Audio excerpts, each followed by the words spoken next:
Abel wrapped the Mount Wolf under him with his power of the will. He held his leaf magic staff up high and kept unleashing charging bolts. With each flash, a sea of lighting rushed forward. Although that Mount Wolf was not Abel's Mount Wolf, nor was it bound by his soul chain, the lighting still avoided due to Abel's power of the will. All that lighting emerged suddenly and caught the wolf riders off guard. If you asked a wizard what the fastest spell was, they would all give you the same answer: lightning spells. Soon after, the charging bolt spell pattern faded from the leaf magic staff, and that group of charging wolf riders was struck by the sea of lighting. The only thing waiting for them was the numbing effect. The Mount Wolf under Abel acted like his actual mount.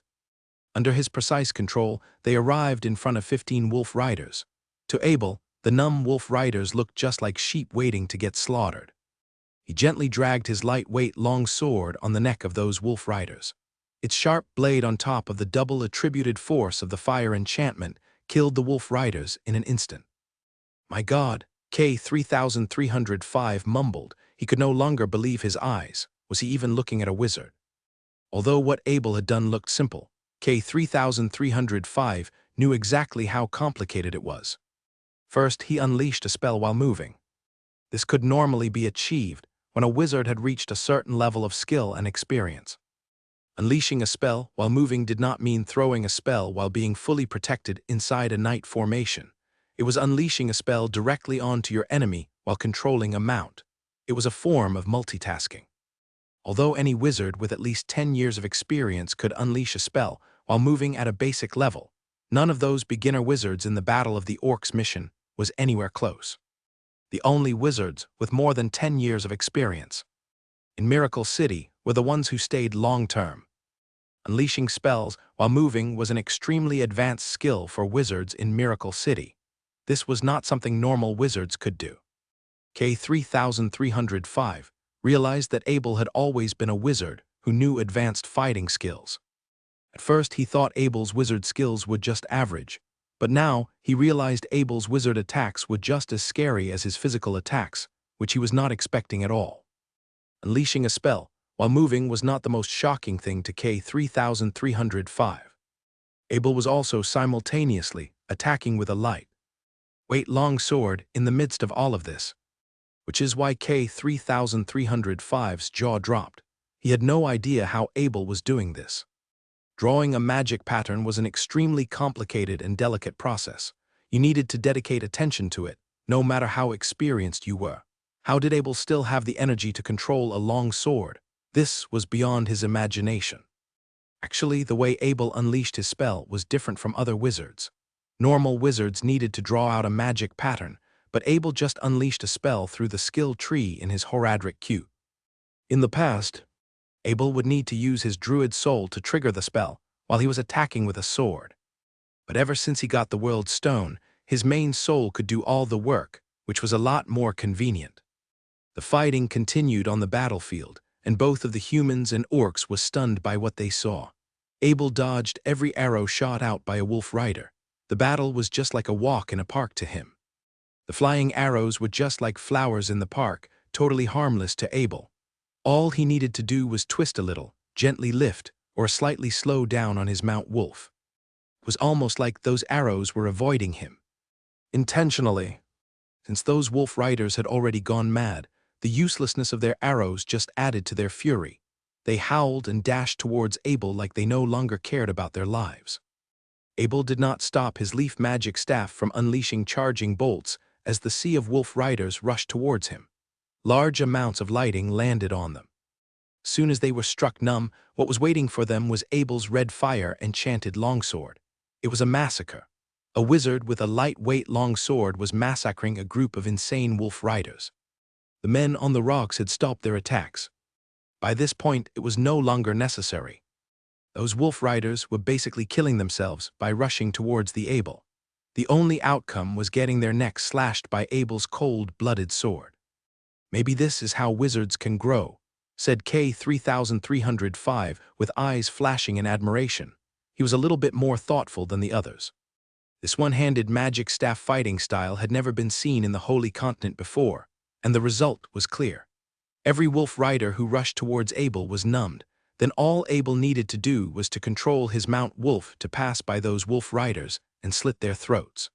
Soon, K-3305 realized the spell Abel was unleashing was a lightning spell. K-3305 had learned lighting spells in the past, but he gave up soon after. It was because of how weak their power was despite being the fastest spell. The most irritating thing about lighting spells was that most of the time, you could only make 1 point of damage to your enemies. Forget about powerful enemies. This one-figure damage could not even do much to those wolf riders with combat Kai. Lightning talent. K-3305 thought to himself, this talent could make any wizard jealous. He had heard about this talent a lot ever since he started wizardry, but there were just too few people with this talent. By this point, K-3305 had given up his idea of fighting with a magic staff one hand and a sword on another. A wizard with lightning talent could play by his own rules. Even if he was unleashing a spell lying down, the speed and effect would still be unmatched by many. All the wolf riders in the battlefield had dropped dead, so Abel put away his leaf magic staff and long sword. He then put his fist in front of his chest and did a knight's honor bow to those wolf riders. No matter the race or interest, any combat Kai practitioner was worthy of respect. Abel was very careful with his strikes, so there were still around 50 Mount Wolves on the battlefield well and alive, howling for their owners. Abel jumped down from his Mount Wolf and gave it a little pad, but his eyes were fixed on another Mount Wolf, a Mount Wolf King, a low-ranking spiritual beast. It was the one that the head wolf rider captain was riding. Abel gently stood on the ground, and a strand of dragon vigor scattered around. This soundless vigor shifted through the air, and every Mount Wolf could feel it. Afterward, they all kneeled down and lifted up their heads. Of course, Abel did not do this for fun. These Mount Wolves were the best mounts out there. Since he had the ability to control them, these Mount Wolves could all become the mounts for his family knights. However, Abel would not let this first generation of Mount Wolves become the mounts immediately. Abel was after their offspring. A sense of unwillingness flashed in the gaze of that Mount Wolf King standing beside the dead head wolf rider captain. It then let out a long howl, but still, it also kneeled down and lifted up its head like the others with a face full of surrender. Mount Wolves were not intelligent creatures, so they were not cunning. Once they surrendered, they would truly surrender and would not betray their owners. Abel walked to the side of that Mount Wolf King and began to stroke its fur. Although it was still far behind Black Wind, it looked a lot more vicious than any other Mount Wolves. Abel was happy with it nevertheless. From that point on, Abel no longer had to rent a horseback deer when he went out of Miracle City. Although the renting process was easy, those horseback deers were way too slow compared to a Mount Wolf, let alone their flexibility. Abel was used to riding Mount Wolves, so he just could not get used to other mounts. Head Commander Bodley and Head Commander Markham continued their battle, but by that point, victory was already leaning towards their side. The two head commanders corresponded with each other seamlessly, one guarded and one attacked. The 4 bearmen of the same rank were fully suppressed. Charge. Head Commander Bodley didn't even remember how many times he had unleashed a charge today. Another powerful force struck upon the shield of the bearman. This strike landed on the exact same area as his last strike. In a flash, the metal shield shattered into 2. His fire-enchanted combat Kai gushed out from his knight sword and slashed upon the shieldless bearman. That metal shield was the bearman's strongest defense, so by that point it was fully exposed. In a scream of agony, a big cut opened up on the bearman. The other 3 bearmen heard their teammates screaming and simultaneously realized the fight on the other side had ended. All the wolf riders had dropped dead. Dead bodies were everywhere. The only one standing was a wizard holding a long sword right and a magic staff on his left, looking extremely alert. Retreat, a bearman yelled. Looking at the current condition, it would be suicidal if they continued.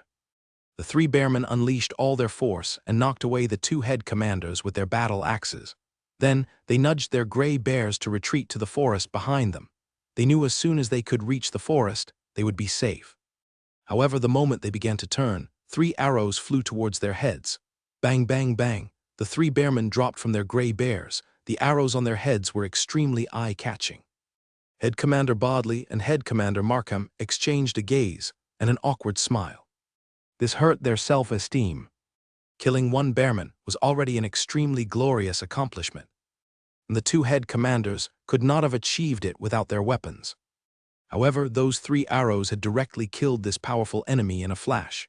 The head commanders had no choice but to laugh awkwardly. They were just starting to get excited for killing a bearman, but now their self-esteem was hurt. K-3516 is too strong, Head Commander Markham sighed. Yeah, I wonder who he is. Head Commander Bodley was very intrigued by Abel's true identity. Which big family's offspring could have such power at such a young age? What special status he had? He thought about all the possibilities, yet he couldn't figure it out. It was not that he never heard of the name Abel, but Abel was only known for his powerful summons in the human world. Head Commander Bodley did not think a Grandmaster blacksmith could kill a full team of wolf riders with a magic staff and a light sword in 1,000 years, not to mention that archery skill. Any one of those fighting skills would take up all the time and energy from a person, but Abel had mastered all of them. He was an out-of-the-world genius. Who cares? I'm just happy he is our teammate.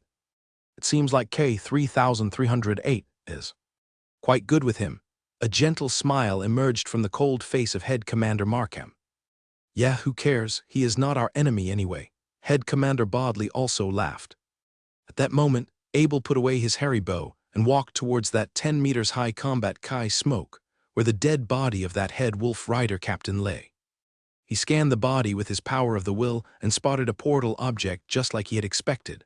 It was another Kong spirit portal bag, so he immediately snatched it. He then scanned the bag with his power of the will. It was a little bit small, only around 80 square meters, but there were large amounts of ingredients and magic gems inside. Magic gems were useless to priests, so their value was not high in the Orc Empire. However, they could be used as an exchange currency in underground markets. Every ingredient here was unique to the Orc Empire.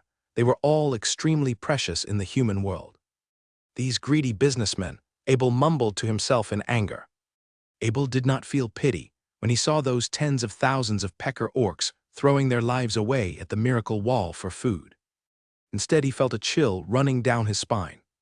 If there was no miracle wall, those tens of thousands of pecker orcs that needed to get cleared out by the Orc Empire every 2 to 3 months would not be dead. Instead, they would be fighting with the humans on a battlefield. That's why Abel did not have sympathy for the orcs. This was a race war to the death. Although Abel didn't know what forces were keeping this war at a controllable level, he knew the orcs would not give up easily. K-3516, I'm so glad you joined the mission with us. K-3305 said with gratitude. At that moment, he and the others had already jumped down from the rock. Abel had wiped out a team of 100 orcs without a single injury. It was hard to believe. Abel nodded to K-3305. The reason he had joined this mission was to repay the favor he owed K-3305. K-3305 knew this, so he did not even mention anything in exchange. The most important thing to a wizard was not materialistic things, but relationships. K-3305 had really owed Abel a big favor this time. Giving out wealth was easy for him, but repaying such a big favor might be a challenge.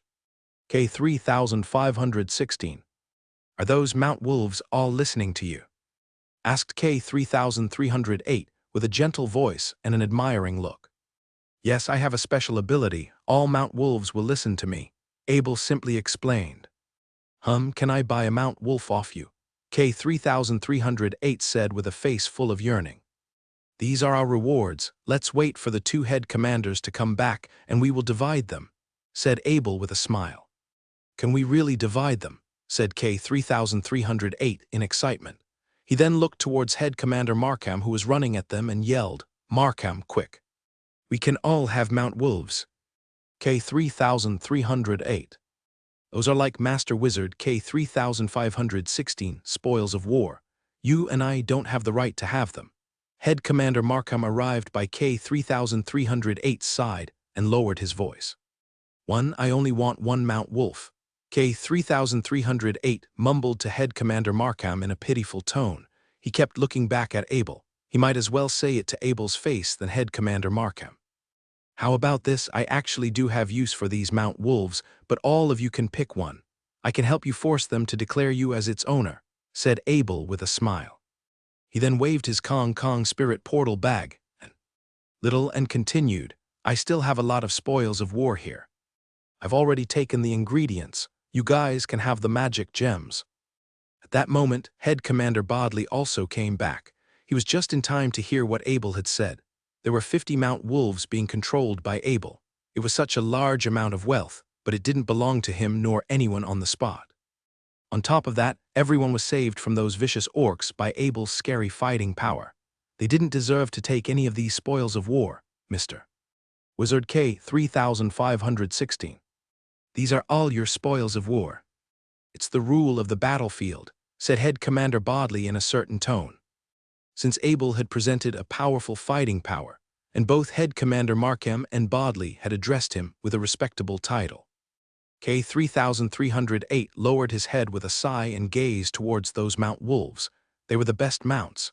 He thought he could bring one home after one more year. If he did, everyone in his family would get jealous to death. K 3308. I lack a bit of those little skulls from priests and bone-made portal objects. If you have some, I'll exchange a Mount Wolf with you, said Abel with a smile.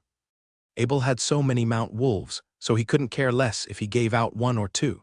He needed to cultivate these things for a few years anyway, since Abel was after their offsprings. Only their offsprings could be the truest mounts. Those Mount Wolves were already adults. There was no way they could correspond perfectly with the fighting style of a knight if Abel just directly gave one out. On top of that, it was a lot harder to make an adult Mount Wolf learn a new skill than a young one. Really. But I only have them back in Miracle City. Can I give them to you when we get back? K 3308 said in excitement. Afterward, K 3308 began to pick his Mount Wolf. Although he had his eyes on that Mount Wolf King next to Abel, he knew Abel wanted to keep that thing to himself. There was no way he would give it to him.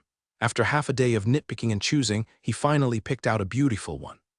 Under Abel's command, the Mount Wolf agreed to sign a magic contract with K 3308. The process was smooth, and just like that, K 3308 had gotten his own Mount Wolf, basically impossible in the past. Mr. Your arrows. At that moment, the two head warriors had already retrieved all the armor-piercing arrows Abel had shot out. Head Commander Bodley, can we take a rest here for a while? I've organized some men to take these Mount Wolves away, Abel asked Head Commander Bodley. Of course, everyone is tired after such a long battle anyway. Let's have our lunch here and get back. Of course, Head Commander Bodley would not refuse Abel and smiled. As everyone began to get busy preparing their lunch, Abel connected to Bardali through the soul chain. Due to the strength of the soul chain, Bardali could easily track down Abel's location. After she teleported to the nearest city, she immediately flashed to Abel's location at the fastest speed. Who?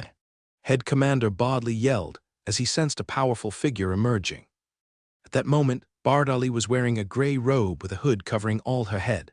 No one could see her face. All the others saw was a beam of white light flashed next to Abel. Head Commander Bodley, it's my man, Abel said and bowed to his teammates. Bardali bowed to Abel. At that moment, Abel had already commanded all the Mount Wolves to listen to Bardali. Those Mount Wolves would all be taken back to Harry Castle for domestication. His beast trainer Marcy was very experienced in domesticating Mount Wolves, so Abel decided to leave it to him. Abel had contacted Bardali through the soul chain, and Bardali did the same as well. So both of them did not say a word during the whole process. Soon Bardali flashed on a Mount Wolf and led the 40 of them away. That intermediate wizard is a woman, said K 3308 in certainty while he was eating a roast steak by the fire. K 3308, how do you know? K 3305 could not tell Bardali's gender. He was curious how K 3308 could tell under that big wide gray robe on that intermediate wizard. She is a prestigious countess. No matter how much you cover yourself, you can't stop the noble scent from coming out. Every move she made had a dense noble scent.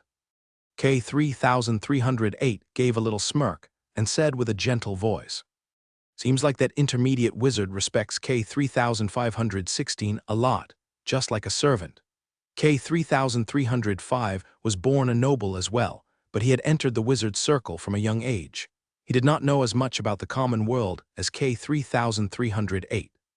I'm thinking maybe 3516 is the natural child of a king. No normal noble can have the ability to get an intermediate wizard to serve them, said K-3308 in with a suspicious look. Abel felt extremely happy as he saw Bardali lead those Mount Wolves away.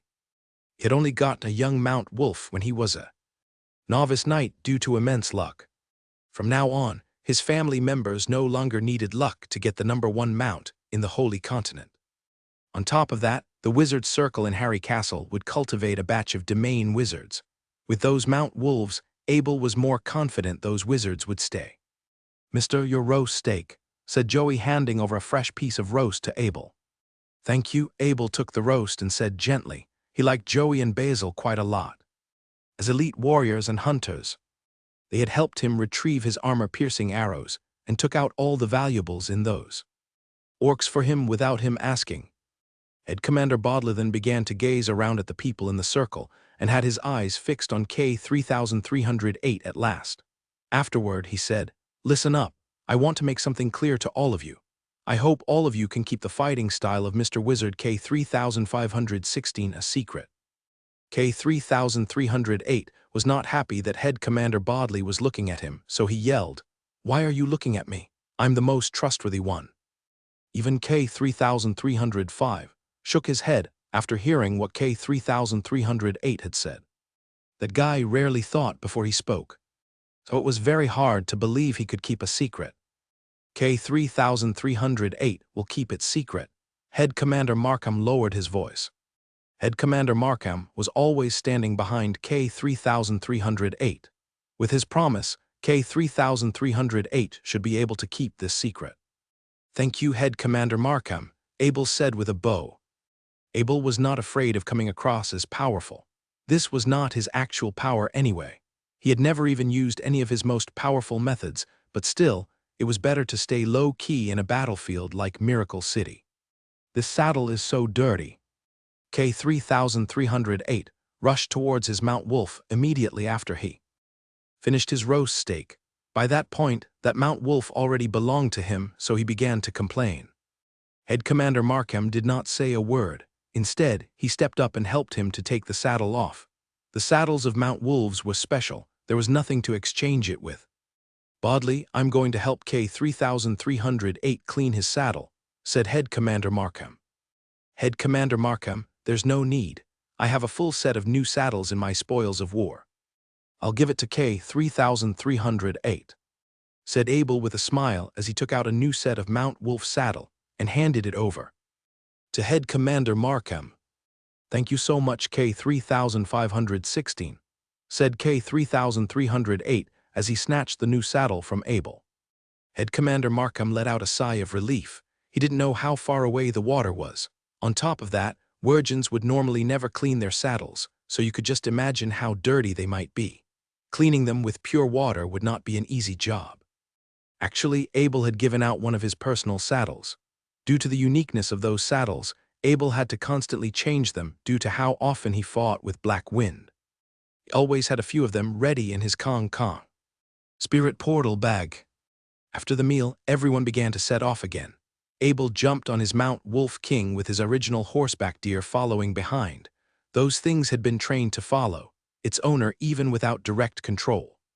K-3308 had also jumped on his Mount Wolf. He sped up and slowed down from time to show off his riding skill. Everyone on the spot knew one thing, and that was a wizard could communicate with his mount through the power of the will after a magic contract was signed.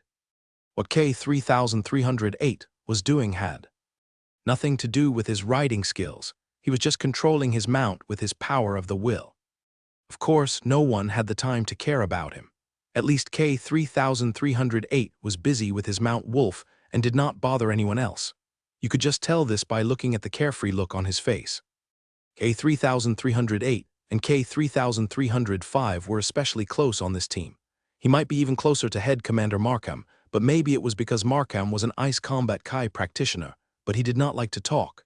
Therefore, K-3305 had become K-3308's best chatmate, Mr. "Bodley, there is an adventure squad up front," Joey and Basil said while running back on their war horses.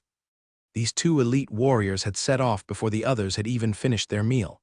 As the patrol of the team, they failed to spot those orcs just then, so they had tried a lot harder this time. "Battle formation," Head Commander Bodley yelled. K-3308, quick, prepare the battle formation, Head Commander Markham yelled. "Joey, more orcs." K-3308 was feeling a little down, so he asked Joey. "No, it's a human adventure squad," Joey replied. "Then why are we scared?" K-3308 said in irritation. K-3308. "Human adventure squads are even scarier than orcs," said Head Commander in a serious tone.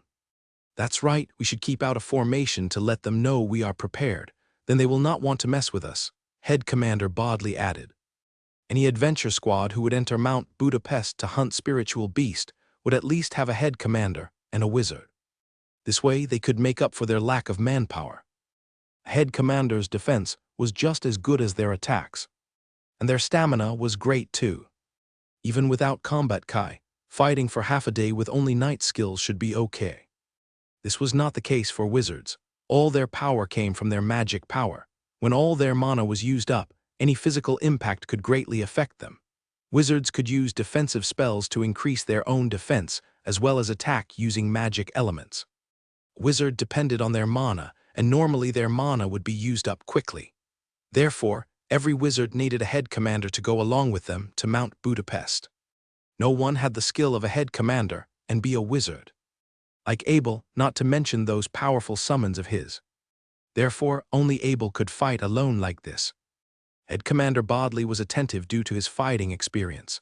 They were far from any civilization, and the law of the state was basically useless here. The only thing that maintained order was morality. Head Commander Bodley could guarantee his morals, but he was not sure about those adventure squads. An adventure squad of 10 men soon appeared up front. The squad considered 3 head commanders, 2 beginner wizards, and 5 commanders. This formation was considered as high up for an adventure. Squad E. That adventure squad was also keeping an eye on Head Commander Bodley, but as they got closer, the head commander leading that adventure squad began to relax. He then yelled with a laugh, "Bodley, long time no see." "Craig, long time no see." Head Commander Bodley relaxed his defense position as well and put his weapon back on his saddle as a sign of respect to Head Commander Craig. Suddenly, a young wizard in a luxurious robe pointed at the Mount Wolf Abel was sitting on and said to Head Commander Craig from behind, "Craig, I want his Mount Wolf." Head Commander Craig's face changed. He was not expecting the wizard behind him to raise a request like this, but that wizard's status was too prestigious to deny.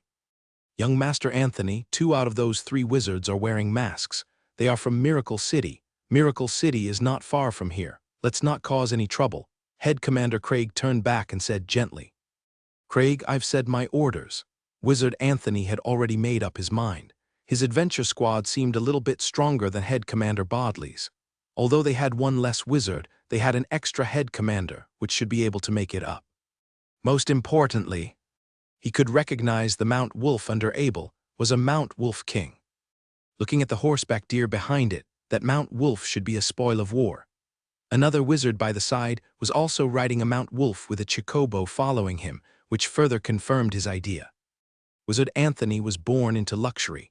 He was confirmed to have a talent for wizardry ever since he was young, so he had lost the right to inherit his family's fortune. However, everyone in his family loved him, and he tried very hard as well. Finally, he had become an official wizard before he turned 30 years old. "Bodley, can you do me a favor and ask that wizard if he will give out his Mount Wolf?" Head Commander Craig had no choice, so he stepped up and asked. "Craig, I didn't expect this. After not seeing for a while, you've sold yourself as a slave." There was no way Head Commander Bodley would ask Abel such a question. He didn't even need to think to know that Abel would not agree, so he just brushed Head Commander Craig off sarcastically. "Bodley, that is the 3rd young master of the Brown family. Please consider for this wizard. The Brown family can give out enough to show their sincerity," said Head Commander Craig bluntly. "So what?" K-3308 called from a side with irritation. A 3rd master from the Brown family could steal the mount of a Miracle City wizard. He was very angry. This was a clear insult to their dignity. As the words of K-3308 landed, the atmosphere grew intense. Head Commander Markham carefully blocked K-3308, and Head Commander Bodley also took a step, guarding K-3305. Both head commanders had picked up their weapons once again. They were not worried about Abel's safety. He was a wizard who could slaughter a team of 100 orcs by himself. There was no one would worry about his ability to protect himself. The only thing to worry about was if Abel will go too hard once he got angry. Young Master Anthony, I know a head commander Bodley. He is a very strong fighter with the power of at least 2 head commanders, and I can also feel a sense of chill coming from the commander next to him. Perhaps he is a Ice Combat Kai practitioner. If we start a fight with them now, our chances of winning are low. Head Commander Craig turned back to report again. Ice Combat Kai head commanders were one of the very few commanders who specialized in defense. They could use the chill force to slow down the movement of their enemies, the highest mastery in the human's defense. What do you know? Let me ask you, do they have more manpower than us? Young Master Anthony lowered his voice. He no longer had his gaze fixed on Abel's Mount Wolf.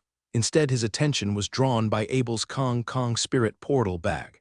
As the young master of the Brown family, he had accidentally found out the existence of this type of portal bag.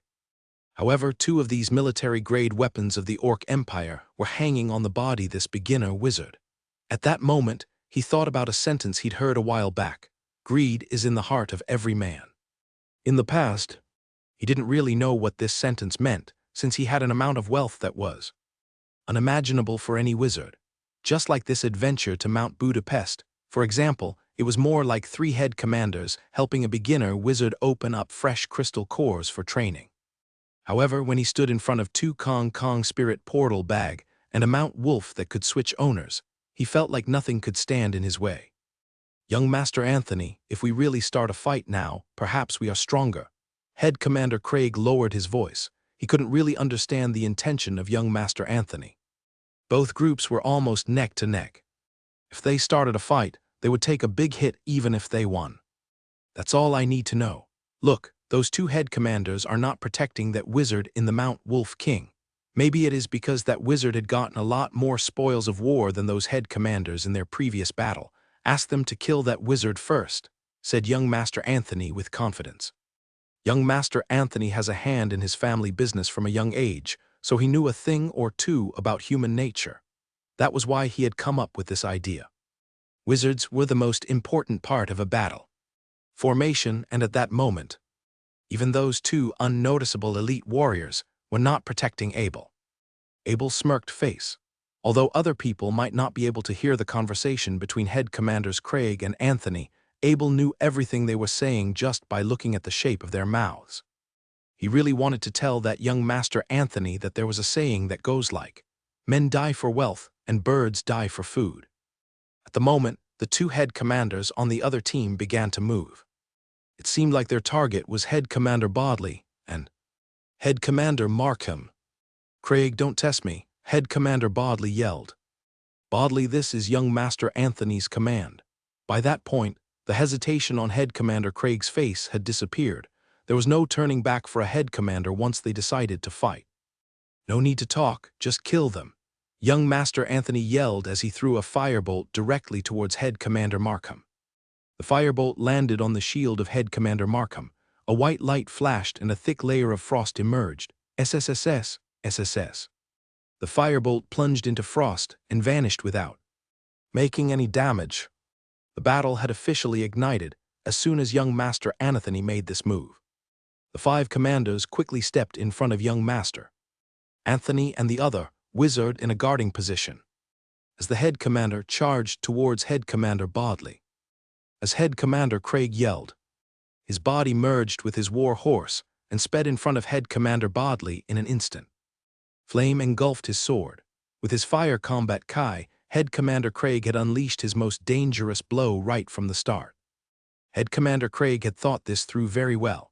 He knew as long as he could hold down the strongest out of the bunch, Head Commander Bodley would not be able to save the others. Head Commander Bodley sighed and blocked with his metal shield. The only sacrifice he had made was making his war horse take a few steps back. In the past, his weakness was defense. But this was no longer the case ever since he had swapped his shield out with the one Abel had given him. Every Fire Combat Kai head commander had their weakness in defense. It was the nature of Fire Combat Kai. Fire Combat Kai was specialized in attacks, so they would mostly rely on their shields for defense. Against fire attacks, normal magic shields would often take a fair bit of damage, and its element could get damaged after many powerful strikes. Therefore, a head commander's shield would often take a lot of damage during an elite-level fight. However, this was not the case for head commander Bodley. Both his magic sword and magic shield were made with condensed iron. It was very hard for a head commander to even leave a mark on this material. But at the end of the day, both of these two men were head commanders of the same rank, and head commander Bodley had gotten some injuries on his body. Still, he was very happy that such a small amount of sacrifice could stop the charge of a head commander of the same rank. Head Commander Craig was well known for his strength among head commanders, and a charge was the most powerful attack of a head commander. If head commander Bodley could block it so easily, it meant that head commander Craig basically had no chance against him. "Craig, you are going to die here today," head commander Bodley yelled. He had completely counteracted the charge of head commander Craig and now was ready to strike back. He was full of confidence. His powerful weapons had dragged out the distance between these two similar skill-level head commanders. A ray of horror flashed in the gaze of head commander Craig. He couldn't understand how head commander Bodley could counteract his most powerful strike.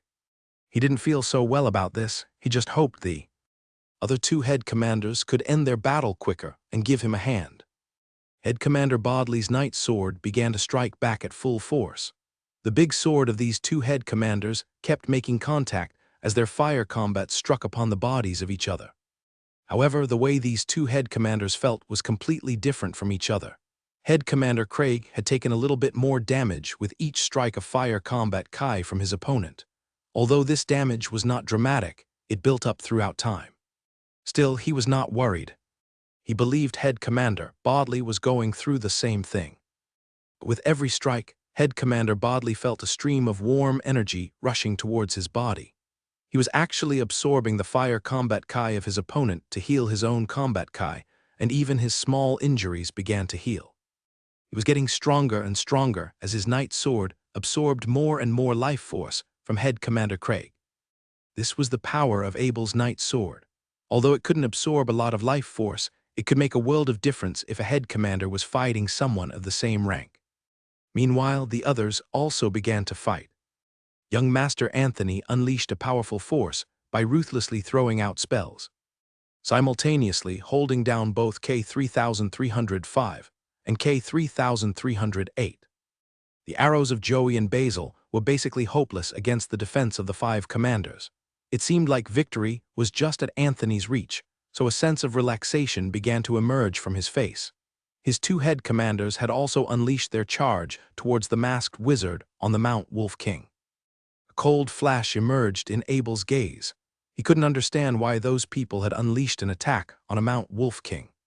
He couldn't understand why they were willing to risk their lives for wealth. But in a deserted place such as the lawless Mount Budapest, the word adventure meant to sacrifice certain things in exchange for something greater. Abel had two Kong Kong Spirit Portal bags and a Mount Wolf King. That was worth risking lives for. As Abel began to concentrate, the two charging head commanders began to slow down under his gaze. With his current rank, killing a head commander with spells was not easy, so he decided to use physical attacks nevertheless. The two head commanders did not use a combat Kai armor. You couldn't blame them. Every knight had their combat Kai limit, and engulfing your entire body with combat Kai could be very draining. In a seemingly easy battle like this, where two head commanders were facing a beginner wizard, it would be laughable if they had put on their combat Kai armor. Abel brushed against his waist, and light swords appeared in both his hands. At that moment, the two head commanders were already right at his face. Their weapons struck down with combat Kai with a sound-breaking speed. During their charge, the legs of their war horses had already accelerated to the point where it was unseeable by the naked eye. At the same time, the force of their attack would double. Not to even mention their combat Kai attribute. For a beginner wizard who could not flash away, it was basically impossible for them to counteract this strike. But the world was not as black and white just like this case. As the flaming swords of those head commanders struck down, Abel did a little twist and completely avoided both the strikes. Those two head commanders felt their heart drop. They were fully confident in themselves. How could they miss? Horror began to arise from within. By that point, they could only keep attacking. Abel's body was like a little boat against massive waves. No matter how big the wave got, he could float on top of it unaffected. Viciousness flashed one of the head commanders as he struck his sword towards the Mount Wolf King under Abel. He was not expecting this at all. Attacking a mount was extremely rare in the battle of this world. Even wolf riders would not initiate an attack on a human's mount. This was like a mutually agreed upon rule. Normally, mounts would only get injured by the excessive force of a spell or a weapon. That was why there were 50 or more Mount Wolves left over in Abel's past battle. Since Abel had just gotten this Mount Wolf King, he could not control it perfectly. Although he had moved his Mount Wolf King away in time, a long blood vessel opened on its body. "Nice, these are the knights of the Brown family," Abel mumbled coldly. Abel then sent the light sword on his left to head commander's sword holding palm, and the light sword on his right to the other head commander's palm. Those two head commanders watched as their palms made contact with the light sword. At the same time, they weirdly felt like they were the one who was plunging their palm towards the light sword. Dong dong, the two head commanders dropped their swords. In a shock, both of them instinctively held the shield on their other hand upward. However, just as they started to move their shield, the light swords on Abel's hand struck out again and directly penetrated the armpit of their shield-holding hand. By that point, those two head commanders had started to lose their sense of touch. The skin-piercing cut slashed off the arteries and combat Kai vein of those two head commanders' arms. Just like their long swords, their shield dropped to the ground in a crisp sound as well. At that moment, they suddenly remembered their combat Kai armor. As they yelled, fire-attributed combat Kai rushed out, and a faint combat Kai armor engulfed their bodies. It was at that moment a light sword plunged into their open mouth. Immediately, their fire combat Kai began to turn into fire sparkles and scattered away along with the wind. Abel's sword was extremely precise. Although he had only used two light swords, he had unleashed a great deal of damage to those two head commanders. The light sword plunged into the open mouths of those head commanders and penetrated their bones, chopped off their airway and arteries. With a little pick, the blade then entered the skull of those head commanders. Abel did not want to expose his combat Kai, so he just added a strand of power of the will to his sword. After the sword stabbed into their brains, Abel's power of the will gave it a quick scan. Abel had 240 points of power of the will, and this head commander had 24 points, which was quite good already. With this difference, this little scan had directly melted their brains into mush. Life faded from their gaze as Abel retracted his light sword. Their body jiggled and fell off their horse. Bang bang, combat Kai cores exploded into two red light beams shooting up towards the sky. Although it was only 10 meters tall, everyone had suddenly stopped their movement, and the battle came to a halt. Head Commander Craig quickly went back to young Master Anthony and explained the situation, his shield slightly trembling in his hand. No one at the moment could keep themselves together. Those were two head commanders. Even a big family like the Brown family would take a big hit in their power by losing two head commanders.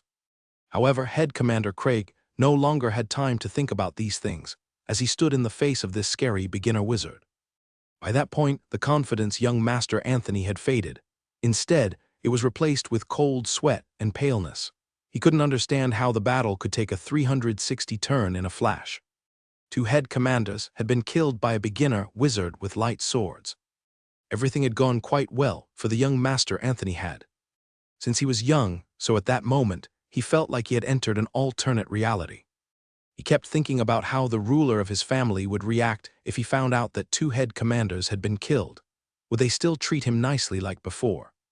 Up to this point, the idea of getting killed still had not come across his mind. He was the third young master of the Brown family. No one would dare to kill him no matter what he did wrong. "We surrender. What demands do you have? Just say it and pretend this never happened." A flash of hatred emerged from the face of young Master Anthony. This anger was especially aimed at Abel. It was Abel who had put him into this situation. The idea that this thing was started because of his greed never even came across his mind. Abel had killed 2 head commanders, so he had basically formed a grudge with the Brown family. Surrendering now was not a big deal. They would seek revenge in the future. "I don't like your eyes," Abel said, looking at young Master Anthony. After Abel said these words, his mount Wolf King dashed forward towards their formation of a head commander, 2 beginner wizards, and 5 commanders. A confused look began to emerge on head commander Bodley's face. Abel's charge was very similar to a knight's charge. However, a knight's charge required the use of combat kai to unleash, and Abel never gave out a single bit of combat kai. Yes, Abel was actually unleashing a knight's charge. This secret knight technique could dramatically increase the speed of a mount, but at the same time, Abel's knight charge was different. He utilized the power of his body and his precise control skills to achieve the same effect as combat kai. "How dare you?" Head Commander Craig yelled to increase his courage. Although he saw only a beginner wizard rushing towards him with 2 light swords, he felt like he was facing a demon. Still, he had to protect young Master Anthony, the 3rd young master of the Brown family. Abel did not stop. The moment he arrived, Craig quickly unleashed 5 slashes with his knight sword from a different angle. It was the most powerful strike he had ever unleashed in his life. However, all Abel did was a few little twists, and he had completely dodged the strikes and penetrated his defense. Just when the 5 commanders wanted to attack, all they saw was a slight blur in their vision, followed by a sharp pain on their hands. Afterward, they could no longer hold their swords tight as it dropped to the ground. Abel and his mount Wolf King did not stop. Finally, he arrived in front of the face of young Master Anthony. Just before a blizzard magic pattern began to glow in the hand of that beginner wizard next to young Master Anthony, Abel's light sword had already plunged into the core of the magic pattern. His spell had been broken, and blood began to spill out from his mouth. Afterward, that beginner wizard fainted on his mount. Young Master Anthony also wanted to unleash a spell, but after seeing Abel penetrate the defense of a head commander, injure 5 commanders, and break the spell of a beginner wizard in a flash, he was so shocked that he couldn't even complete drawing his spell no matter how hard he tried. For a so-called wizard genius, what just happened was basically impossible, but it happened. That so-called genius young Master Anthony began to scream, "I am the 3rd son of the Brown family. You can't kill me." He could only cry because he could not even draw a spell properly because of his trembling hands. "Mr. Wizard, please show mercy. The Brown family will give you a satisfying amount of comprehension." By that point, Head Commander Craig was no longer coming across as threatening. He knew his attack was useless, and that wizard was already in the face of young Master Anthony. All he needed to do was a gentle pick of his sword, and young Master Anthony would be dead. "Brown family," Abel let out a cold, mocking laugh. His light, long sword gently brushed against young Master Anthony. "Please show mercy," Head Commander Craig yelled ruthlessly. Abel couldn't care less. But his sword did not directly strike upon young Master Anthony. He knew a core offspring of a big family would definitely have some lifesavers on them. Abel's light sword swiftly brushed against young Master Anthony's neck and finger. A ring and necklace appeared on the sword. Afterward, Abel's sword brushed against young Master Anthony's waist as well and took away his portal bag. Young Master Anthony was already in shock, and he just couldn't understand how Abel knew exactly where his 2 passive defense magic items were and how Abel could take them away without triggering them. Did someone set him up? Was Head Commander Craig putting up a show with Head Commander Bodley to set him up? His heart filled with suspicion. It seemed like the whole world was against him. Abel stably placed the 3 items on his saddle, and the light sword on his light slashed in front of the eyes of young Master Anthony. It looked like a horizontal slash, but it was actually 2 pokes. "Ah!" Young Master Anthony let out a scream of agony as blood gushed out from his eyes. He held his hands against his face, dropped from his horse. Afterward, he began to twitch in pain on the ground. "Young Master!" Head Commander Craig quickly jumped down from his horse and held young Master Anthony in his hands. By that point, holes had been poked in young Master Anthony's eyeballs. Nothing good could come out of an injury like this unless they had a master's healing potion. But those potions could not be attained by just coins or magic gems. Therefore, young Master Anthony was basically hopeless. Mr. Wizard, according to the noble rule, you should treat a noble as a prisoner of war and capture us. You should not hurt our Brown family's third young master. Head Commander Craig yelled with anger and sorrow. You guys can be prisoners of war. Did you surrender? Abel asked in a confused tone. You are so powerful, it shouldn't even matter to you if you capture weak people like us, Head Commander Craig said helplessly. I just didn't like his gaze. The last person who looked at me like this has already gone to hell. You are lucky, Abel lowered his voice. Abel had never respected these so-called noble rules. He had killed a prince of a duchy at a very young age. Now he was considering if he would kill all nobles. Head Commander Bodley, is this Craig your friend? Abel asked, a murderous aura sifting out. Mr. Wizard, Craig is a real knight. If you can, please spare his life. Head Commander Bodley hesitated and said. K3516, who cares about the Brown family? That family is nothing too impressive anyway. K3308 said arrogantly. Shut up, Head Commander Markham yelled. K3308 never saw Head Commander Markham get angry. As he looked around the expression of others, he realized maybe he had done something wrong. K3516, kill them. K3305 viciously gazed at K3308. Mr. Wizard, K3516, please don't consider Head Commander Bodley's suggestion. Just kill them. Head Commander Markham lowered his voice. Head Commander Bodley stared at Head Commander Craig in pity and said with a nod, Mr. Wizard, K3516, for your safety, just kill them. By that point, K3308 realized he had just said Abel's number by mistake. If they had let those people go, the Brown family would definitely seek revenge against Abel by all means necessary. Regret filled his heart. He. Suddenly Abel began to laugh, and then he asked Head Commander Bodley, I still don't know who the Brown family is. Can you tell me about them? Head Commander Bodley was caught off guard a little. He always thought Abel was the core member of some big family. How could he not know about the Brown family? But Head Commander Bodley did not think too much about it. Nothing matters just by looking at Abel's ability. The Brown family has thousands of years of history in the kingdom of St. Piret. They are very powerful, the third most powerful family in the kingdom of St. Piret.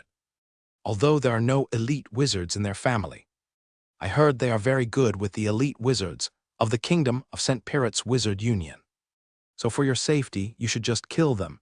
Head Commander Bodley lowered his voice. By this point, Head Commander Craig's face had grown gray. As a knight, he was not afraid to die since the Brown family had done a great favor for him. This was the reason he had sold himself to the Brown family. Now that he failed to protect the young master, he no longer could face the leader of the Brown family. Just a family in the kingdom of St. Piret. I thought it was some royal family of a kingdom. This is the pinnacle of arrogance, said Abel with a cold laugh. Mr. Wizard, please spare the life of our third young master. I can leave my life with you. Head Commander Craig yelled suddenly. His yelling had made the screaming young master Anthony stop. Head Commander Bodley is right. You are a real knight. Remember me. I am the Wizard K3516. I live in Area A09 in the Wizard Camp of Miracle City. If you want revenge, come find me, Abel said with a laugh. Family in the kingdom of St. Piret could do nothing to him.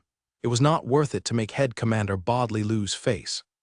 Also, this Head Commander Craig seemed like a nice guy as well.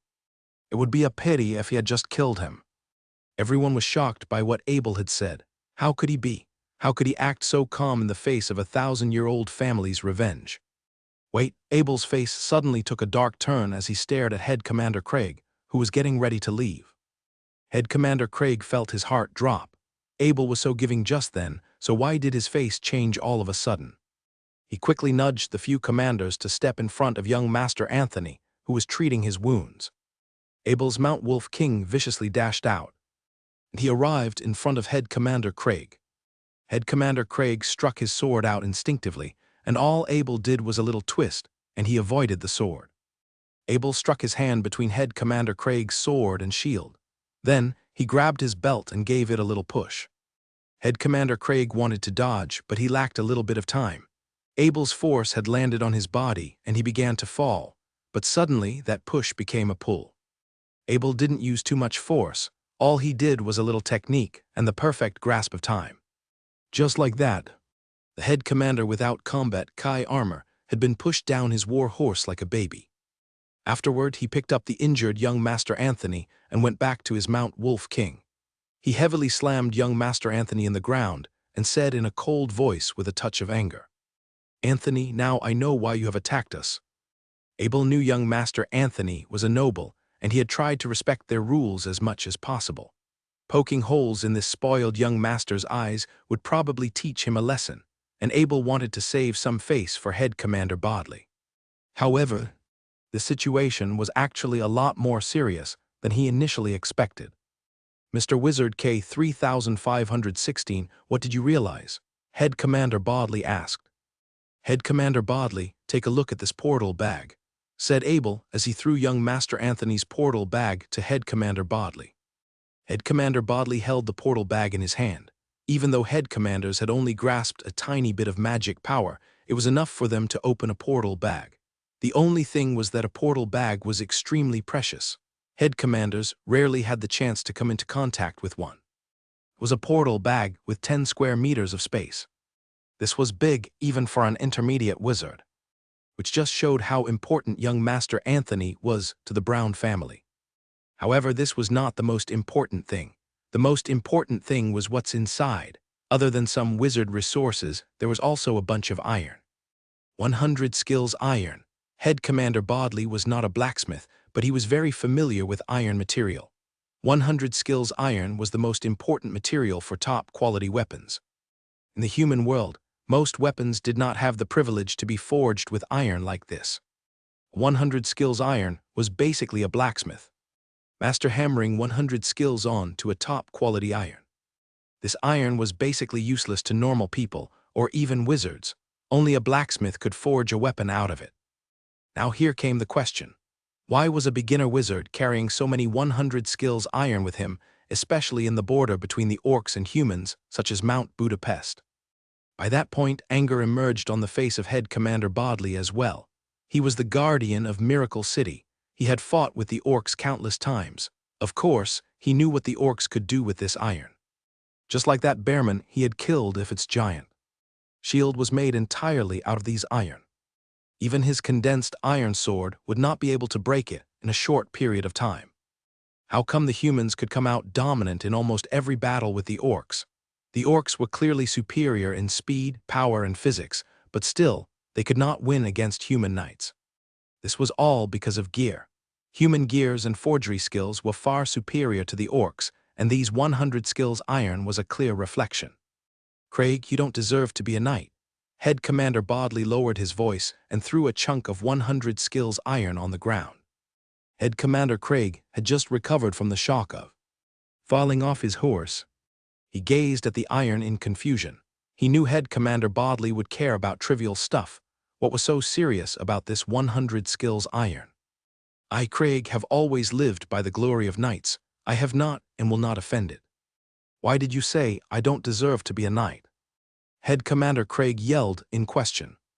"We just ran into a team of 100 orcs with a large amount of wizard resources trying to get across Mount Budapest."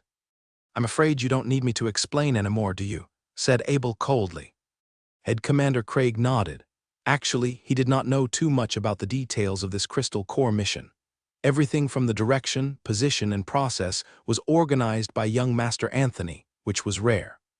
"Look at Anthony's portal bag. It's full of 100 skills iron. What do you think you are going to do?" Abel yelled. Young Master Anthony was held up by a few injured knights.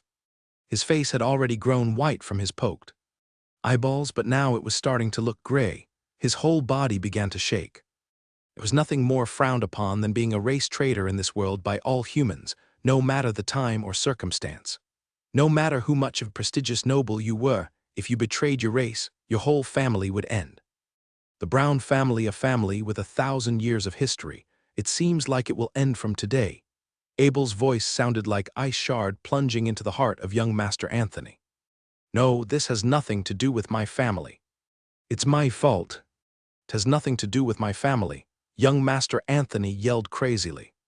He finally decided to accept his fate. His death was certain, but he didn't want to drag his family along.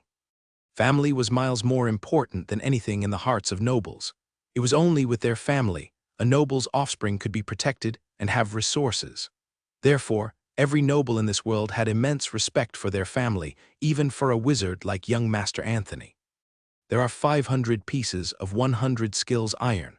How could you find so many of them without your family's support? Said Abel coldly at the screaming young Master Anthony. By this point, all young Master Anthony knew how to do was tremble. In fact, that was all he could do when he thought about his fate and the fate of the Brown family. No one would feel sympathy towards a noble human traitor. By this point, Head Commander Craig realized what was happening. He never thought the family he served would do such a thing. He felt like all his pride had been stripped away in a flash. He felt betrayed regret and sorrow. But soon, he thought about a way that could prove his innocence.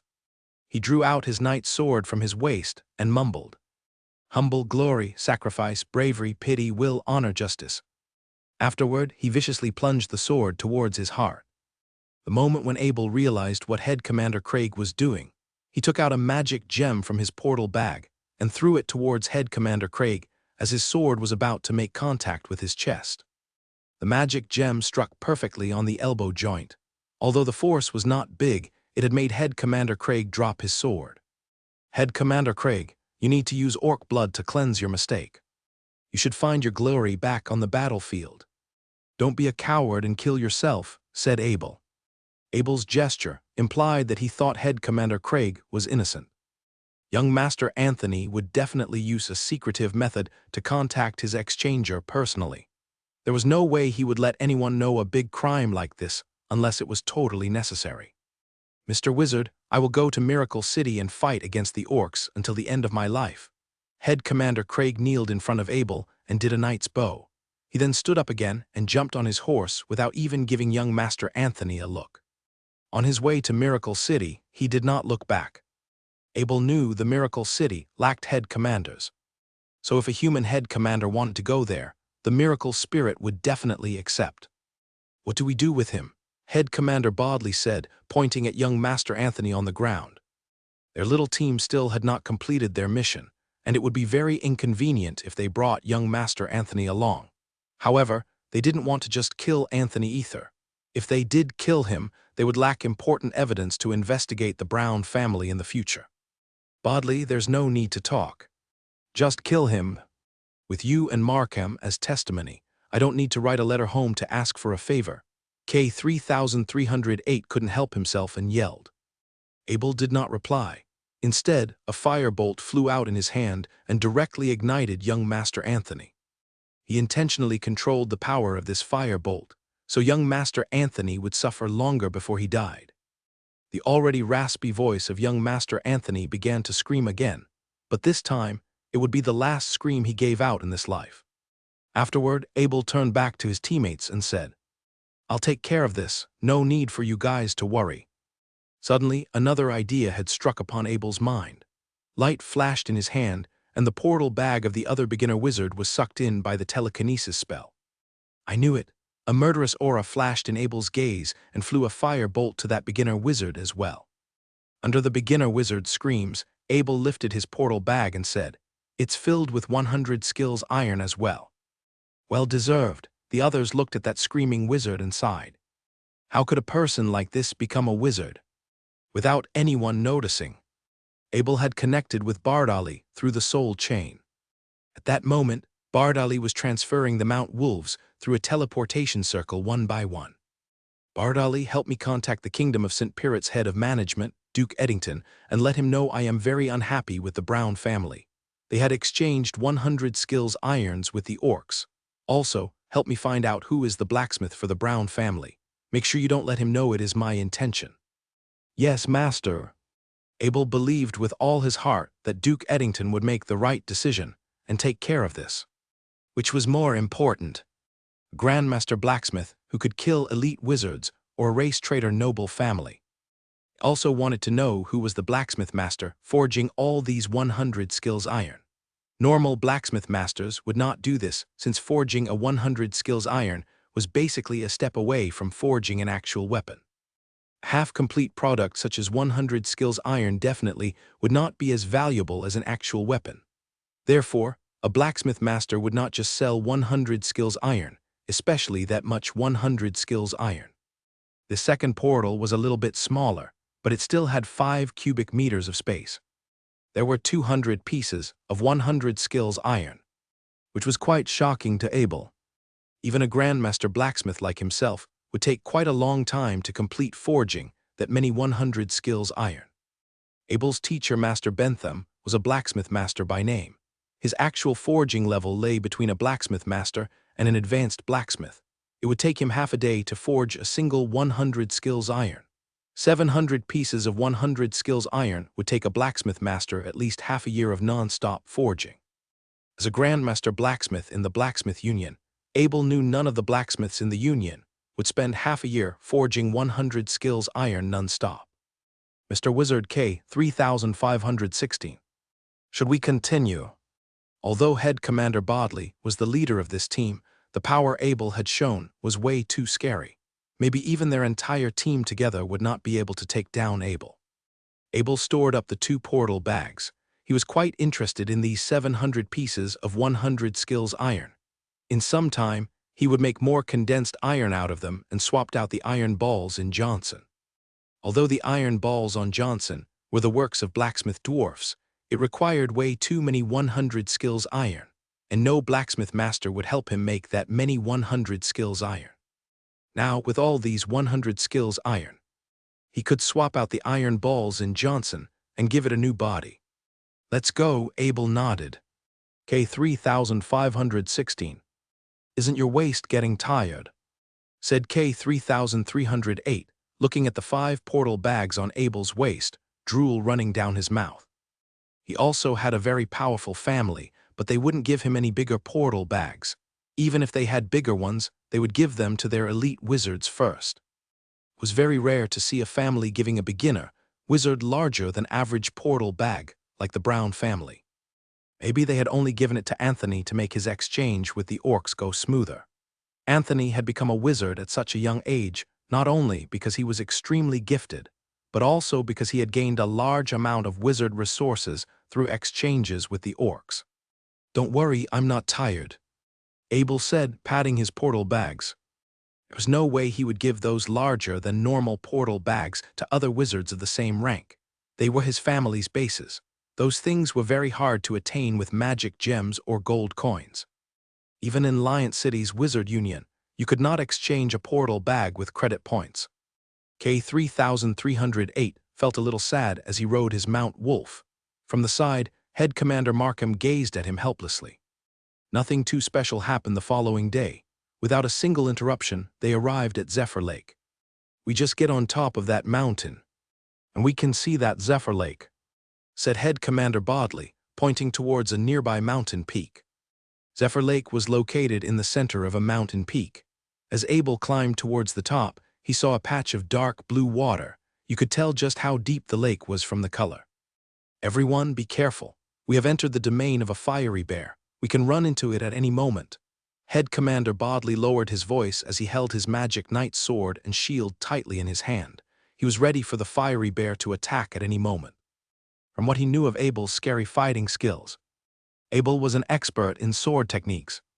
Since he had never used combat kai, and he had always attacked head commanders when they did not have a combat kai armor, Abel might not stand a chance against the attack of a fiery bear. A fiery bear's defense was extremely strong. Even a head commander under combat kai would have a hard time trying to penetrate it, let alone normal attacks. Joey, Basil, you guys go find the fiery bear, the head commander ordered. Yes, leader, the 2 elite warriors declared and began to search. Don't you guys think it's a little bit too quiet here?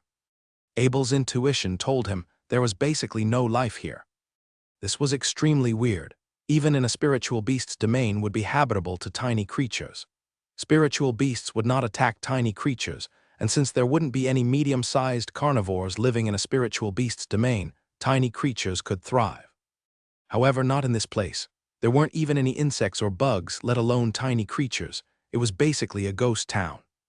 Head Commander Bodley jumped down from his horse and gave the surroundings a detailed scan. In the end, he discovered some black powder behind the leaves of a bush. He then gave it a little sniff and said in certainty, "This place is poisoned, the orcs beast countering potion." Head Commander Bodley, what you are saying is there are orcs here. K-3308's eyes began to sparkle. He was no longer afraid of orcs since he was with Abel. In fact, all he wanted was more battles with the orcs so he could get even more rewards. "I'm not sure, maybe the orcs had only stayed here temporarily for a rest." Head Commander Bodley shook his head a little. This place was quite empty. If there were orcs, they would have spotted them long ago. Do those orcs think they can go through our border like it's nothing? K-3305 said furiously. They had already been attacked by orcs one time in this mission. If they ran into more orcs, this meant the orcs might have the ability to go through Mount Budapest. "No need to look. The orcs are using sky sparrows, but I'm afraid it's just the group that we ran into just then," said Abel. He had already discovered a lot of markings after gazing around the place for a while. There was a big indent on a patch of grass with the wizards of a sky sparrow's body. There were some almost unnoticeable footprints of Wirgin, Mount Wolves and Bearmen nearby. By this point, Abel realized his data analysis ability was extremely useful for investigations. In the past, he would need to use a lot of brain power to notice these details, but now all he needed to do was give it a little scan, and a bunch of data would be presented to him. This place was a gathering ground for the orcs, and their main transport was a sky sparrow.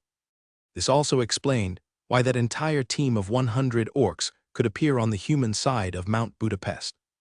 With that extremely prestigious head wolf rider captain, there was no way they would risk their lives going through the peak of Mount Budapest on foot. The danger there was enough to wipe out a big chunk of their team. Mount Budapest's peak was the domain of intermediate and elite spiritual beasts. Even elite wizards could not come out of there easily, let alone head commander rank orcs. Elite spiritual beasts were the same rank as elite wizards, but their strength was a little stronger. Therefore, if you wanted to kill an elite spiritual beast, it was basically impossible without at least a few elite wizards. Do beasts countering potions work on beginner rank spiritual beasts? Abel asked, looking at head commander Bodley. No. But if a sky sparrow was here, maybe the fiery bear was scared off. Head Commander Bodley replied. Abel could understand this. Beasts might feel a lot of pressure just by looking at the giant body of White Cloud, even though a sky sparrow might not be a spiritual beast. Their size was enough to scare off a lot of spiritual beasts. Then we are in trouble. Where would a fiery bear go? K-3308 yelled from the side. If we can't find one, then we will fail this mission. K-3305 sighed in disappointment. They couldn't find a fiery bear, and it would waste a lot of time to search for another spiritual beast. Most men in this team did not have that much time to waste. Both head commanders and wizards would need to rest for a long time before going on an outdoor adventure like this. Also, you could find a new War Glory mission in Miracle City every day, so an extra day of adventure would garner only losses. Abel had joined this mission because he wanted to return. A favor for K-3305. K-3308 joined for fun, so Head Commander Markham had no choice but to join as well since he needed to protect K-3308. Head Commander Bodley had joined because he had spent way too much War Glory to exchange little skulls and bone-made portal objects. Therefore, everyone had something they wanted to gain from this. Still, no one would want to drag out time in any circumstance. Just wait for Joey. Head Commander Bodley lowered his voice. This was totally unexpected to everyone, who would have guessed a fiery beast was scared off by orcs. Joey and Basil returned after an hour. Leader, we've searched everywhere. There are no traces of the fiery bear, said Joey with a bow. Afterward, K-3305 said helplessly, it's all luck. Seems like we just don't have enough of it. Thanks for everyone coming anyway. No one on the spot knew how to comfort him. The best time to use a crystal core was when a wizard's inner pattern was fully fulfilled. Its effect would be a lot weaker if they used it later, and the chance of leveling up would dramatically decrease. This was the conclusion drawn by countless generations of research. For a wizard, even a 1% increase in change was like a 100% chance to them. Suddenly Abel said gently, if you guys trust me, I can try to help you find a fiery bear. He too didn't want to let this adventure go to waste. K3516, you have an idea. K3305's eyes began to sparkle. These past few days, Abel had shown how much of a miracle he was. K3305 wouldn't be surprised if he made another miracle come true. I can only try. I'm quite good at tracking down things. As long as you can find the path where that fiery bear had left, I can track it down. Although Abel sounded very humble, everyone on the spot knew Abel would not have said it if he was not fully confident. The tracking down skill Abel had talked about was basically the powerful data analysis ability the World Stone had given him. With this ability, he turned into the best patrol. All he needed was to look at a trace of the fiery bear, and he would find it. Abel then quickly did a turn with his Mount Wolf, which made actual patrols such as Joey and Basil exchange gaze. Both of them were filled with suspicion. What can you actually see with such a speed? Although Joey and Basil were not specialized in tracking down creatures, they had worked with other patrols who were specialized in tracking. Every patrol specialized in tracking down their target would need to pay extremely close attention, not just taking a walk in a garden like Abel. This way, Abel increased his concentration range. In a spot 240 meters from his gaze, there were some broken down tree branches and marking. He then focused his power of the will on it. It was exactly the trace of that fiery bear, so he dashed forward and wore his Mount Wolves. Follow, Head Commander Bodley waved his hand to the others. Excitement grew from K3305. It was like a ray of hope had shone down upon him. He did not expect Abel to find the trace of that fiery bear, but at the same time, he would not believe Abel would lie to him. In fact, Abel would only say something if he was certain. All of a sudden, the entire team grew quiet as they nudged their mounts to follow Abel's Mount Wolf King. That Mount Wolf King was basically running. It followed a small hidden stream towards the peak of the mountain. Abel led the way up front. That fiery bear was probably so scared of the sky sparrow, it had almost run in a completely straight line from the start. It had only started to take turns after a while. Since none of the mounts in the team were ordinary, even the war horses of those elite warriors were the best war horses in the camp, they did not drag down Abel's speed. After half a day, just before those war horses began to get tired, a howling sound up front had stopped their steps. Afterwards, they put up their fighting formation. Those war horses were trained by humans, therefore they would not get scared even if they heard the howl of a powerful spiritual beast. They were ready to fight at all times. They were the most loyal partner of a knight. Found it. K3305 had looked through a lot of information about the fiery bear before this adventure, so he had memorized its call by heart. Abel had succeeded. Head Commander Bodley stuck his hand up and estimated the direction of the wind, and then said, "We are in a good position. The wind is blowing along with us. We can get a little closer. What I heard just then doesn't sound right." "It's the call of two spiritual beasts." Abel nodded. Although those two howls sounded extremely similar, Abel could tell they were from two different spiritual beasts. K3305 felt his heart drop. This spiritual beast hunting mission of his was way too rough. They had already gone through 2 battles, just to discover that the spiritual beast had escaped. Now he luckily found the spiritual beast again, but there were 2 of them together. "Approach carefully," Head Commander Bodley said gently as he patted his war horse on the neck, telling it to not make a sound. The others had also done the same and calmed down their war horses. Mount Wolves and horseback deers were both elite mounts. They would not make sounds for no reason. Finally, Abel and the team had arrived at a water hole. There were 2 fiery bears. It seemed like they were having a fun time playing the water. Abel finally understood why this fiery bear did not return to his old domain. It had found its mate. Although there were quite a lot of fiery bears in Mount Budapest was way too big. It was not easy for 2 fiery bears to run into each other. K3305, what should we do now? Head Commander Bodley knew fully well that his team was powerful enough to take down a beginner-rank spiritual beast, or even one that was just below an intermediate spiritual beast, like a fiery bear. However, taking down 2 fiery bears at once was basically impossible. Fiery bears were known for their powerful attacks, and their speed was not bad too. There was only one way to kill them, and that was facing them head-on. Things like arrows could not even make a mark in their skin and fur. 3516, do you have any ideas? K3305 knew how powerful those fiery bears were, but he didn't want to give up after they had gone through so much. If he missed this chance, his entire wizard journey in the future would be affected. Therefore, he had placed all his hope on Abel. The miraculous and powerful ability Abel had presented, or even that scary crossbow, were the only hope that this team could win against two fiery bears. Abel could totally sympathize with K3305. If a wizard didn't use a fresh crystal core after their wizard pattern had been fulfilled as soon as possible, their opportunity to level up through this method would be lost. Although using a same-rank crystal core after some time might help a little, its effect would be far less effective using one as soon as a wizard's wizard pattern was fulfilled.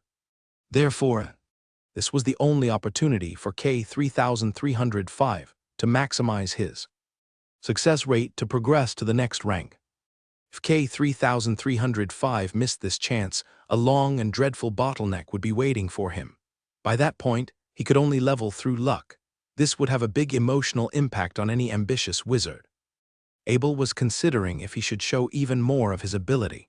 To be honest, after Abel's soul had merged with a dragon core, he could just demolish these beginner spiritual beasts with almost zero effort.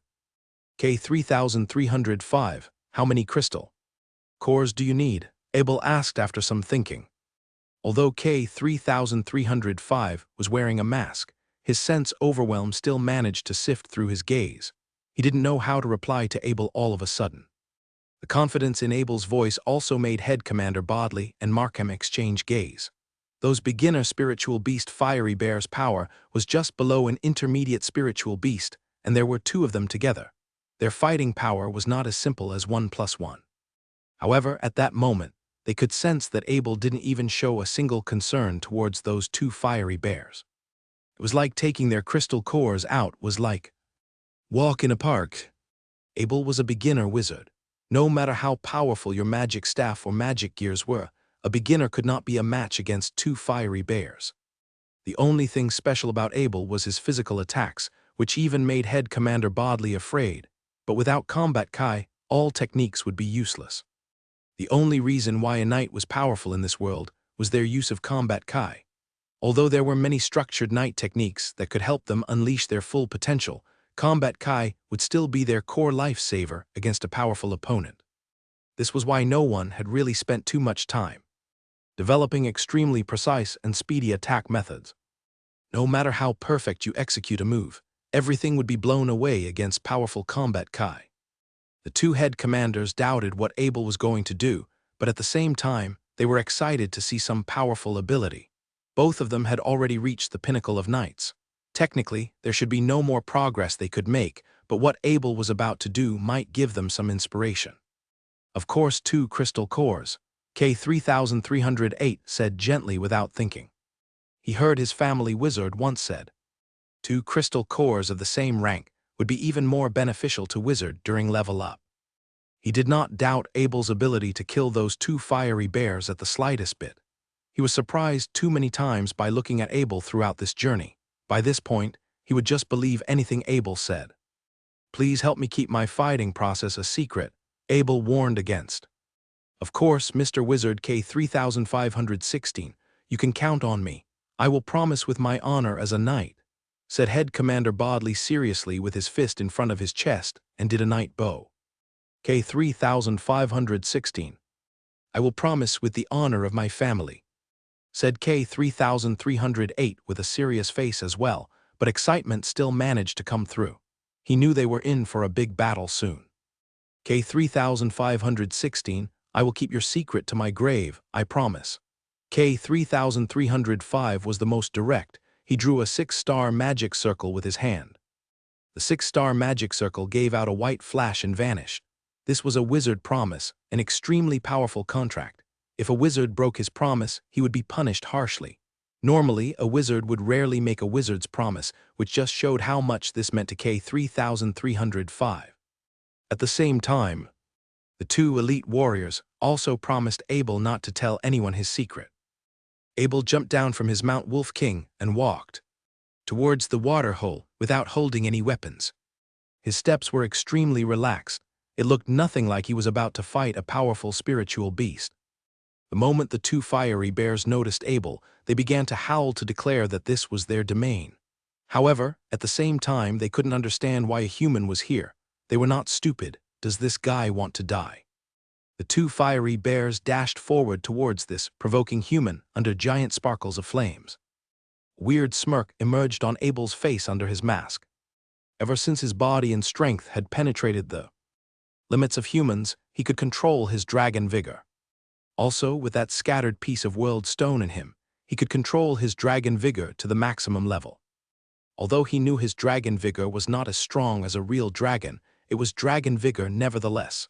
Even a pseudo-dragon would recognize it. He was not sure if this would work on elite spiritual beasts, but those fiery bears were beginner spiritual beasts. They could not change, no matter how strong they got. As the fiery bears left the water, the fire attributes in their body began to gather, and soon their entire body was engulfed in flames. The fiery bears would not underestimate their opponent. No ordinary humans could survive in Mount Budapest.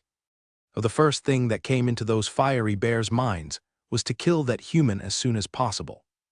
In Abel's eyes, the flames on those fiery bears were basically a powerful fire-attributed armor. Human knights could not do this, even head commanders with fire-attributed combat kai. No human body could withstand the heat if they tried to gather their fiery-attributed combat kai together into an armor. Only ice combat kai head commanders could gather ice-attributed combat kai into armor for defense. This is why head commanders with ice combat kai were stronger in defense. Spiritual beasts naturally had powerful bodies. Therefore, what was impossible for human head commanders was basically instinct to them. They could grasp this fire-attributed armor as soon as they were fully developed. If Abel had really fought with his own ability, it would be a big hassle to break that fire-attributed armor on those bears. Even if he had used lighting combat kai to bomb them, it would still take some time. Therefore, Abel did not think too much. He was a simple guy. There was no need to overcomplicate things. Two fiery bears roared and speeded towards Abel. They were just around 50 meters from him. In 1 second, Abel would either be lit up by fire attributes or smooshed by their giant force. However, all Abel did was a little stamp with his feet, and an invisible shockwave viciously unleashed immediately 50 meters around him. This shockwave carried a horrific scent and slammed onto those fiery bears. Two fiery bears let out a yelp. The flames on their bodies immediately vanished along with the vicious look on their faces. They didn't even have the option to escape. Their rank was too low compared to a giant dragon. Those fiery bears could not withstand a dragon vigor. Not even the slightest bit. Just like that, they limply slid next to Abel's feet. Abel struck down with both his fist on the skulls of those fiery bears. Since there were no flames protecting them, Abel's strike had directly taken their lives away. The others watching the battle could not comprehend what was happening. Why did those powerful fiery bears lose control of their bodies all of a sudden? If spiritual beasts were that easy to kill, Mount Budapest would be ruled by humans or orcs long ago. The most incomprehensible thing was how Abel could kill those two fiery bears by just hitting them lightly on the head.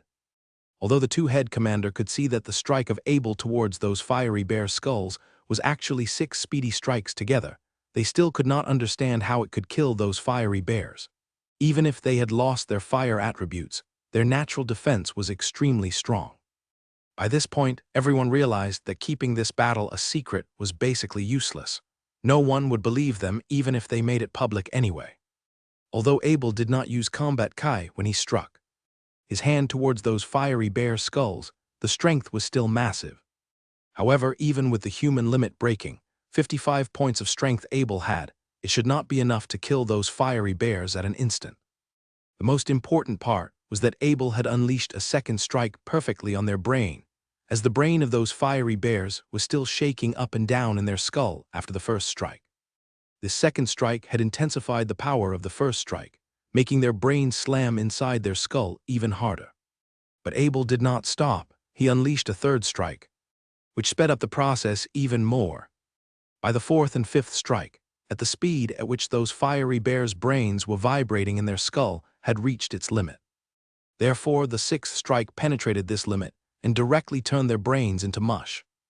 Without the sight and data analyzing ability of his world stone, no one would be able to do this trick, even if Abel had explained all the details. Because this complicated technique did not require combat Kai, those two head commanders just could not understand how Abel had killed those fiery bears no matter how hard he thought. K-3305. I'll leave this to you, said Abel to K-3305 who was in hiding. K-3305 still didn't know what had just happened. Did a battle even happen? Those two things in front of Abel were just like cats. Were they really fiery bears? There was no combat Kai or powerful lavish fighting techniques. All he saw was Abel stepping up, two fiery bears dashed forward and then dropped down in front of him. The only move Abel made was a little jig with his hands, and the battle had ended. K-3305 stopped daydreaming. We don't have much time. By that point, Head Commander Bodley had regained himself. Okay. K-3305 could no longer be as relaxed or describe how he was feeling. He did not mention any compensation when he invited Abel to join this mission, which meant he needed to pay him in favor. Abel had saved their team multiple times, and in the end, it was also Abel who killed the fiery bears. How could he ever repay this favor? Still, the most important thing to K-3305 right now was to take out those fiery bears' crystal cores and meditate straight away. Because of this, he didn't even meditate yesterday. Wizard could only meditate once every 24 hours, so if you wanted to meditate during the day, you must skip your nighttime meditation the previous night. He took out a surgical knife from his portal bag and carefully kneeled down by the side of a fiery bear. Even though they were dead, he could still feel the powerful vigor from their bodies. A surgical knife was an extremely thin knife. Its blade was not strong. It could only be used for cutting open things slowly. It could not be used as a weapon. K-3305 carefully plunged the knife in the skull of a fiery bear and slowly moved back and forth. Afterward, he found a gap in the skull and pried it open. At that moment, he suddenly realized what had killed this fiery bear. Its brain had completely turned into mush. He felt a cold breeze in his heart. Abel had caused such destruction just by a careless strike. However, soon his attention was attracted by a crystal-looking object in the skull. It was the crystal core. He carefully took it out and shoved it into his portal bag. Afterward, he took out his surgical knife again and walked towards the other fiery bear. Other than K-3308, everyone on the spot was able to take out a crystal core in a faster and more effective way than K-3305, but no one would help him. This was because those fiery bears' crystal cores were for K-3305 to level up. So the process of taking it out should be completed by K-3305 only. This way, no one other than the wizard himself was responsible for his success or failure in his level up. If another person had taken out the crystal core for a wizard, some bad-tempered wizard would blame that person if they failed their level up. This had led to the rule that the person was leveling up should be the only one taking out the crystal core. Abel leisurely sat in the yard of his No. 09 mansion in Miracle City Area A. He had a glass of water spirit fruit juice in his hand. 2 days had passed since he helped K-3305 get his crystal cores. K-3305 was lucky. With the assistance of 2 crystal cores, he had successfully become a rank 7 wizard. This saved him at least a few years of hard work. He had also gotten a lot of resources: a Kong Spirit portal bag, a 10 cubic meters portal bag, a 5 cubic meters portal bag, a Mount Wolf King, and many other resources that made him feel like that trip was worth it. In regards to K-3305, returning his favor, Abel really couldn't care less. If there was something he couldn't solve, he didn't think K-3305 could help him. Helping K-3305 was just Abel returning his own favor, since K-3305 had helped him so much when he first came to Miracle City. Also, he was a little curious towards Mount Budapest anyway. K-3516, it's K-3308. I've already got those little skulls and bone-made portal objects ready. Just come to the mission hall when you have time, I'll give it to you. K-3308 sent a message to Abel's military card. I'll be on my way now, Abel replied. Abel would not invite K-3308 to his accommodation like head commanders Bodley. If he did, he suspiciously imagined K-3308 coming here to annoy him every day. Abel was not ready to ride his Mount Wolf King from his accommodation to the mission hall. Instead, he just uses the short-distance teleportation circle like always. The only time Abel had ridden his Mount Wolf King was when they were coming back from the Miracle Wall to the wizard camp. That Mount Wolf King had not left his accommodation ever since. It was still being domesticated. The moment Abel exited from the teleportation circle, K-3308 was on a Mount Wolf. His face was filled with pride. Although there were rumors going around Miracle City that 2 Mount Wolves had been spotted, Abel had never brought his Mount Wolf out. Therefore, as the only Mount Wolf out in the wild, K-3308 would catch looks no matter where he went. The looks of knights were often filled with pity when they saw K-3308. It was such a waste for a beginner wizard to ride such a top-quality mount. The only occupation that would unleash its full potential was knights. On the other hand, all wizards were extremely jealous. All of them wanted a good mount, especially before they learned how to move in a flash. Mount was a must. As Abel gazed at the proud-looking K-3308, he began to doubt if he should meet up with K-3308 in a place like this. K-3516, I'm here.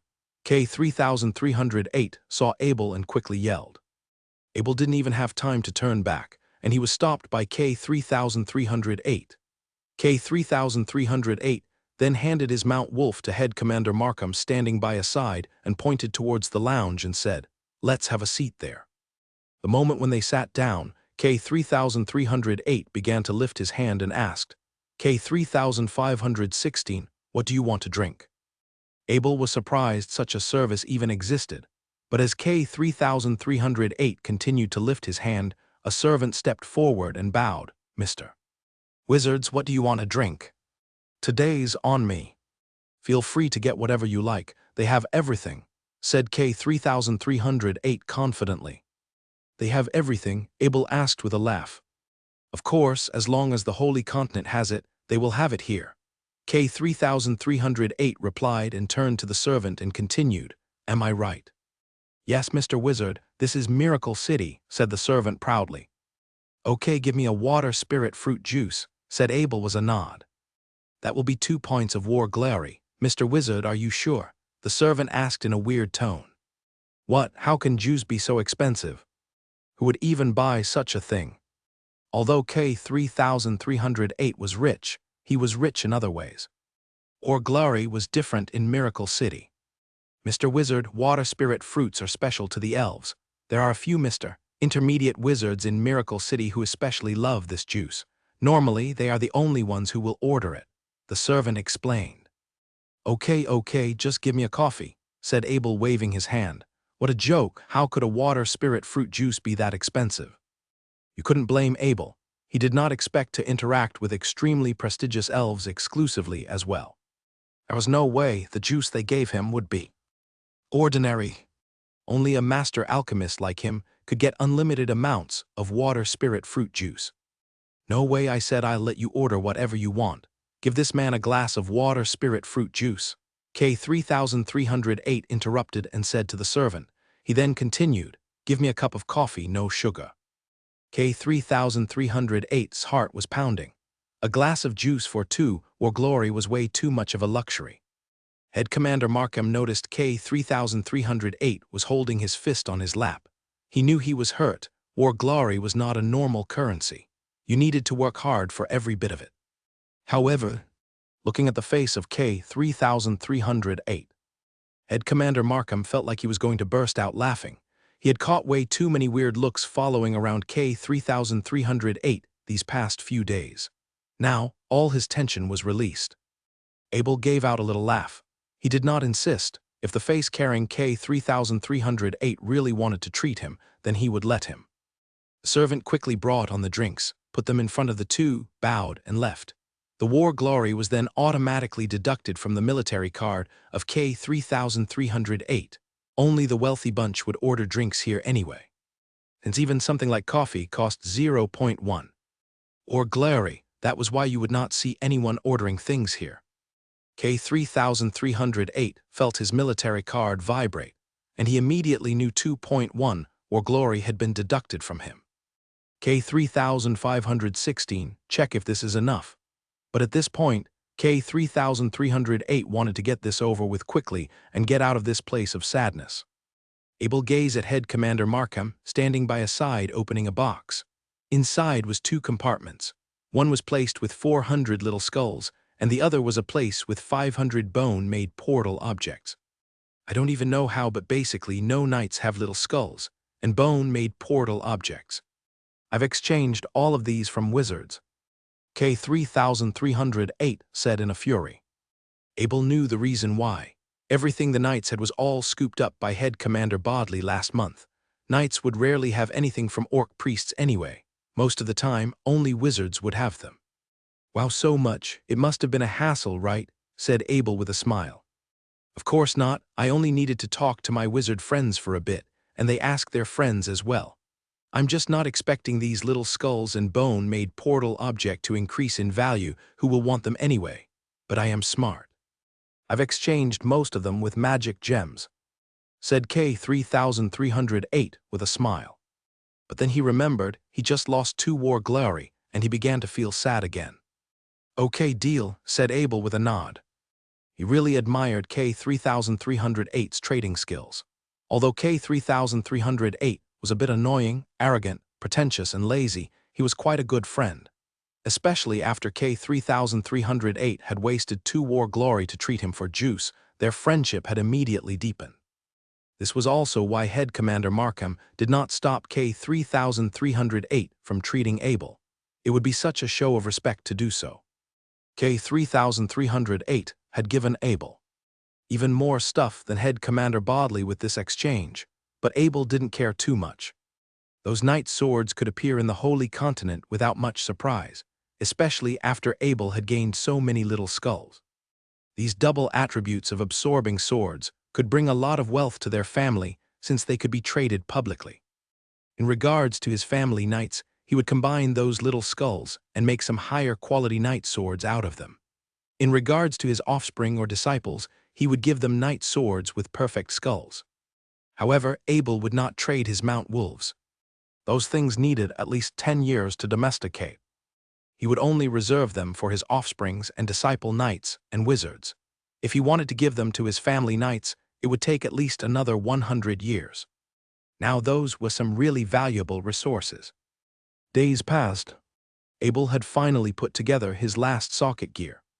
Ever since he had gotten the Horadric Malice, he opened up countless sockets on countless gears. He finally had enough to make a rune word gear for his spirit guardian knights. Even though they had already gotten a huge power breakthrough with the level 20 skeleton resurrection, their power could increase again with the rune world gears. Last night, after Abel had set up his barrier circle, he immediately went to the rogue encampment through the portal. Then, he returned to the hotel in Lut-Golin through a little teleportation station. His mission today was to make 8 sets of rune word gears for his spirit guardian knights. He had everything prepared, even that dark gold crystal core. On the first floor of Lut-Golin, Abel sat down in the center. Even though it still felt lonely, the place had regained a little bit of life after he told his spirit guardian knights to give it a clean. Took out the ingredients from his portal ring one by one. Because of the Horadric Malice and his extraordinary speedy forgery skills, he had reached the pinnacle of normal forgery. If magic weapons and rune weapons did not exist, his weapons would be the best weapons in the world. He took out some lightweight armor with the attributes of lightweight armor normal, defense 121, durability 6969, plus 15% increased defense, increased durability 15%. Socket 2. This was the best rune ingredient even in the dark world. The main reason why these ingredients could be made was mostly because of Abel's forgery technique. He had directly hammered normal iron into top-level condensed iron. And, with the World Stone's sight and data analyzing ability, his forgery skills had a huge breakthrough. He achieved perfection with every strike, which was why every gear he had made recently were lightweight. Also because of this, He had thrown everything he had made before into the secondary storage. His new work was a lot better, so all he needed to do was to put a few sockets on them with his Horadric malice. The good thing was that he had good luck. He had made all 7 sets of armor for the rune word in such a short period of time, one of which was for himself. Then he checked the attributes of the gears. Light shield normal. Defense 18. Durability 34. Plus 15 defense. Increased durability 15%. Socket 3. Giant battle sword normal. Single hand damage 520. Durability 44. Plus 15% damage. Plus 3 hit rate. Socket 2. Head guard normal. Defense 18. Durability 34. Plus 15% defense. Plus 3 accuracy.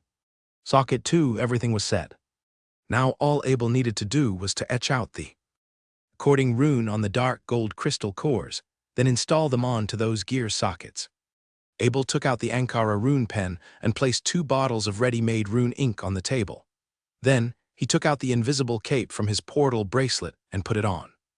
His 240 points of power of the will were immediately further maximized under the head loop of the cape, and it almost doubled. Abel was so confident he didn't even take out a soul potion. He had a feeling that he could make an acceptable rune world without relying on a soul potion to boost his ability. He dipped his Ankara rune 1 in the rune ink and began his first etch. Rune Ort 9. Suitable for socket. Weapons plus 150 lightning damage. Armor lighting resistance plus 30%. Helmet lighting resistance plus 30%. Shield lighting resistance plus 35%. Abe had his gaze fixed on the dark gold crystal core, and his data analyzing ability began to show its power. His rune pen quickly swirls on the crystal core. With 55 points of dexterity and 55 points of strength, Abel had surpassed human limits. His hand sped up under his data analyzing sight. He was concentrating. He did not even care how long he took to etch his first rune. He immediately squirted out the rune ink on his Ankara pen and dipped it in the second rune ink. The second etching began. After he finished the second round, the gold rune in the crystal core began to show effect.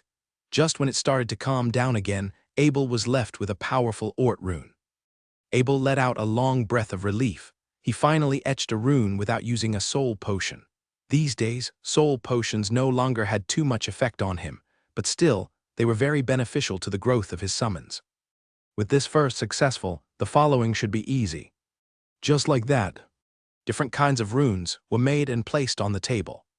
Dark gold crystal cores were extremely valuable, but Abel always had an idea. Once he had enough of these crystal cores, he would start combining them. He would start from 10 runes. 3 of them combined together would get one that is 1 rank up. If he kept continuing like this, he would get the most powerful runestone like the ones in the legends. Just imagine a set of gears made out of the most powerful rune.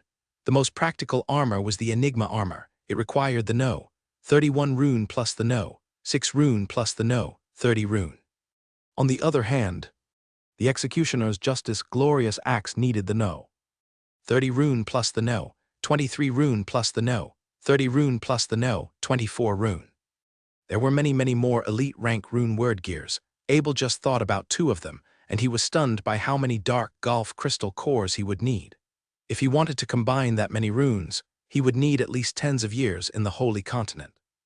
This was basically like a few hundred years in the Dark World, so he couldn't help but sigh.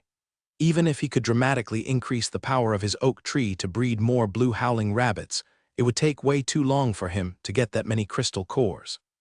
Abel took these nonsensical thoughts out of his mind and focused on what's on the table again.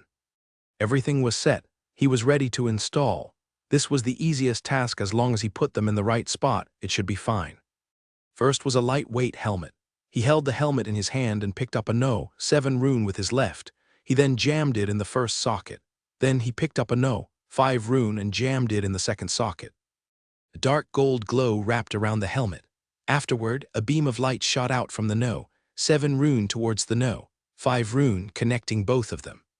Slowly, the word Tal emerged from the first socket of the helmet, and the word Eth emerged from the second socket. The 2 words combined, forming the word Talith, and their glow intensified. Afterwards, the word Talith and the dark gold glow simultaneously rushed into the lightweight helmet, and the helmet returned to normal again. However, Abel knew, a new rune world gear has been born. By this point, Abel no longer needed the Horadric cube to examine the attribute of a gear. Even though he only had a tiny piece of world stone, as long as he was in the dark world, he could know something's attributes just by focusing on it. Stealth. Lightweight armor normal. Defense 124. Durability 6969. Plus 25% faster run/walk. Plus 25% faster casting rate. Plus 25% faster hit recovery. Plus 15% defense. Plus 6 dexterity. Mana regenerate 5%. Magic damage reduced by 3. Poison resistance plus 30%. Plus 15 maximum stamina. Increased durability 15%. Socket 2. Although this was the lowest rank rune world, stealth, it was still better than any armor Abel had ever seen in the Dark World or Holy Continent. Abel made 9 rune word stealth armors in total, and one of which was for his own personal use. He wanted to swap out his twitch throw since that plus 25 casting speed was so attractive. This speed was not the speed of magic pattern drawing, but the speed in which a spell took to form. For example, the most powerful elite fire wizard spell, Asteroid, took time to summon asteroids for attacks after the magic pattern was drawn. This whole process took 1.2 seconds. With this stealth armor, 0.3 seconds would be saved. If wizards were fighting each other, even 0.1 seconds could dictate life and death, let alone 0.3 seconds. Increasing casting speed was actually forcefully altering the law of the universe through the power of the rune word. It changed the speed of time, decreasing the time it would normally take to cast a spell. The other abilities, such as plus 15 mana recovery rate and 3 damage, were extremely practical as well. It could increase the fighting power of any fighter in any battlefield.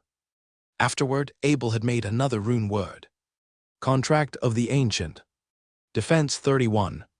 Durability 34. Increase 65 defense. Ice resistance 43. Lightning resistance 48. Fire resistance 48. Poison resistance 48. 10 health damage turn into mana increase. 15 maximum stamina. Socket. There was no need to explain. This shield was made to counteract spell attacks.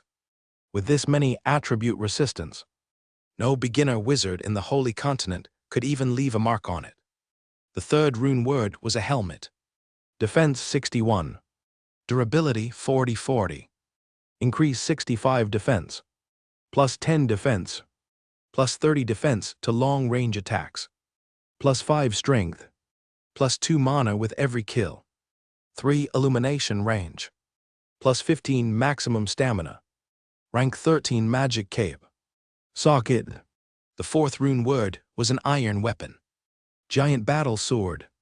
Single hand damage 1330. Durability 44. Plus 25 attack speed. Plus 35 damage. Lowest damage 3. Maximum damage 3. Accuracy 53. 50% chance of open wound. Plus 2 mana with every kill. 1 illumination range. Socket. The 50% chance of an open wound caught Abel's eyes the most, although he couldn't see much use of this against those feelingless and emotional-less hell creatures in the Dark World. In the Holy Continent, it would be very scary if he could open up a wound in his enemy with every 2 strikes. Just imagine, if a normal sword had struck upon a head commander with armor on, it normally shouldn't do much damage. But with this ability, a wound would open up no matter how thick their armors were. The last rune word was the bow Rifuk. Razor bow. Double hand damage 1132. 7% chance of unleashing a rank 1 swirl with every shot. Plus 25 faster run/walk. Plus 25 faster attack. Plus 48 damage. 25 target defense. Plus 69 accuracy. Plus 150 lightning damage. Socket. The most powerful thing about this bow was the 150 lightning damage and 25 target defense. With Abel's already strong dexterity, He could unleash the potential of this ordinary-looking bow to its maximum potential. Abel then summoned out all the Spirit Guardian Knights. By that point, they were all equipped with bone-made portal objects. Since those bone-made portal objects were all stored inside their body, it would look a lot more mysterious when they were exchanging gears. Abel focused his power of the will on the Spirit Guardian Knight captain and ordered it to command the others to put on their new gears. In an instant, the entire team of Spirit Guardian Knights' power shot up like a rocket. Abel had also put on his new gear. Those rune words were equipped with so many attributes, it would be extremely destructive in the Holy Continent, even though they might not do much in the Dark World. Of course, Abel's attributes were already very overpowering with the accuracy of his little piece of world stone. Every move he made was perfect. Abel gave his new gears a little test. His physical strikes had now reached the power of 2251, and his defense and resistance had increased dramatically as well, especially after he was equipped with the rune word bow Relic. His lightning damage had reached the scary point range 18102. With Abel's talent for lightning attacks, he could bring about 102 points of lightning damage with every arrow. This way, he wouldn't even need to use spells or magic power. Abel basically had unlimited amounts of perfect gems on him ever since Johnson had found that gem mine with its talent. On top of that, he had also gained large amounts of magic gems from those virgins on that mission with K3305. At this moment, he thought about the swapping ability of the Horadric Cube again. 3 perfect gems could be exchanged with a blue rank item. He wanted to swap out his jade ring. Ever since he got 25 points of poison resistance after killing Endiriel, that ring had lost its value. Abel cleared out his Horadric Cube and put the jade ring inside. He then took out 3 perfect gems and put it inside. The insane wealth-burning operation began. If K3308 saw what Abel was doing, he would no longer want to compete with Abel. The reason why Abel didn't care about magic gems was that he could get them extremely easily. However, these things were military-grade resources in the Holy Continent. If he had taken out too many perfect gems, people would become suspicious. The gems combined through his Horadric Cube were just way too pure. Those looked very different from normal ones, even if they were the same rank. Although people might not pay too close attention to lower rank ones, once it reached a flawless level, which equaled to the intermediate gems of the Holy Continent, it would make a huge difference. Therefore, Abel would never let the gems he combined through the Horadric go public. He would only use them as power for his magic weapons at most. Abel swapped again and again. Magic gems were vanishing like smoke as his magic ring kept changing attributes. However, he was only met with disappointment again and again. Abel felt like he was getting provoked. He knew this swapping ability of his Horadric Cube was basically gambling, and the chance of success was extremely low. This was purely dependent on luck. Even the power brought on by the world stone would not do anything. Finally, Abel had enough of this rubbish magic ability, but then he thought about his druid soul. Would his luck increase if he let his druid soul operate his Horadric Cube? Up to this point, he focused his attention on the druid soul. The druid soul sifted out a strand of power of the will into the Horadric Cube and ignited a swap. 3 perfect gems vanished, and a new magic ring dropped down on the right corner of the Horadric Cube. Abel focused his power of the will on the ring. Bastard ring. Plus 10 casting speed. 120 mana. Abel immediately felt like he hit jackpot when he saw these 2 attributes. Luck was really everything. His druid soul had gotten the best ring in one try, but his main soul had just kept getting disappointments. He put the bastard ring on his finger, and he immediately felt his mana shoot up by 120, but that was not the most important thing. The best thing about it was the plus 10 casting speed. "Let's go. We'll go find that hiding radiant in the sewers," said Abel to the Spirit Guardian Knights. The Spirit Guardian Knight captain lifted up his rune word weapon. Although it did not make a sound, you could tell it was ready to fight just by its look. In the 3rd level of the sewer, Abel Black Wind. The Spirit Guardian Knights roamed around like nothing was in their way. Their increase in power had boosted their attacks and defense to a whole new level. Under the fire enchantment and the extra damage of the Spirit Guardian Knight captain, this team of Spirit Guardian Knights was basically invincible. The Spirit Guardian Knight Naga's poison attacks were wiping out fields of hell creatures.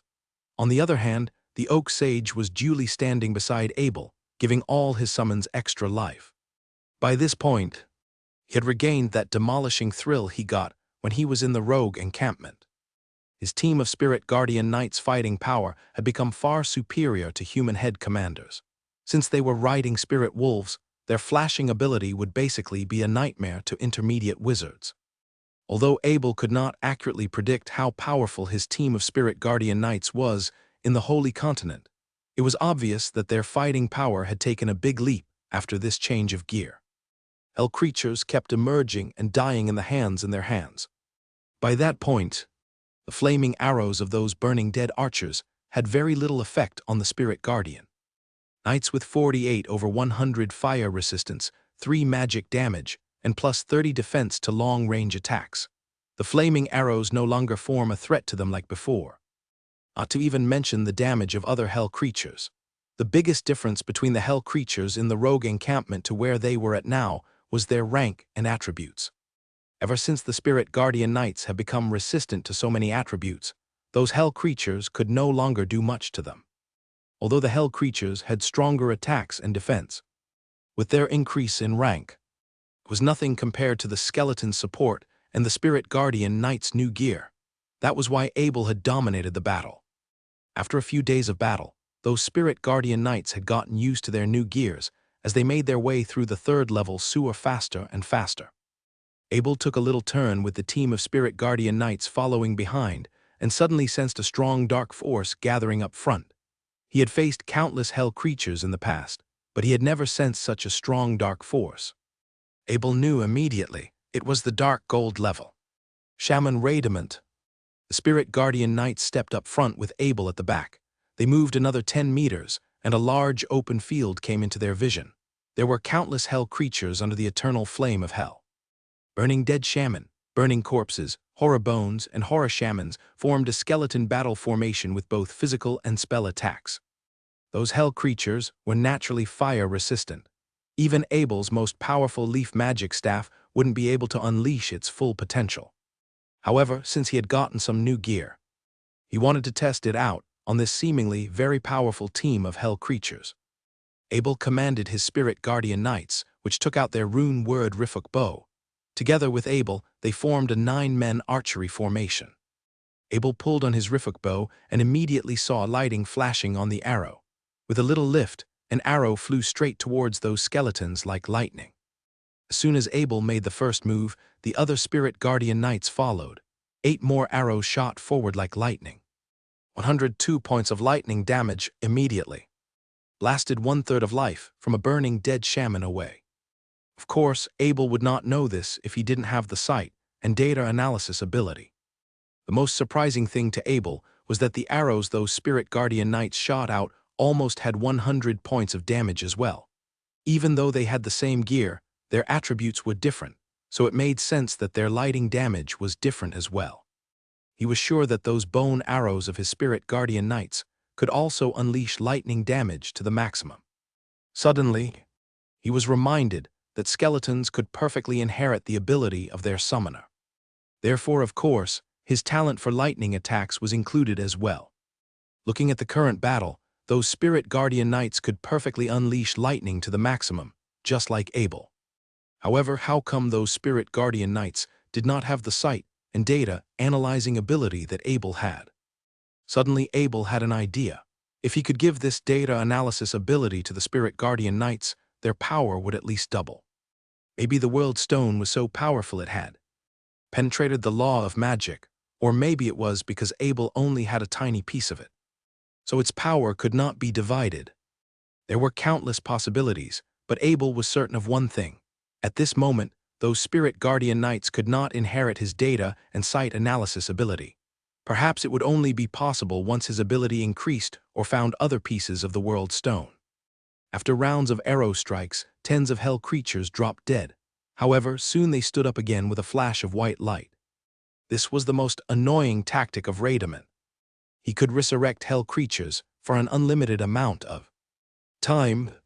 As Abel kept shooting his arrows, the skeletons had tracked down Abel's locations. Hundreds of burning corpses and bones of horror dashed forward towards Abel, while burning Shaman and shamans of horror following behind. Change gear, Abel commanded with his power of the will. The rifuk was a double-handed bow, so the rune word Ancient's Pledge shield could not be used. This would make the defense of those Spirit Guardian Knights decrease dramatically, especially the attribute defense those Spirit Guardian Knights needed to fight off those shamans. Abel could also see how diverse shaman attributes were. Some had fire, some had poison, some had lightning, and some had ice. In this case, the best thing to do was to take out their ancient word Ancient Pledge shield. The Spirit Guardian Knights did not flash away. Instead, they dashed forward and faced those burning corpses and bones of horror head-on. The Spirit Guardian Knight Captain unleashed its special curse immediately, and a patch of red glowed and emerged above those hell creatures. Afterward, the rain of curse poured down, and the curse came into effect. Under the red glow of the curse, the Spirit Guardian Knight's attack was maximized. A hell creature would drop dead with every 3 strikes. At this moment, Radiant no longer had time to unleash spell attacks towards those Spirit Guardian Knights, since it kept resurrecting its burning corpses and bone of horror. Abel stood behind his Spirit Guardian Knights and kept casting the static field. This spell could decrease the health points of all hell creatures on the spot by 25%. This way, the rate of killing of those Spirit Guardians would increase dramatically. One prerequisite of this mass-controlling spell was to have a safe environment, which Abel had gotten with the protection of his Spirit Guardian Knights. Of course, this was also because those hell creatures were not intelligent. If they were, there was no way Abel would act this causally. At this moment, the shamans were beginning to approach the Spirit Guardian Knights and began to unleash their attributed spell attacks. However, it did not do much to them since they had the Ancient Pledge shield and those full recovery potions. Kill, Abel yelled, and 2 Spirit Guardian Knights vanished from the spot and reappeared next to Radiant. Their crazy attacks had begun. However, Abel was not expecting Radiant to be so quick. Before Abel even had time to see what was going, it had already dodged the strikes from the 2 Spirit Guardian Knights. Damn, it's extra fast, Abel mumbles to himself furiously. The 2 Spirit Guardian Knights immediately flashed again next to the Radiant. This time they had it prepared. The rune word Iron Sword emerged next to Radiant. Radiant came to a halt. Although its speed was scary, the flashes of those Spirit Guardian Knights were basically a bug in the system. Radiant could not react fast enough, and 2 long blood wounds were opened up on its body. The tune word Iron Weapon had a 50% chance of open wound. At that moment, both of them had come to effect. In a roar, Radiant was angry. A blue glow emerged from its body. Just when the Spirit Guardian Knights wanted to attack again, they suddenly came to a halt as their bodies were wrapped in blue frost. All of a sudden, their movements had been slowed down. Under Abel's gaze, he realized 1/5 of those Spirit Guardian Knights' health had been taken away with this hit. Spirit Enchantment, Holy Freeze. Abel mumbled he knew the name of this attack. The Holy Freeze was an extremely scary aura. As long as you were in the aura, you would be slowed down and simultaneously attacked by it relentlessly. Their ice resistance was not strong enough to counteract this Holy Freeze, so it was unavoidable. At this moment, Abel realized his 2 Spirit Guardian Knights were attacked by the Holy Freeze again. Another 1/5 of their health was taken away. If this continued a few more times, those Spirit Guardian Knights would be better off dead. Also at the same time, Abel noticed the wound those Spirit Guardian Knights just opened up on Radiant was fully recovered, and its health points were full again. Immortal. Abel knew Radiant had another attribute known as Immortal. However, it was not actually immortal, it just meant it could automatically replenish its own health points. This ability could be used in battle, which meant it was best not to drag out a battle with Radiant longer than necessary. Radiant had a perfect set of abilities for battles, making him an extremely powerful opponent. It could resurrect dead hell creatures, protect itself with the Holy Freeze, and dodge with it extra fast. As Abel was still thinking, the 2 Spirit Guardian Knights struck their swords on Radiant again. This time only 1 wound was opened up. But by that point, they no longer had much life left. They might die if they were attacked by another Holy Freeze. Suddenly, the Druid's soul automatically unleashed 2 full recovery potions from Abel's Snake Ego belt, and fully replenished those spirit guardian knights' life. We can't do this. Abel knew it would be very hard to kill Radiant if they continued like this. He would just fall into a disadvantageous position and slowly get exhausted. The best way was to command all the spirit guardian knights to flash next to Radiant and lock him down. But this way, Abel would be exposed to all these skeletons. Abel would not be able to counteract so many attacks even with his ancient pledge. And he would definitely not put himself in a situation like this. Suddenly he thought of a spell Cloak of Shadow by his rune word Nadir. It could make the spellcaster invisible. This was an assassin spell, but Abel had never seen an assassin use this spell in the Holy Continent. Maybe it didn't exist to them. A Cloak of Shadow could darken the surrounding sky. Therefore, even if one assassin had cast this spell, their enemy's defense would be weakened. Therefore, this spell was perfect for assassins. The Cloak of Shadow on the rune word Nadir was level 13. It could make Abel invisible for 20 seconds. During this time, as long as he didn't make a move, his enemies would not be able to spot him. Abel quickly cast this spell. Then, the number 9 next to the Cloak of Shadow in the Nadir turned into an 8.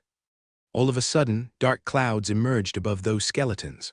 Other than Abel, all the sight of all the hell creatures were blocked. The spirit guardian knights heard Abel's command and immediately flashed next to Radiant and tightly locked down all of its movements as soon as Abel had cast the Cloak of Shadow. 4 green glowing balls emerged from the 4 hands on the spirit guardian knight Naga's back. Afterward, it threw those balls towards Radiant, stopping it from regenerating its life. Afterward, the spirit guardian knight captain unleashed its special curse, extra damage, and a red glow emerged above Radiant. The red glow landed on the body of Radiant, and it was cursed.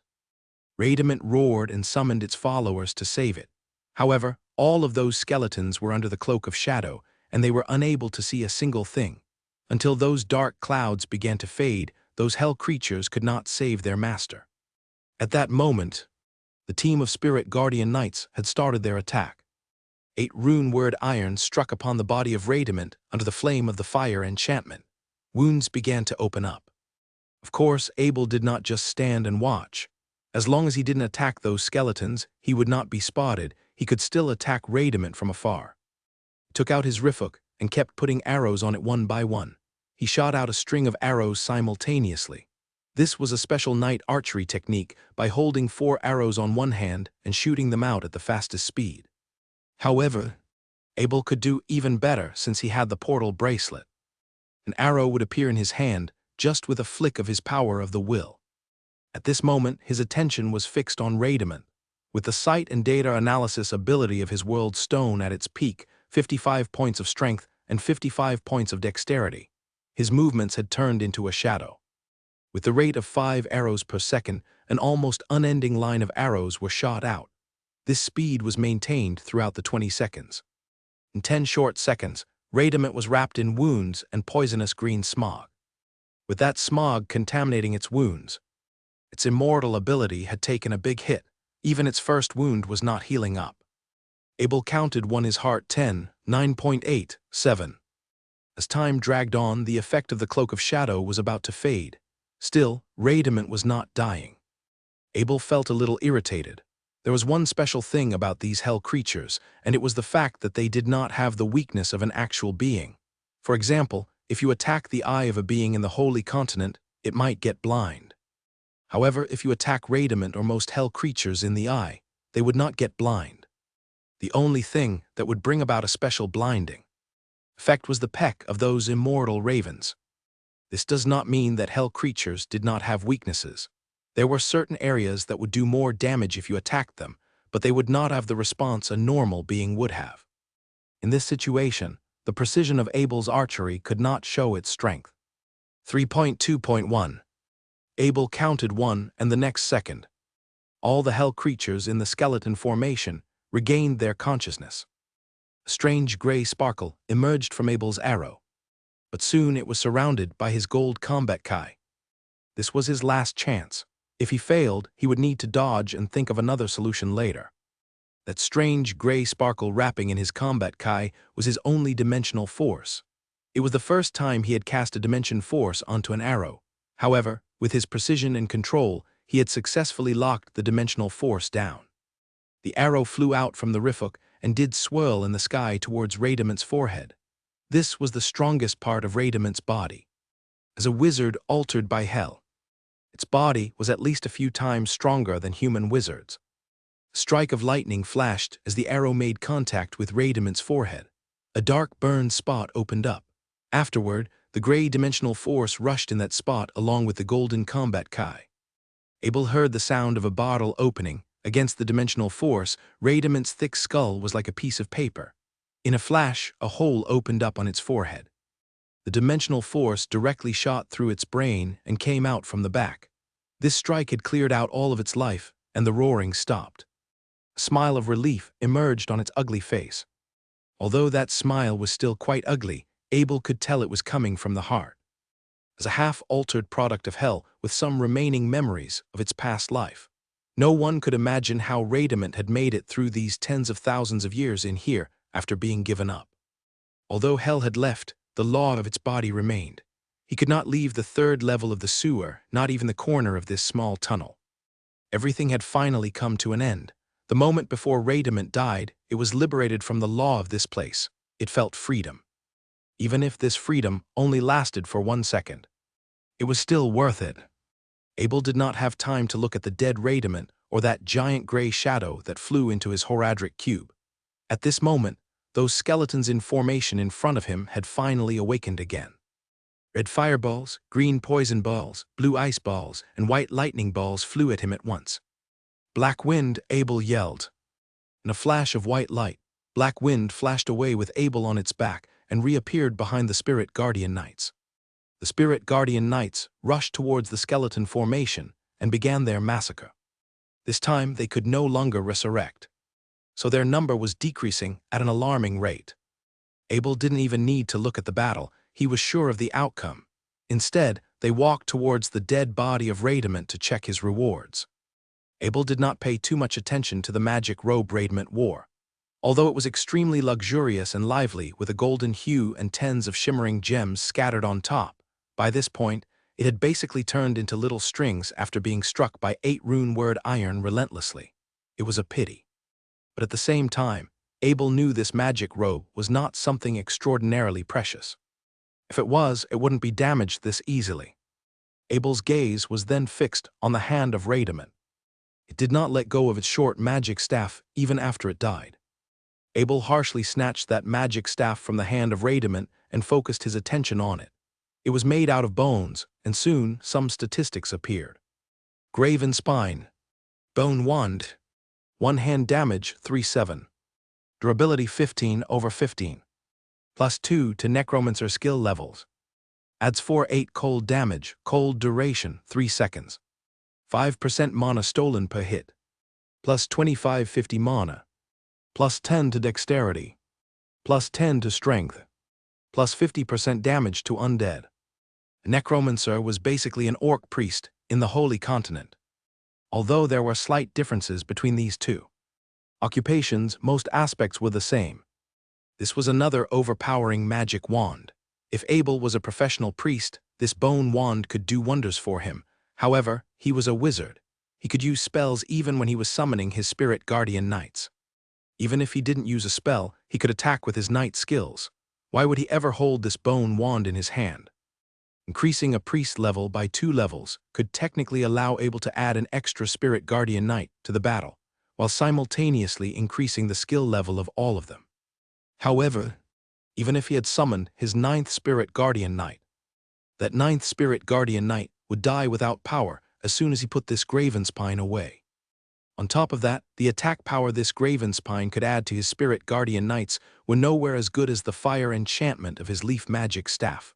Therefore, there was only one use of this bone wand at the end of the day: put it on a shelf. Abel shook his head and put the Graven Spine in his portal ring.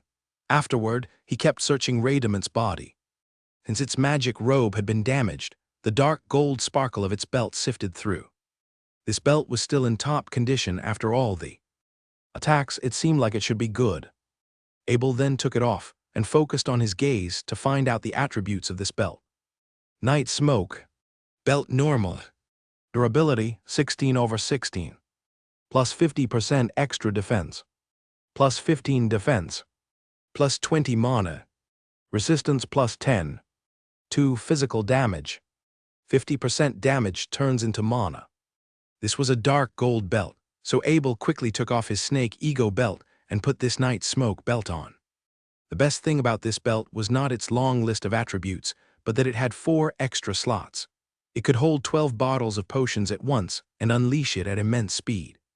Every single attribute of this night smoke belt was also very useful to Abel, so he was very happy with it. The search on Radiment's body continued. Just when Abel decided there was no more valuable stuff on it, his gaze was attracted by a nearby box. It was a gold box, just like the one Bardali was guarding. Inside should be placed with the rewards for any challenger who won against Radiment. Abel stepped forward and used his rune word iron to prick out the box, exposing the stuff inside. The first thing that caught his eyes was a book shining in dark gold. This book looked way too pretty. It screamed luxury at first sight. Skill book. This was a reward for anyone who won against Radiment. As soon as you open this book, you could get an extra skill point. Abel held the skill book in his hand.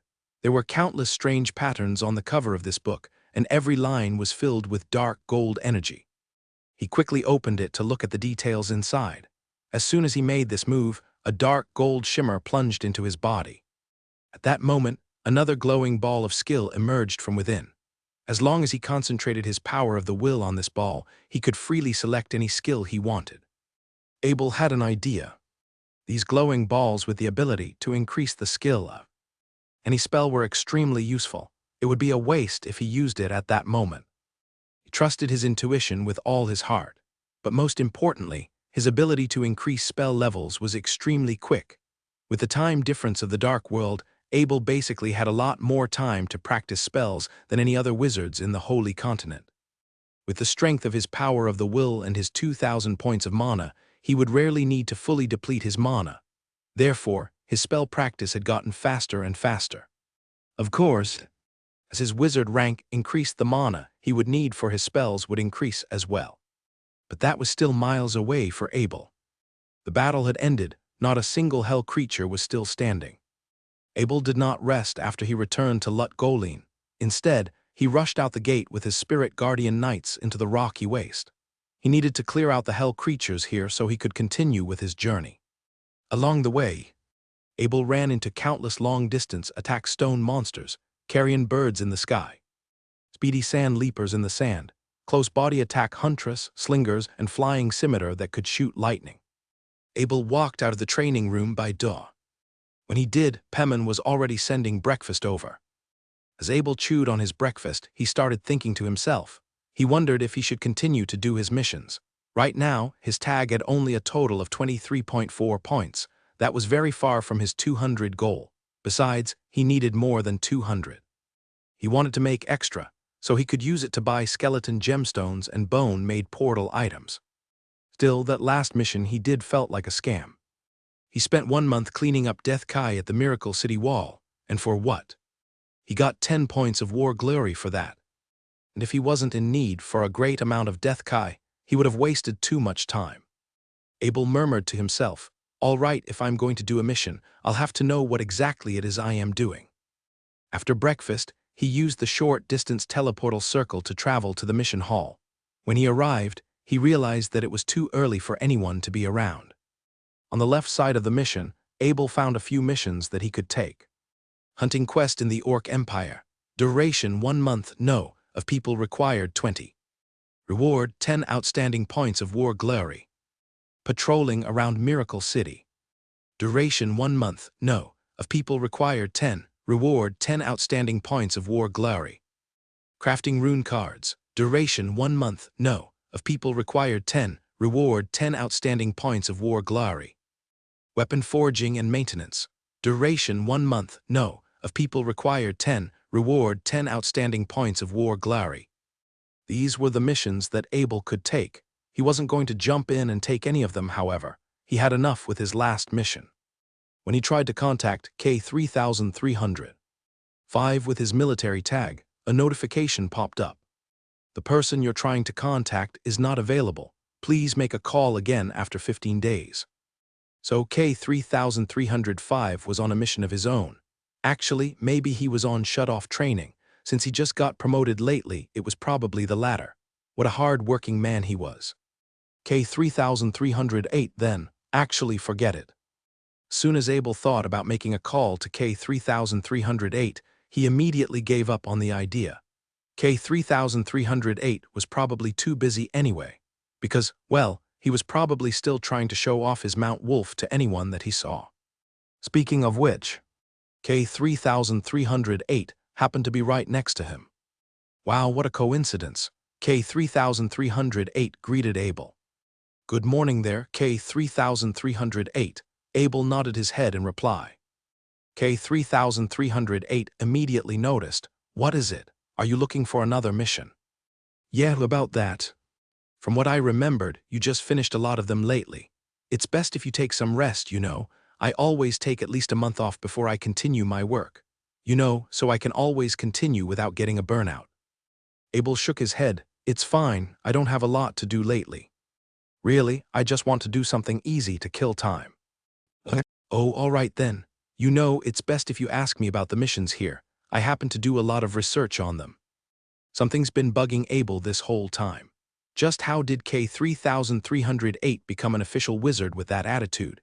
He's nowhere as hard-working as the other wizards, but unlike a lot of them, he wasn't stuck being a level 5 novice wizard. He was also a lot younger than the average wizard, which might or might not have said something about how talented he was. Also, that word he didn't use the word done or applied when he talked about the missions. That we'll put up here, the word he used was research. Abel decided to ask before doubting him. Okay, so I was hoping to get some points as quickly as I can. What do you say? Should I do the ones that the Miracle City assigned, or should I find a private job from somewhere else? K3308 had this interesting smile on his face. Oh, is this about trying to have 200 points as quickly as possible? And after that, you want to be done with your service? Abel said with certainty, absolutely. I want to finish my service as quickly as possible and leave Miracle City. K3308 responded with a pitiful look on his face. That's where you are wrong, friend. You do get points for doing private missions, but they won't be counted towards the total 200 points you need to finish your service. You know, they've designed the system in a way that nobody would be able to cheat it. Abel didn't think of K3308 as a particularly bad person, but he suspected him to be the one who tried the same method. Abel asked again, well, how about that hunting quest up there? Do you think I should take it? K3308's voice got a whole much louder suddenly. A hunting quest at the Orc Empire. Do you know a lot of people that you find trustworthy? Have you told them that you're going to do something like this? Why does it have to be someone trustworthy? K3308 shook his head and explained, what, of course. It's a very risky job. Why wouldn't you bring someone that you find trustworthy? Look, this is the kind of mission that friends go on together. You see the 20 people limit up there. It's meant for just one small squad. When everyone gets ready, they all leave Miracle City at once. That wouldn't do for Abel. He didn't know a lot of people in Miracle City. Also, the people he knew didn't seem like they would be interested in doing a job like this. Abel said to K3308, if someone's interested in this, make sure that I know about it. K3308 responded with a smirk. Yeah, no problem. I'll ask a few friends to see if they are free. If they are, great. Just imagine the amount of reward we'll get with you. Abel continued to ask, what do you think of this patrol mission, K3308? K3308 scratched his head. What, you want to be a guard at the gate? Abel asked the gate. You mean the only gate that protects the Miracle City? K3308 didn't seem particularly happy when he was talking about. Well duh, if you take this, you'll be the guard during the day and the patrol officer during the time. It'd be a 24/7 job and you'll have almost time to practice meditation. It's a job that'll offend a lot of people, so I wouldn't think about it if I were you. If it wasn't so safe, I don't think anyone would ever be interested. Abel was glad that he had asked K3308. As a Grandmaster blacksmith, it'd be really embarrassing if he decided to become a patrol guard at the gate. Abel continued to ask, what about rune making? I'm talking about that mission there. K-3308 stood still and asked, you are very talented, aren't you? You do sword swinging, archery, and wizard training, and you think that you can take a job such as this one. How are you at rune making? Okay, I guess, Abel said humbly. K-3308 had thought that Abel was just earnest. With this job, you're supposed to make 10 beginner's runes every day. All the materials are offered by the city itself. You are expected to make 1 rune sign out of every 3 ingredients. If you exceed that number, you'll have to pay out of your own pocket. If you aren't confident enough, I don't think you should consider it. For Abel, 10 beginner's signs would take him about 10-something minutes a day. That's 10 points of war glory in just 1 month. He actually liked this job. It's something that he could do continuously. How about that one, the one about weapon forging and maintenance? K-3308 was almost speechless. Just how many side classes do you have? Instead of waiting for a response, K-3308 started to explain. This job is divided into 2 parts. For the forging, you are supposed to make 5 designated weapons at the end of each month. Remember, you can only do this if you're at least an advanced blacksmith. The other part is maintenance. Basically, you repair the damaged weapons that are left in the Miracle City warehouse. It's something that even the beginner blacksmiths can do. You'll need to repair at least 15 weapons a month, though, so I suggest you organize your time well if you're thinking about doing this. After listening to K-3308's explanation, Abel's finally made up his mind on the mission that he was going to do. He was very thankful for it. As eccentric as K-3308 could be, sometimes, he was really informed about these kinds of things. After he finished helping Abel out, K-3308 left with a satisfied look on his face. To him, it was a wonderful experience to have taught someone so impressive. Abel decided to take 2 missions. He wanted to do rune making and weapon forging and maintenance. For weapon forging and maintenance, he only wanted to do the maintenance bit. As a grandmaster blacksmith, he wouldn't want to make weapons for others at a price that was too low. If it was just repairing damaged weapons, he didn't think that it was particularly hard at all. Also, the required number was 15 pieces a month. He could probably get it all done in a day. So there really wasn't a reason that he shouldn't do it. After Abel took the 2 missions, he decided to pay visits to 2 addresses first. The first was the retrieving point for the rune signs ingredients. The second was where the damaged weapons were stored. He decided to go to the weapon warehouse first. It was faster to get there first. The rune signs ingredients were all the way in the wizard's encampment. When he arrived at the weapon warehouse, he was guided to a nearby room. Then, as he walked in, he saw that an elder was checking through a list. The elder shook his head as soon as he saw Abel bowing to him. Good day to you, sir. I am K-3516, and I've come here on a mission to repair damaged weapons. The elder shook his head. A wizard like you. Do you think you're Grandmaster Abel or something? Abel tried to hold his laughter. I'm here to collect the gears that need fixing. The elders decided to remind him first. What happened to the city spirit? This isn't a job that anyone can do. Fine, try to finish the mission first, and if you can't, hurry up and go cancel it. On a side note, it was perfectly fine to cancel a mission that was already taken. It was meant so that losses could be avoided as early as possible. Obviously, a penalty would be charged if someone decided to cancel a mission he already took. It's usually about 1/10 of the amount that's put up as a reward. The elder stood up. After he went inside the room behind him, Abel heard the sound of metal items clashing into each other. Soon, the elder went back while dragging a knight's lance with him. The elder placed the lance on the table. I don't know if you can see it, but there's a part that's been scraped off during combat. Remember, about 9 out of 10 of its original power must be recovered. Abel began to pick it up for examination. It was a full 100-skill lance. Upon a closer look, he could see a rune pattern drawn on the lance's body. It was easy to tell that it was meant to be a magic knight's lance. In the middle of the lance, there was a huge chunk that's been scraped off. Whatever did it, the impact must have been great. Even the rune was half destroyed because of it. Abel asked curiously, so the mission is to repair magic weapons? The elder was getting quite impatient. What, of course it is. You get 10 points for recovering magic weapons. If you want to repair normal weapons that you want to repair, you get 1 point. That's when Abel started to remember. K-3308 might have known a lot about the mission, but he was a complete amateur in forging. He should have not taken his words for granted. Abel asked again, "From what I've heard, you can apply for this job even if you're a beginner blacksmith. Since when can a beginner blacksmith repair magic weapons?"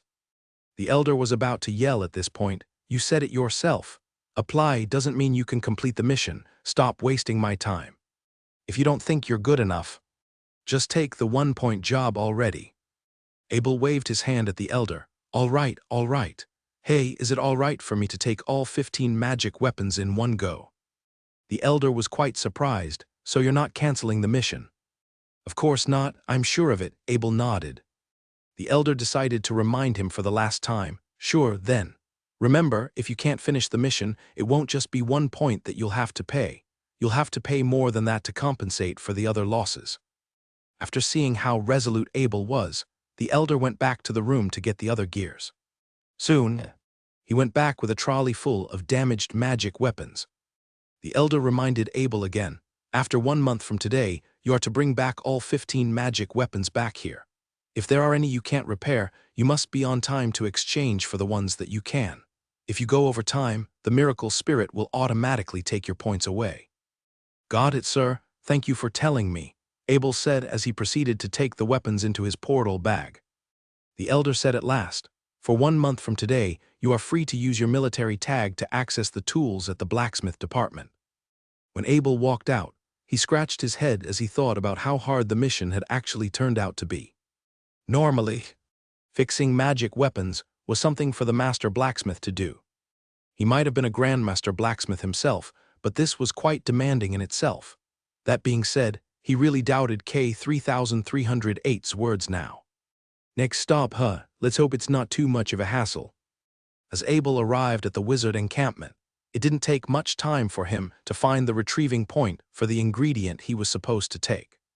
Beginner wizard K-3411 was there to welcome him.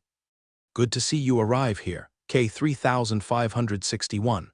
I am K-3411. You have just accepted to take a rune-making mission. I'll now give you a list of the rune signs that we need. If you can tell me which ones you can make, that'd be awesome."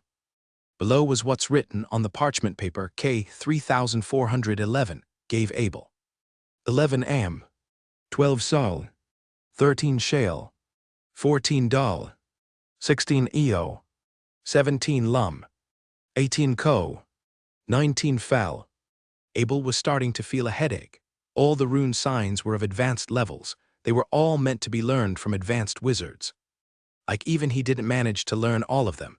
Wizard Morton didn't teach him all the runes. For example, 12 sol. None of the rune signs Wizard Morton had used this symbol.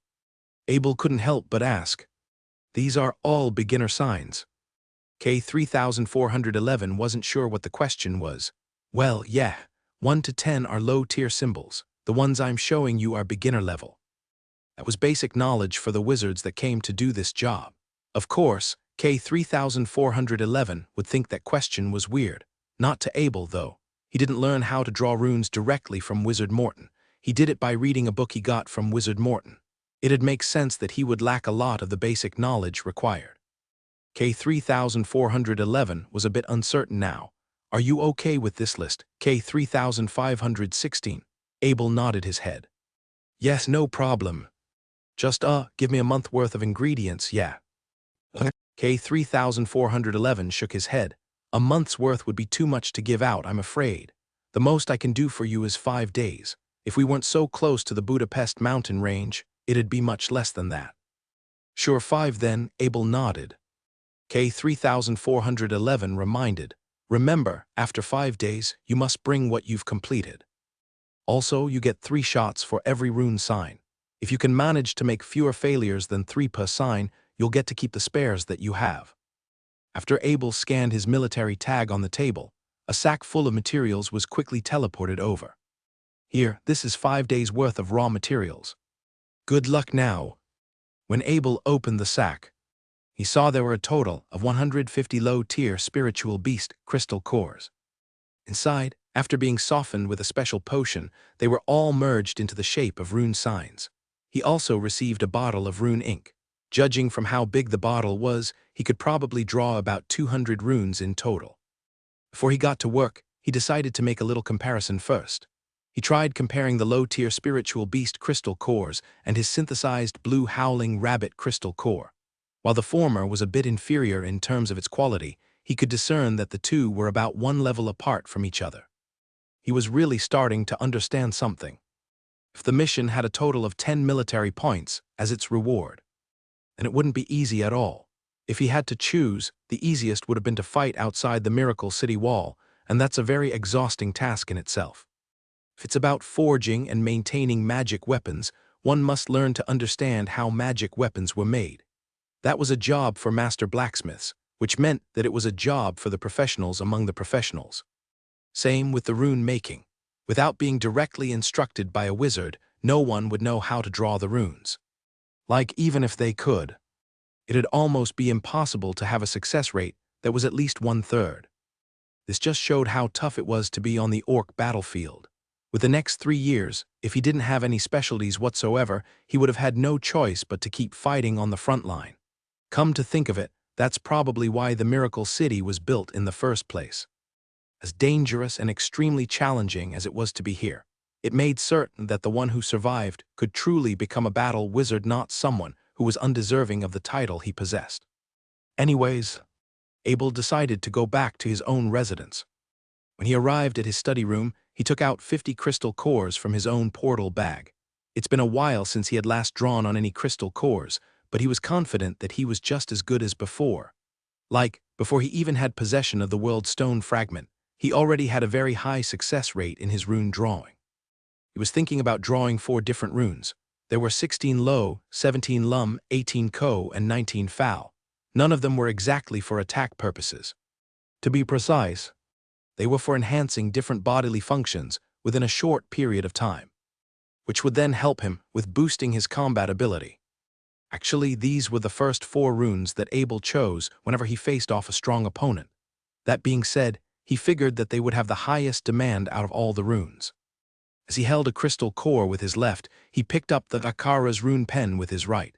He dipped the pen in some rune ink, and his eyes observed closely at the crystal core.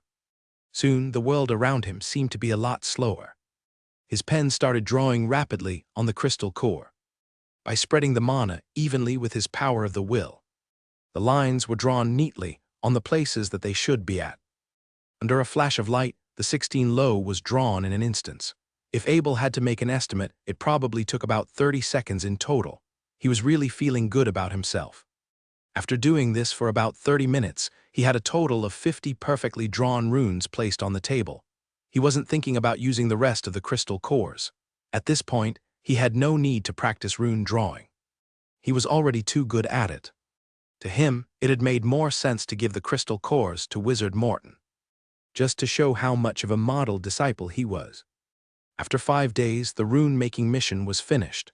Obviously, he was not going to declare that he finished right away. He didn't want the others to think of him as a freak.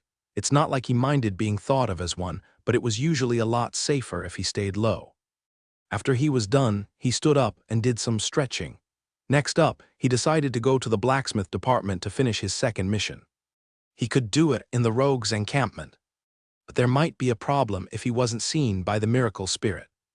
Out of all the buildings in Miracle City, the blacksmith department was probably the easiest to recognize. It's the one with smoke coming out of its multiple chimneys. Even if one couldn't see the building, they could just tell by looking at the sky. As soon as Abel walked inside, he started to feel something very familiar. The sound of iron clashing against each other, the smell of gunpowder, the fizzing noise the hot metals made when they were placed in cold water. It was just like when he first studied forgery under Master Bentham. Come to think of it, that was a really relaxing time back then. Now, he had way more priorities than he'd like to handle. A blacksmith apprentice came to greet Abel. Master Wizard, greeting. Are you here to learn how to forge? With just 1 military point, you will have access to the furnace here for an entire day. If you want, we'll also have a professional blacksmith teach you. Abel was a bit surprised by the sudden advertisement. No, I didn't come here to learn how to forge. Is that what a lot of wizards do here? The blacksmith apprentice explained, "Absolutely, sir." When everyone heard about the great Grandmaster Abel, many wizards started to apply to become blacksmiths themselves. It was the reason we installed extra furnaces around here. The great, that's the first time Abel's heard someone refer to himself like that. Normally, the word great was only used to refer to emperors and legendary spirits. He was already a celebrity a while ago, but he'd never expected to be worshipped like this.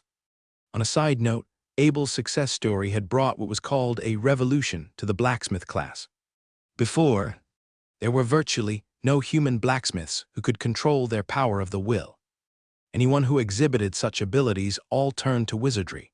Now, since the wizards were starting to place a new focus on becoming blacksmiths, it would certainly help to integrate different techniques and skills together. Abel said as he took out his military tag, "I received a mission to repair damaged weapons. As you can see, this military tag belongs to me. Please take me to a furnace that's vacant." The apprentice said in surprise, "You are a blacksmith, most impressive. We do have a lot of wizards who want to be one, but..." "Oh, I've said too much." "Anyways, please," the apprentice said as he promptly guided Abel to a furnace. "Master Wizard, you'll not be charged for this furnace for the next month. That is until your mission has ended." "Many thanks," Abel said. He really liked the furnace. All the equipment was there. Even the charcoal was all made with the best ingredients. "Thank you, you are free to go now." Despite having said that, the blacksmith apprentice still wasn't leaving. Abel understood right away. He wanted to see if a wizard was truly capable of forging. He didn't like being watched, though, so he just asked him to leave him alone. "Yes, sir, if you have no more problems, I'll leave you to your work now."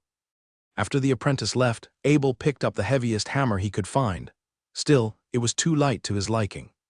For a man as muscular as him, he needed a lot more weight to bring out his true potential. Abel quickly turned around to see if anyone was watching him.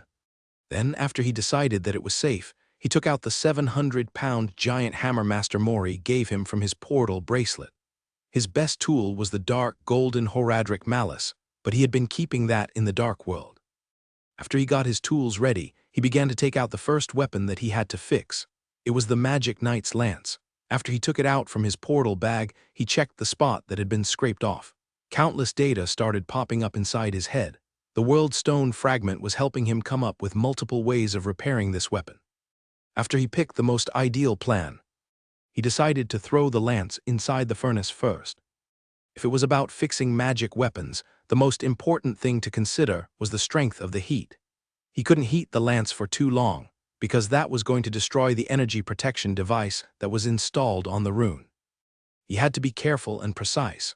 One bad move and the rune pattern would be in a worse state than before. That was not really an issue for him, though. In his eyes, the change in temperature happened very slowly. Before the lance was about to glow in red, he was fast enough to take it out of the furnace. Then he began to hit the lance with his massive hammer. He was hitting where the missing chunk was supposed to be. Because of how perfect the angle of his hit was, he was able to seal the opening with just one strike. Even the rune lines that were separated were reconnected because of this. A smile appeared on Abel's face. To his knowledge, he was the only one who could fix magic weapons like this. If he had made a mistake there, the repair procedure would have been a whole lot more complicated than before. Instead of paying any attention to how hot the lance was, Abel grabbed onto it with one of his hands. He wasn't going to dip it inside cold water because the weapon was not a newly forged one. As far as he was concerned, the most important thing was to reactivate the rune that was once destroyed. Under the guidance of his power of the will, the energy that was inside the fire magic gemstone traveled towards the rune. Then, under a flash of red light, a light sound came out of the lance. "It's done," Abel said softly. Over at a room nearby, Master Bismuth was hammering a rough base by himself. He could hear the sound of the magic weapon that's been repaired. As soft as the sound was, he was experienced enough to notice what it was. Someone was fixing a magic weapon. Master Bismuth found that very shocking. Apart from himself, there was only one person who was capable of doing this, and that person was not at the blacksmith department right now. With that in mind, he started looking around him. He didn't see anyone special. There were some familiar wizards that were doing their practice. Other than that, it was just the regular blacksmiths that were doing their jobs. Wait, no, there was also Abel. Master Bismuth was 4 furnaces away from him, but he knew right away. Abel was holding a magic weapon in his hand. Abel was still observing the knight lance he repaired. Even upon a closer look, he couldn't find any mark that indicated that the weapon was damaged before. It was probably because of his massive hammer. His hit was so powerful that it had affected not just the lance's external part, but also its internal structure. 98%, that was the degree to which Abel could tell that the magic knight's lance was repaired. Actually, even if the knight's lance was never damaged, it would probably still hold 98% of its original power. Anyways, he wasn't exactly a perfectionist. Now that he's filled the quota, he was ready to move on to his next piece. Next up was a magic knight's big sword. The blade was split into halves, which, under normal circumstances, would mean that the thing was basically unusable. The ones who recovered it probably had no knowledge in forgery, so they just decided that they could leave inside the Miracle City warehouse. There was something that Abel had missed. If he couldn't fix a certain weapon, he was free to exchange for any ones that he felt that he could. If he could only fix swords, he could just pick 10 swords out of the warehouse. That was what most blacksmiths chose to do. They would only learn to fix a new weapon type if they were already confident with another one. That was the tricky part of the job. Inside the warehouse, there were all sorts of weapons that were damaged to different degrees. Still, no matter what conditions they were in, the rewards were all the same for repairing them. This was why there were fewer people that were taking this job. By this point, almost all the weapons that were easy to fix were all finished. The ones that were still in the warehouse were all very hard to fix. Or, the ones who could fix them just weren't that confident. Master Bismuth was watching him handle it. He shook his head as he saw Abel picking that piece. In fact, he was the one who had announced that it was impossible to fix that. Meanwhile, Abel was starting to sense that someone was watching him. He didn't mind too much, though. Even if the person could see the techniques he was using, it would be impossible for them to mimic him. First up, Abel threw the 2 broken parts into the furnace. After he did, he started pumping more air into the furnace with his leg. He was also tying the rune lines back with his power of the will. To decrease the temperature of the part where the rune was, he decided to inject chilling mana into the furnace. This way, he could prevent the rune from overheating. As for the sword's 2 broken parts, he had to make sure that the heat was enough to make them malleable. He was using both cold and heat at the same time. For most people, it'd be impossible to control the 2 at once, which was why Master Bismuth announced that it was impossible to fix this sword. Speaking of which, Master Bismuth found it weird that Abel even bothered to try. Even if he could reconnect the broken sword, its durability and strength would have still been a lot worse than before. That would be the case even if the sword was not a magic weapon. After Abel was done heating up the broken parts, he took them out of the furnace and reconnected them on an anvil. Then, by pressing down with his left, he raised his giant hammer with his right. Again, he took full advantage of his perfect precision. If it was someone else that was using the same amount of force as him, if they managed to possess the same strength as him, they would have destroyed the anvil instantly. He had very good control, however. By focusing just on the broken part, he managed to keep his power balanced. Technically, what he did was not something that the blacksmiths taught him. It was a method that the knights used, and with the help of his world stone fragment, he was no longer limited to using specific techniques in certain situations. If he found something he could use, he could always think outside the box. Clang, clang, clang. After 3 hits, Abel held the knight's big sword up with his hand. Master Bismuth was dumbfounded. With almost no effort at all, he guided the energy in the magic gemstone into where the rune was. That sound again, the sound of a magic weapon being reactivated. At the same time, Master Bismuth was walking very fast towards Abel. Master Bismuth was really starting to regret something. When Abel was trying to fix that magic sword, he was just standing far away to watch him do it. He was just watching because he thought that it would be funny to watch a wizard fail at it, but really, he should have gone closer and paid more attention. The way Abel fixed it, he had never heard of this technique before. If Bismuth had to guess, it was probably a secret technique that could have come from literally anywhere: ancient ruins, heritage from certain races. It could even be a new invention. Whatever the case was, this was the first time he had ever seen someone fix a magic weapon like this. Master Bismuth was a master blacksmith. He had his fair share of knowledge. Still, despite all his years of experience, he had never seen anybody fix a magic weapon with just a few hits. Whatever Abel did, it was completely different from what he was familiar with. But that didn't make any sense. On the Holy Continent, everything to do with forgery was from the dwarves. All the techniques came from one place. If what Abel did wasn't a secret technique, Master Bismuth had no clue what it was. Back to Abel. He noticed that someone was walking towards him. It made him frown. Usually, no matter what job one partook in, it's always rude to be interrupted when he was in the middle of doing something. "Hello, is there anything I can help you with?" Abel asked while taking out another knight's big sword from his portal bag. Master Bismuth tried to be polite. "My name is Bismuth, and I'm from the blacksmith department. Apologies if I'm making an intrusion, but I'm quite fascinated with your techniques." When Abel heard Bismuth's name, he recognized it immediately. So this was the one who helped to examine Head Commander. Bodley Sword. "Greetings to you, Master Bismuth. I've come here to finish my weapon maintenance mission. I noticed, still, I'm quite curious about the way you fix your weapon. Could you, show me the knight's big sword you repaired?" "Of course." As Abel said that, he pointed towards the knight's big sword that was lying near him. Since it hadn't cooled down yet, he decided not to put it inside his portal bag. Master Bismuth immediately went to pick it up. He tried to look as carefully as he could, but he couldn't find a repair mark on any spot at all. "Impossible." Master Bismuth's face was almost touching the sword, but no matter how hard he looked, couldn't find any repair mark whatsoever. When he flicked the sword's body with his finger, a clear metallic sound came out. It was a sign that the broken parts were fully connected. This was very weird to him. The last time he checked, even the main part of the blade was broken into two, but he couldn't find a single sign that damage had been there. This was only possible if the weapon was brand new. Under most cases, any weapon would have multiple tiny parts that were chipped off. This was not the case for this knight's big sword. To put it simply, Abel really outdid himself. Apart from his main job as a master blacksmith, Master Bismuth was also a knight.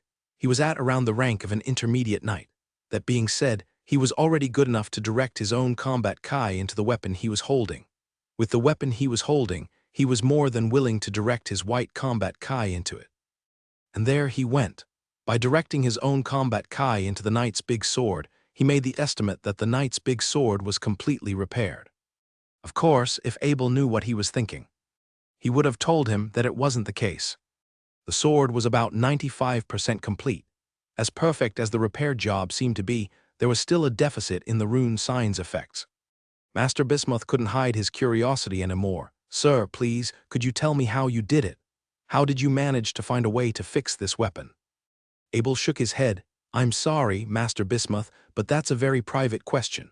I'm not going to stop you from watching me work, but I'm not going to answer any questions that are related to my mission." It was a disappointing response, but not an unexpected one.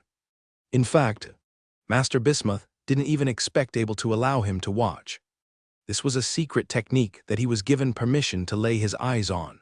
From his perspective, if he was allowed to watch it a couple more times, there was probably a chance that it would help him to improve his own skill.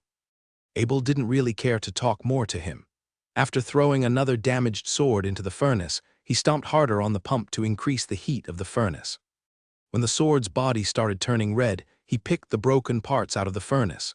Then, just like before, he raised his hammer and began to smash. Clang, clang. Again, it was right on where the sword was broken.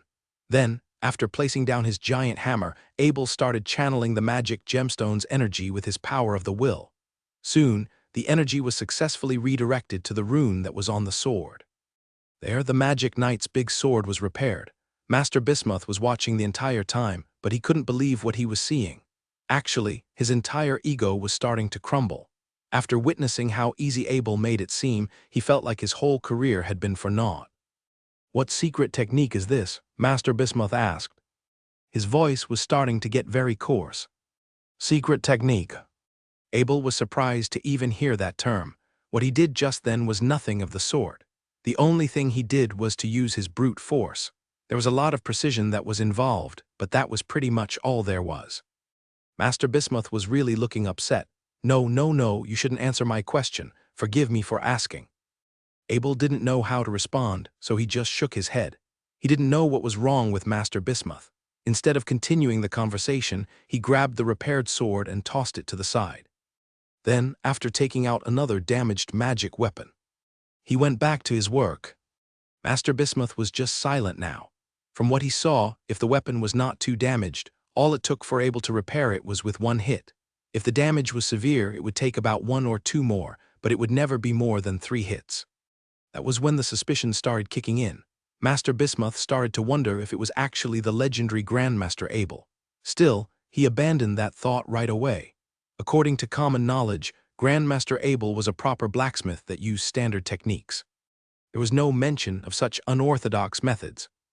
Yeah, no way, he thought to himself, whatever he's doing. It's not something that a blacksmith could do.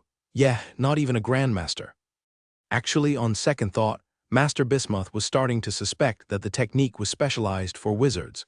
It might have even been a secret technique that was left from the ancient items. That would have made a lot of sense. Since they weren't about training their muscles, wizards often had a hard time swinging a hammer to do forging. However, with the way that Abel was doing his work, it would take a lot of arm strength to complete the work. Besides, it wasn't all that hard for wizards to lift a hammer. It wasn't that hard for a short period of time. There were rune signs, potions, and many other methods that can boost one's strength temporarily.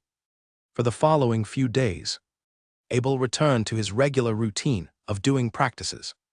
For once every 5 days, he would spend 30 minutes on drawing the rune signs. When he got bored, he would read of the books he brought out of the Dark World. At night, he would return to the Dark World to clear up the hell creatures in Rocky Waste. Even now, he was still not going to use the power potion that Radament left. He just strengthened the spiritual guardian knight recently, so it was best if he didn't rush things too much. Besides, he hadn't really figured out which one of his summoned creatures he should use the potion on. There wasn't even a need to figure it out quickly.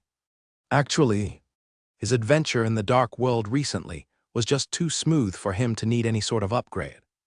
Recently, a rumor had been passing through all of Miracle City. It was about a peculiar blacksmith that made his appearance at the blacksmith department.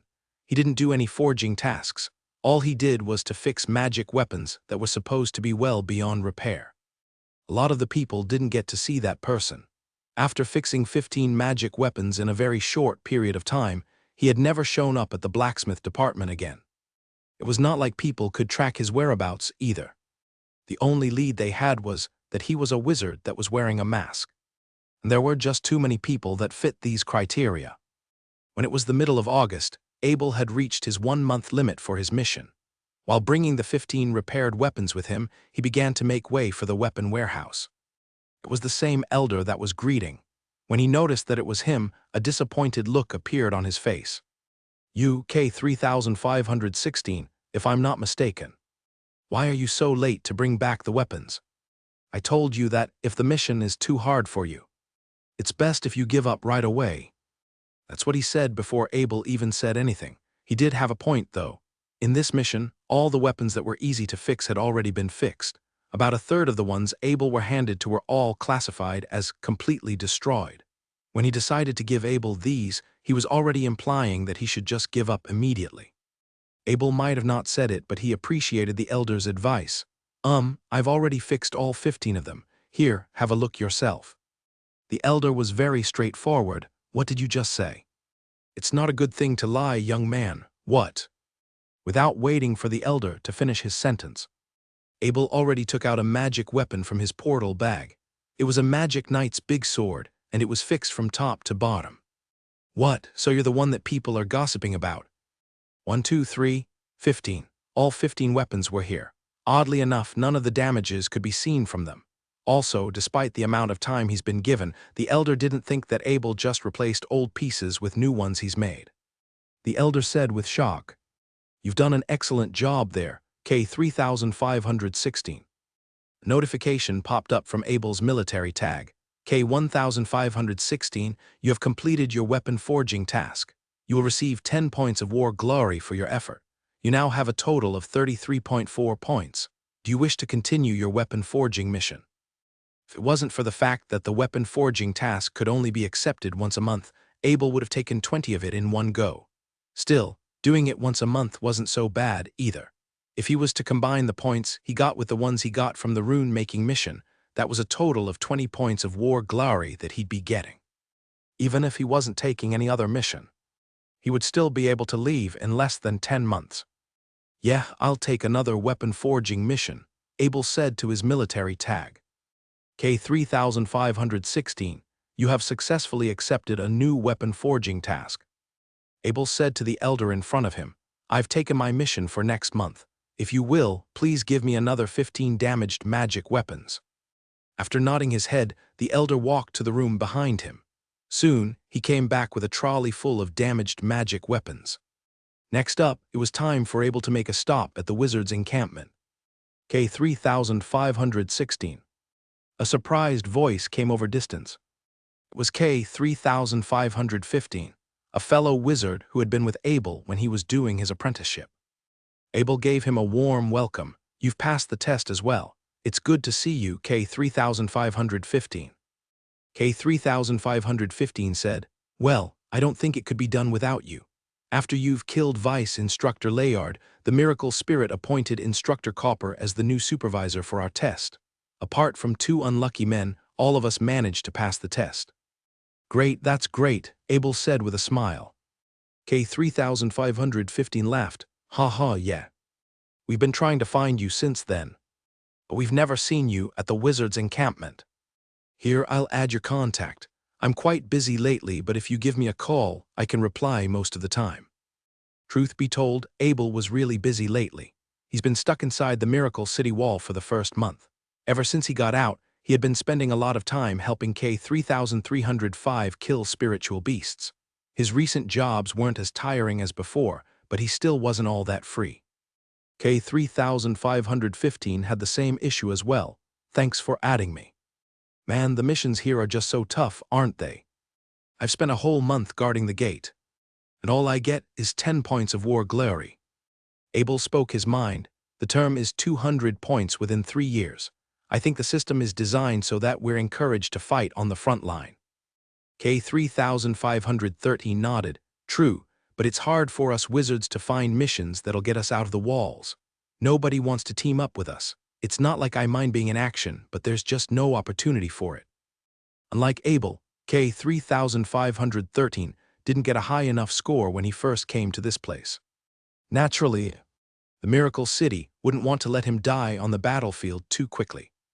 That was why he wasn't allowed to join a lot of the combat-related missions. Abel advised him, "You know, it's probably better if you stay at the Miracle City walls to do patrols. You don't get a lot of points for it, but you do get a good chance to strengthen your power of the will." K3515 said hesitantly, "Oh, I don't know. From what I've been hearing, that mission's pretty difficult to do." Abel shook his head and decided not to push any further. A wizard's path was his own, so he didn't bother doing too much advising. After parting ways with K3515, he went on to collect his reward for completing his rune-making mission. After that, he took the same mission that he was supposed to finish by the end of next month. He received a total of 43.4 in total. Just when Abel was about to start drawing the runes, in his study, his military tag started ringing. A voice immediately cried out as he picked up the tag. "Great news, K3516. "What news, K3308? "About that hunting quest you were talking about before," K3308 said ecstatically. "A lot of people were interested, I tell you. So far, I've got K3305 and Head Commander Bodley with me, and we're all going to bring our own friends to form a team together." After knowing how strong Abel was, K3308 had been dying to get him into doing an Orc Empire hunting quest. It was dangerous, yes, but it was also one of the fastest ways to gain war glory in Miracle City.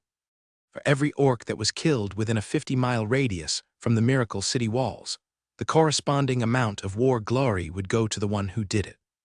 Before, Head Commander Markham forbade K3308 from doing a hunting quest. Now, with Abel promised to his team, there wasn't really the risk of dying by the orc's hands. Now, it was a low-risk, high-profit mission. K3308 had no reason not to do this. Abel inquired, "So, when are we doing this?" "I do have some other missions that I'm doing, you know." K3308 got a little nervous after hearing that. What? No, not yet. We haven't decided on an exact time yet. You busy with that mission, like the one you're doing. If Abel couldn't show up, this low-risk, high-profit opportunity would have just turned into a highway ticket to hell. Abel replied after a bit of thought, I got 2 missions I'm doing now. If I take this mission, can I come back to Miracle City before it's finished? K3308 replied, you can once every 10 days. Don't worry about that, though. If you're not free, I'll just tell my friends and do this another time. I don't know, Abel said skeptically. Are you sure about the once every 10 days part? K3308 was a bit hurt. You doubt me? Oh, come on, Markham told me this. There's no way this is wrong. Abel nodded, sure. Well, all right. I guess I'll be free to be on this mission then. Just make sure you've arranged everything with your friends. I'll be there after I've done the work for today. Great. I'll confirm the time again with them. After saying that, K3308 immediately hung up the call. Abel was left alone to resume his work. It was about 10 in the morning now. While he had only got 5 days' worth of crystal cores, he did have 600 spare ones that were left from last month. It was more than enough to finish the quota for this month. 300 runes. After less than 3 hours, all of it was done. After that, Abel just needed to bring them to the retrieval point to receive his reward. He did have to use his own inks to get this done in time. His ink was much better than what the Miracle City provided, by the way, but he was much more interested in doing the hunting request. As soon as he had his lunch, he went to the blacksmith department to return all 15 magic weapons that were repaired. A few men were blocking his way to the warehouse, strangely. They all had broken magic weapons in their hands. A knight said in a pleading voice, Please, Mr. Wizard, this is a magic knight's sword that's been passed down my family for 300 years. I didn't expect it to be broken at my hands. Another knight cried out, Sir, could you please have an inspection of my magic knight's lance? I need to know if it's repairable or not.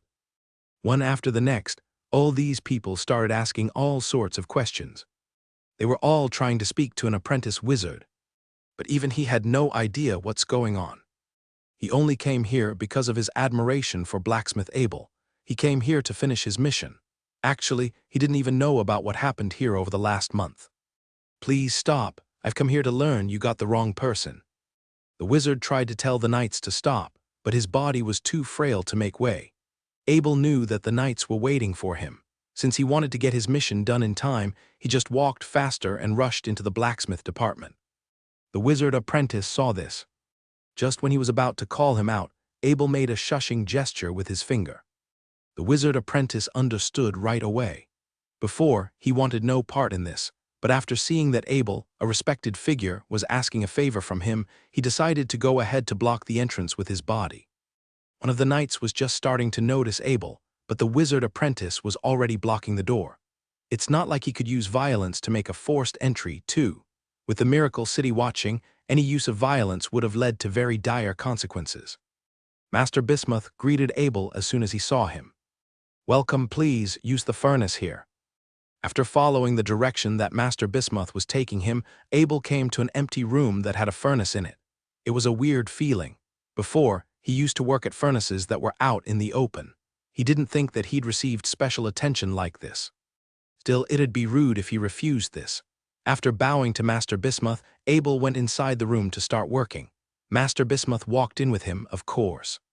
While he didn't really improve his skills by just watching, he did feel that he could learn a bit more if Abel was doing more demonstrations in front of him. And there, 1, 2, sometimes 3, all the blacksmiths that were in the building dropped what they were doing. They knew what the sound was. While they didn't have permission to go to the special forging room, they knew that the rumored man had come to do his work. It wasn't just them. The few knights that were outside the building also heard this noise. They, too, started looking towards where the sound was. It was the moment that a rumor became a living legend. I've heard of you. It's only been a while since you came here, but you are already living in District A. The person speaking was Head Commander Antonio. He was speaking to Abel, but his eyes were fixed onto the Mount Wolf King Abel was riding on. Abel had already agreed to participate in the Orc Empire hunting quest. The team that he was joining had 8 knights head commanders and 12 beginner wizards. They all kind of knew each other. It was a community, basically, so no one was really a stranger even for Abel. For the wizards, he knew K-3305, K-3308, and K-3003. For knights, he already knew the names of Head Commander Bodley and Head Commander Markham. By the way, the person he was speaking to was Head Commander Antonio, a well-respected figure introduced to him.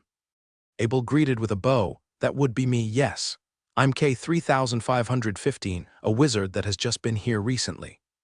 Head Commander Antonio seemed to be more interested in Abel's mount. "Oh, okay. Hey, is your Mount Wolf open for sale?" Wow, hold on there." Head Commander Bodley went on to interrupt. "I'm so sorry, Sir K-3516. Antonio is a very straight talker. He's just interested in your mount, that's all." Head Commander Antonio didn't really say anything back, but the look on his face was clearly one that indicated surprise. Bodley might have had a very humble demeanor to him, but it was no secret that he was a very prideful man.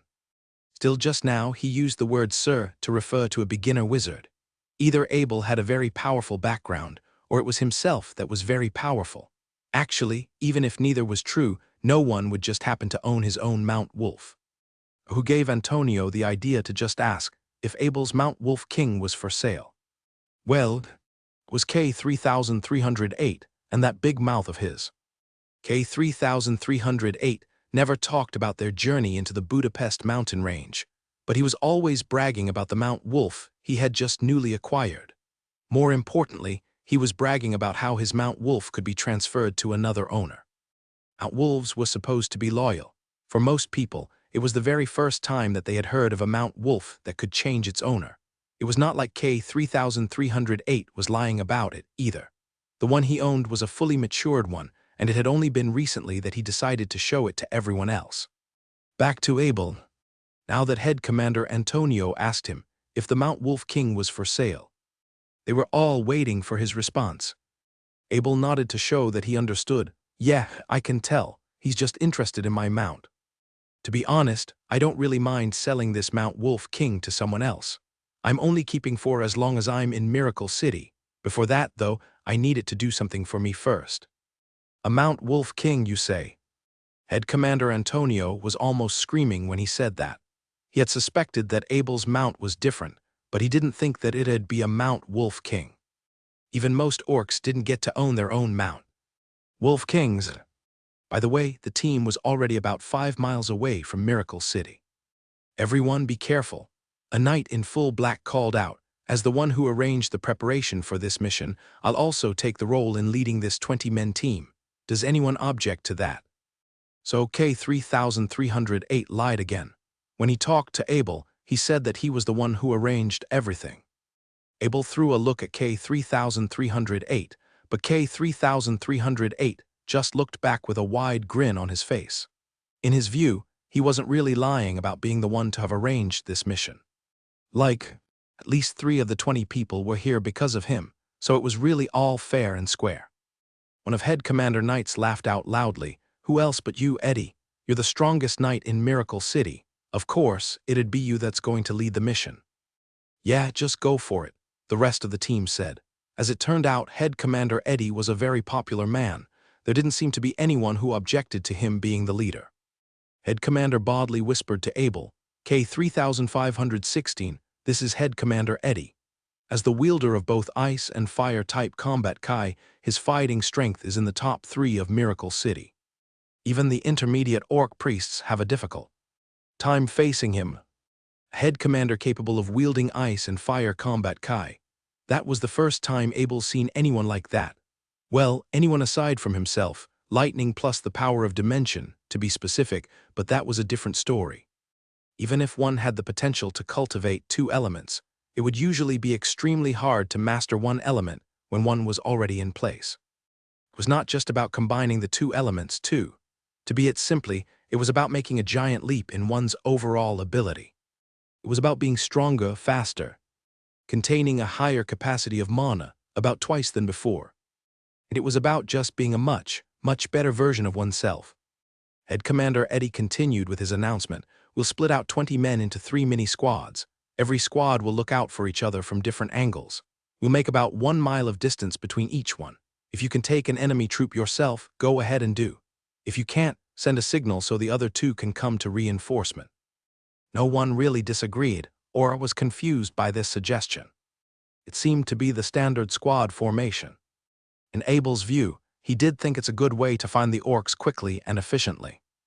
Very well, Head Commander Eddie continued, we'll split the men now, sort it out yourselves, and if there's any problem we'll make further adjustments. As soon as Head Commander Eddie said that, 4 beginner wizards were already rushing behind him. There were others who were about to do the same, but they weren't fast enough. On the other hand, Head Commander Bodley, Head Commander Markham, K-3305, and K-3308 was standing right behind Abel. They didn't just agree to join in his squad. They were already electing him to be the squad's leader. K-3303 hesitated to find a squad to join. As a wizard who's had many years of experience fighting the orcs, his guts told him to join a power team consisting of many head knight commanders. That being said, he was also a very informed man. He knew how strong K-3308 really was. If Head Commander Markham decided to let him take part in this mission, then the answer was clear. This was why he stood behind Abel really quickly. This way, Abel's squad just enrolled its last beginner wizard. For Head Commander Antonio, he made a much more sensible choice. This was on the battlefield, after all. He was good friends with Head Commander Bodley, but he didn't know anything about Abel. It was just not right to leave your life at the hands of someone you didn't know, let alone having him as the leader of the squad you're fighting in. Other than that, K-3308 was also a very big factor. Everyone knew how strong he really was, and Head Commander Markham had to spend most of his time taking care of him. Judging from these factors, the squad would have a hard time to unleash its true potential. Head Commander Bodley might have not said it out loud, but he thought it was a shame that Head Commander Antonio didn't give Abel a chance. He could have known Abel better by joining his squad. Still, the man made his own decision. Head Commander Eddie announced, "All right, time is up. You are no longer allowed to choose your own squad." He then smiled at Abel, "Wizard K-3516, if you'll allow me to be frank, your squad isn't very strong. I would recommend you to do some adjustments." Eddie said it with respect. Apart from Abel, he had full knowledge of what each of the men was capable of. It was very easy for him to come up with an assessment of the squad's capabilities. Abel shook his head in confidence. "No, thanks, I believe this is enough."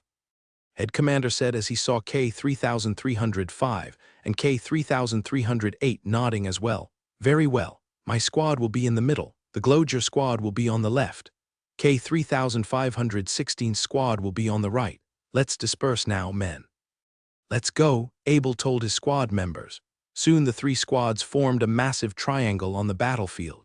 It might be the first time Abel's been a part of something like this, but with Head Commander beside him, it was not like he was going to make any big mistakes. Head Commander Bodley explained at the front. "Master K-3516, we don't have to be too fast. The point is to travel over a long distance and always preserve the stamina of our mounts." Abel nodded, then said, "Yes, sir.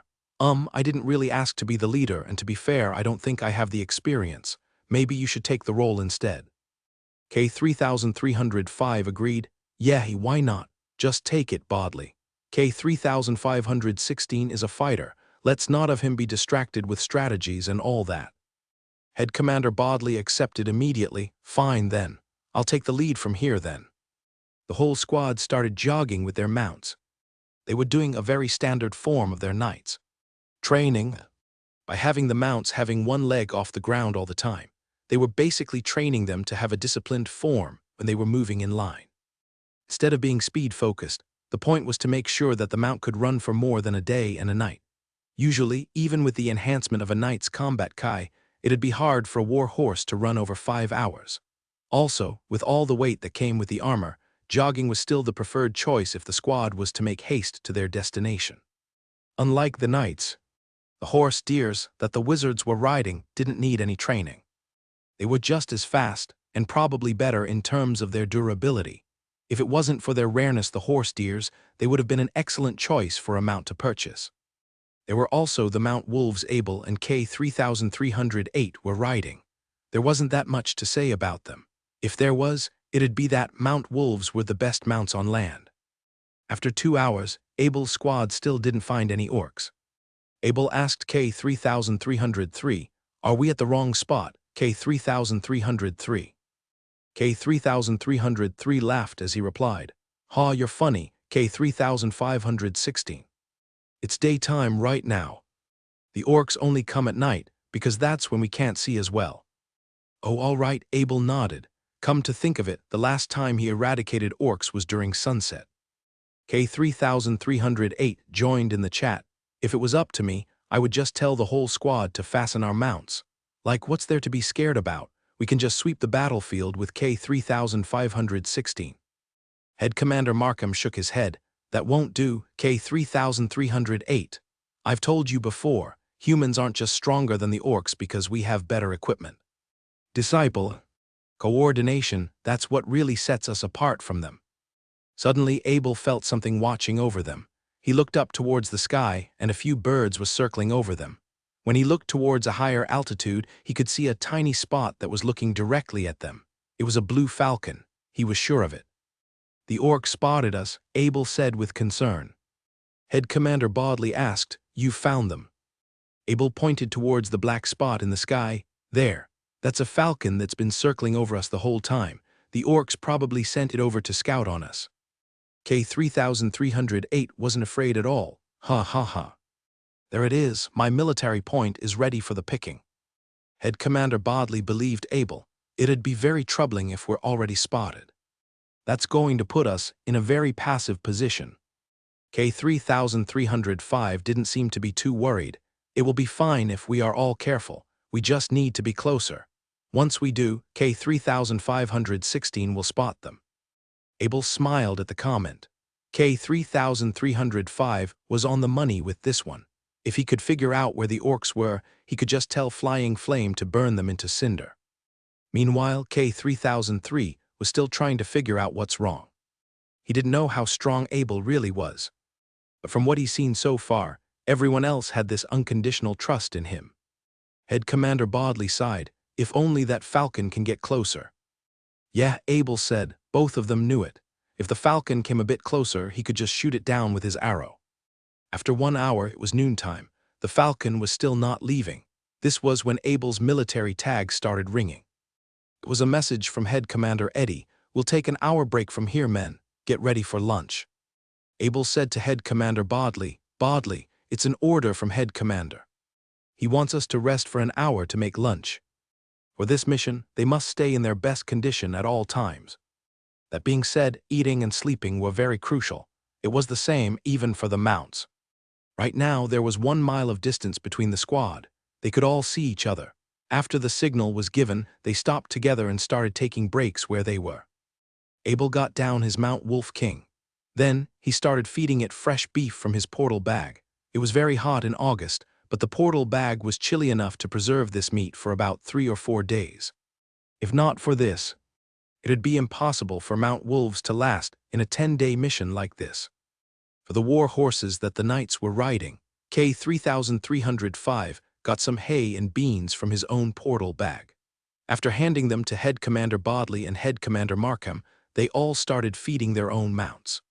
By the way, since the portal bags were strictly under the control of the Wizard Union, the knights didn't really have access to get their own. Abel kind of knew that a while ago. When he was just a knight, he remembered getting a new portal bag from every wizard he killed. Truth be told, that kind of gave him the false impression that it was easy to get a portal bag. For lunch for the humans, it was steaks and white bread that was prepared in the morning. There was also some honeyed water to drink. Of course, these foods weren't going to last too long. After the 3rd or 4th day, even with the portal bags, all they were going to eat would be smoked meat and smoked fish. Contrary to what the others thought, Abel didn't sign any spiritual contract with the Mount Wolf King he was riding. He didn't think that there was a need to. The basic contract Bardali provided him was enough to do the job. Besides, it wasn't like the Mount Wolf King would betray him at any time. He had other plans for it. Once this was over, he could send it away to live a happy life at Abel Castle. He could use it for breeding more pups, which would surely be stronger than regular Mount Wolves. A slope 10 miles away from where Abel was resting, about 10 wolf riders gathered. A blindfolded Wirgin scouted with his eagle's eyes. "Master Dawson, I think I've spotted a Mount Wolf King." "You sure about that?" Dawson asked anxiously. He was shocked to hear this news, but he was angrier that an extremely valuable asset was seized by the humans. The Wirgin scout asked for permission. "Should I take a closer look, sir?" "Of course. Look carefully, soldier. I want you to be absolutely sure that it is a Mount Wolf King you saw." Meanwhile, Abel was drinking the juice that he had stored in his portal bag. He didn't put it in his Horadric cube or personal storage box to keep the temperature cold enough. He just placed ice around it and cast ice magic spells every once in a while. Suddenly, he put down the cup in his hand. Whoever was spying on them, he was sure that it was trying to get closer. The blue falcon was descending. Abel understood right away. He went back to drinking his juice, and he decided not to let the others know about it. The blue falcon was as fast as an arrow that was falling from the sky. When it was about 200 meters from the ground, Abel made his move. The cup in his hand was instantaneously replaced with a normal-looking bow. It was a bow enchanted with the rune of harmonious wind. It harnessed the power of lightning. Underneath the robe that he was wearing, a light armor covered across Abel's body. The others couldn't tell, but the ornament he was wearing on his head was also a very powerful magic armor piece. Abel was very serious about this mission. Since he was on the battlefield's front line, he had to prepare himself against all sorts of different situations. All the armor pieces that he was wearing had runes drawn on them. He would be wielding a staff of leaf when he wasn't fighting. But if there was the need to, he could always change into his contract of the ancient shield and steel sword. It was about time that the other 5 noticed the bow in his hands. Before they could react to it, a lightning arrow was immediately shot into the sky. The Wirgin scout continued to report, "I'm certain of it now, Master Dawson, that is A." The Wirgin suddenly changed his tone. "Oh no." "What's wrong?" Dawson asked, but the scout was already lying on the ground. There was blood coming out of his mouth. He was dead. There could be only one explanation for this. A human archer got the blue falcon that they sent over. The exact same situation happened 2 months ago. Ever since a scout was shot down by a human archer, the orcs ordered the falcons to never lower their altitude.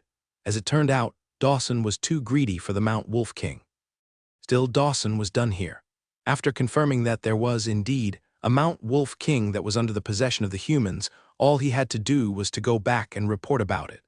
As for the scout that got killed, he was sure that he wasn't going to get too much trouble for it. "Great." K3505 called out in ecstasy. For reasons that the squad wasn't sure of, the blue falcon above them tried to go down, and that gave Abel the chance to bring it down with one shot. "You're a sharpshooter," K3003 called out to Abel. He didn't expect him to be this good at archery. To his knowledge, there were only 2 sharpshooters at Miracle City. One of them was Head Commander Eddie. Now, after Abel showed what he could do, it would make him the 3rd sharpshooter of Miracle City. It didn't make sense, though. Abel was a wizard, and the other 2 sharpshooters were knights. The other 2 got to where they were by giving up on a part of their knights' training. If it wasn't for the resources that they could access in Miracle City, such progress would have been impossible to achieve. Yet, despite their efforts, knights could only fight for about 50 years or so. The 2 sharpshooters were very close to that limit. Soon, they would be forced to withdraw from fighting on the front. It was a completely different story for Abel. As a wizard that could live for about several hundred years, he could guard Miracle City for several centuries if he wanted to. Well, not that it mattered to K3003. He was just happy to be in the same squad as Abel. For him to get the military points he was after, all he needed to was to look after Abel, and even that seemed hardly necessary. K3308 cheered as he started moving towards where the blue falcon fell. Of course, he wasn't doing this for the team. He just wanted to pluck out a few feathers for himself. After seeing what he was doing, Head Commander Markham dropped his lunch and went over. On the way back to Abel, K3308 had the falcon's corpse in his hand as he plucked the feathers out.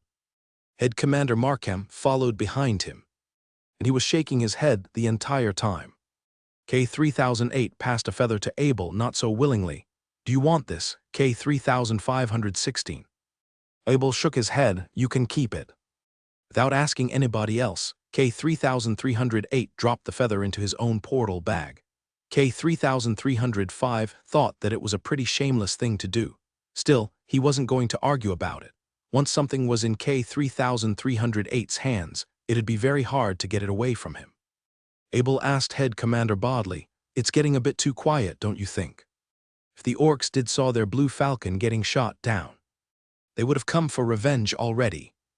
Head Commander Bodley replied, "You're right. For the orcs, scouts are even more precious than priests. They would have come to us even if it means heavy casualties on their side."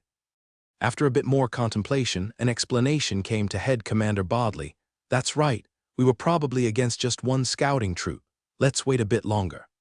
It could be this afternoon or tonight. But the orcs will definitely come for their revenge." K3516. "Did you just kill a Falcon?" Head Commander Eddie's voice came through the military card. He too had also gotten the news. Abel also didn't even need to guess to let out this information. Just look K3308 brag to his military card. "Yes, I've just killed a Falcon," Abel replied.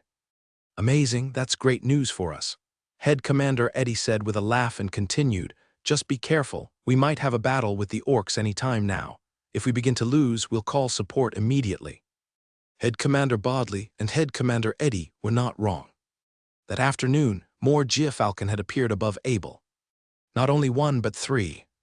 Those three Falcons flew so high, Abel couldn't even shoot them down. It seemed like the orcs had learned their lesson in the morning. Now, the orcs had fully grasped the position of three teams. Abel gazed at the three Falcons in the sky. He sensed that they were all targeting him. One out of the three Falcons was monitoring the other two teams, but the other two were dead fixed on him.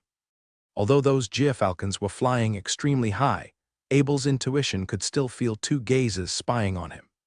K3516. "We'll wait for the orcs to show themselves here." Head Commander Eddie commanded through the military card. "Bodley will stop and prepare to fight," Abel yelled at Head Commander Bodley. Abel knew both Head Commander Bodley and Head Commander Eddie were extremely experienced leaders. Although Abel himself had also undergone Knight's training, it was all to do with fighting skills. He knew nothing about leading a battle.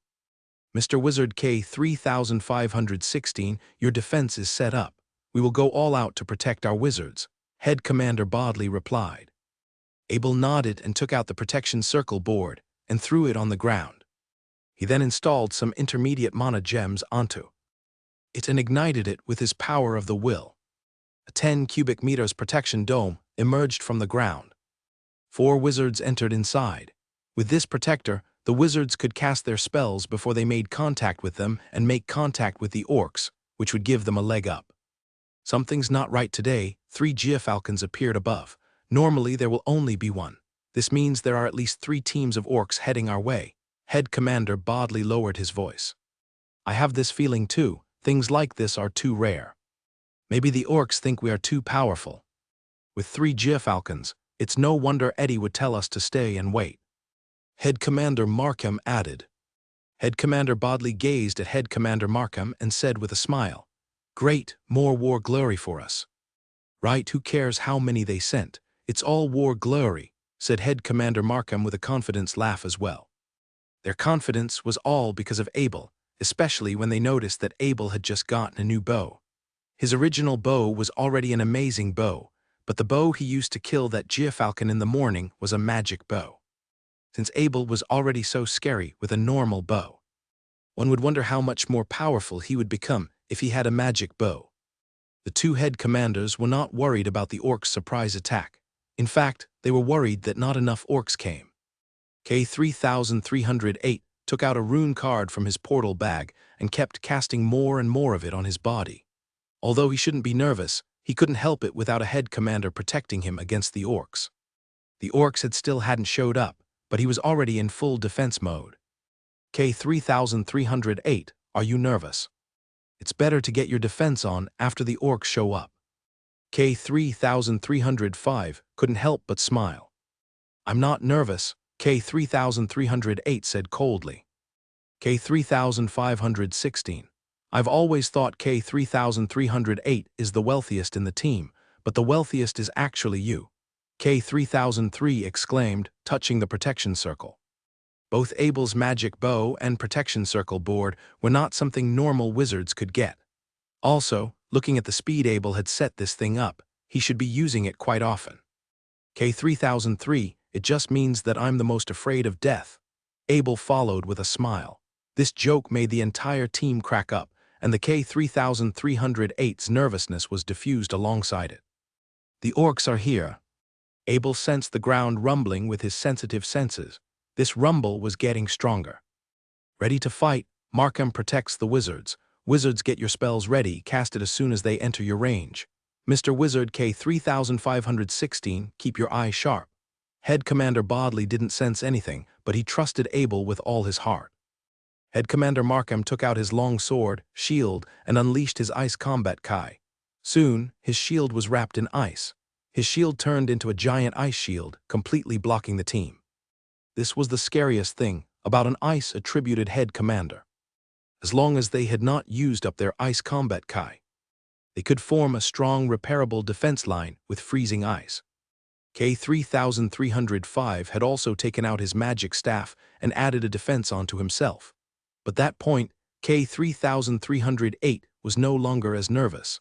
The defense on his body was shining in a magical aura. K3303 gently took out a magic card from his portal bag and added defense onto himself as well. K3516, why don't you prepare? K3003 asked after noticing that Abel did not have a defense spell.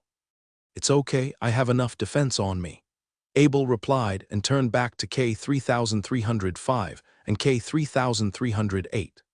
He then continued, you guys can use these 3 passive magic protectors among yourselves. Abel took out 3 passive magic protectors from his portal bag and threw them towards the 2. Passive magic protectors were extremely valuable. Giving it out as a gift was not really possible, but letting your friends play with it for a little before a battle should be fine. Although Abel had quite a few passive magic protectors, no one would really trade them due to their immense value. Abel had only gotten so many of them from killing elite wizards. Thanks, K3308 said with a smile as he caught the passive magic protectors. He was basically quite close to Abel at this point. Since he already owed Abel so many favors, a few more would not make a difference.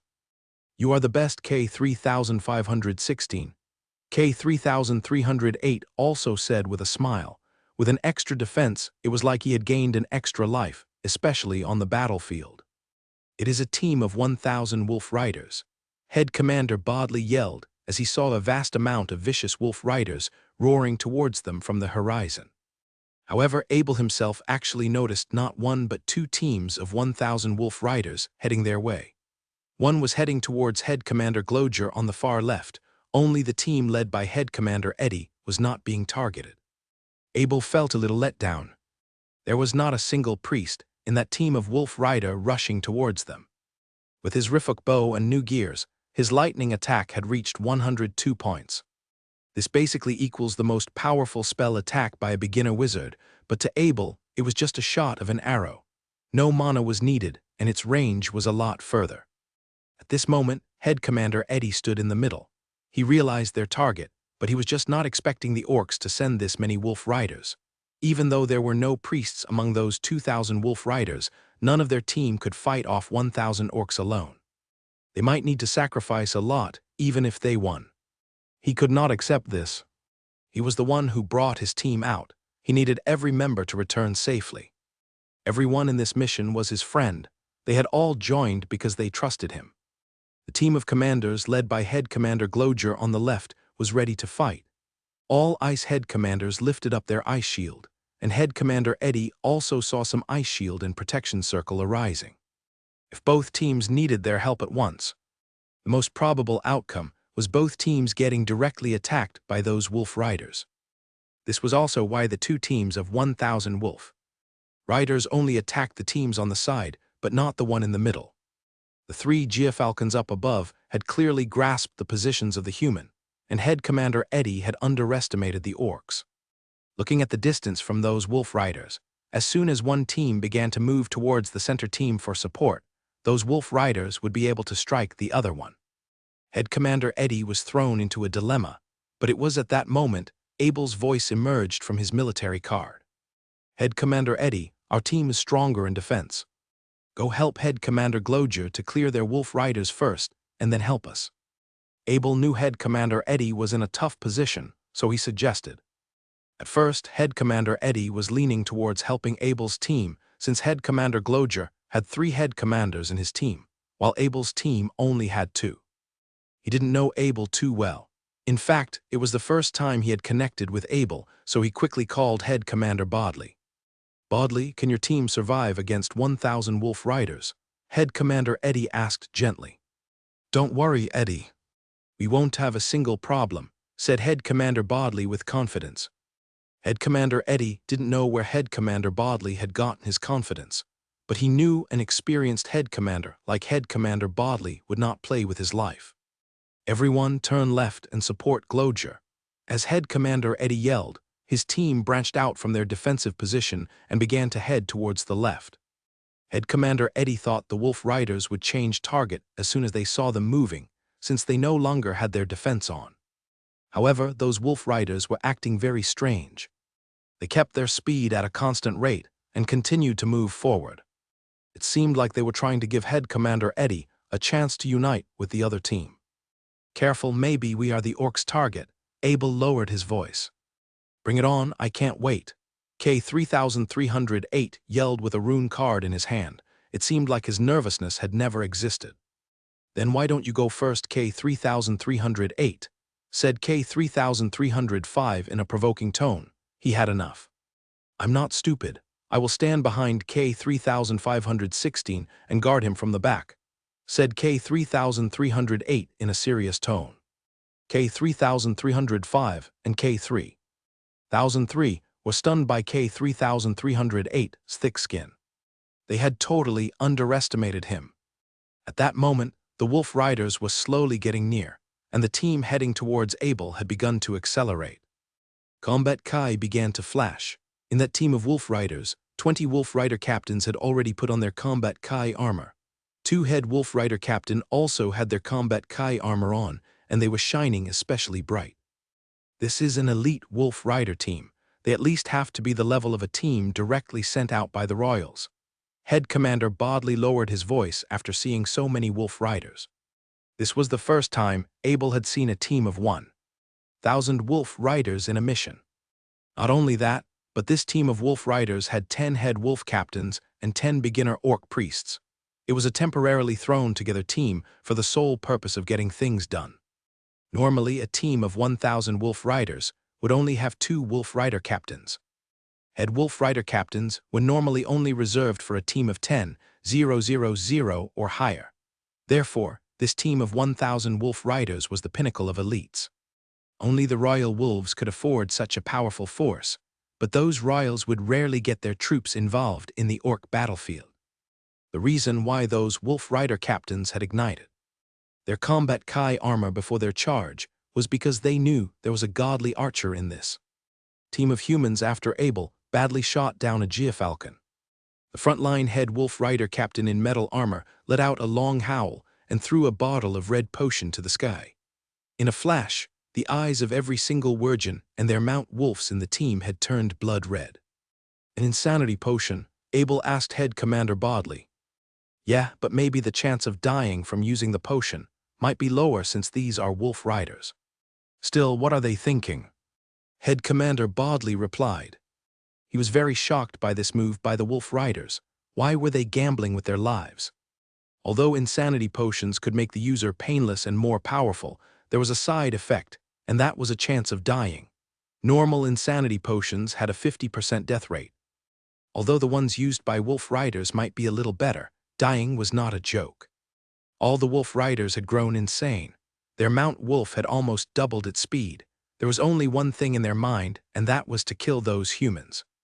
In the face of 1,000 wolf riders, this team of 2 head commanders and 4 beginner wizards was like a speck of dust. Also, since those wolf riders had used an insanity potion, K-3303 began to feel scared. However, as he turned towards the others, he realized the nervous K-3308 had somehow turned extremely excited. He didn't seem scared at all. The furthest range of Abel's rifuk was 300 meters.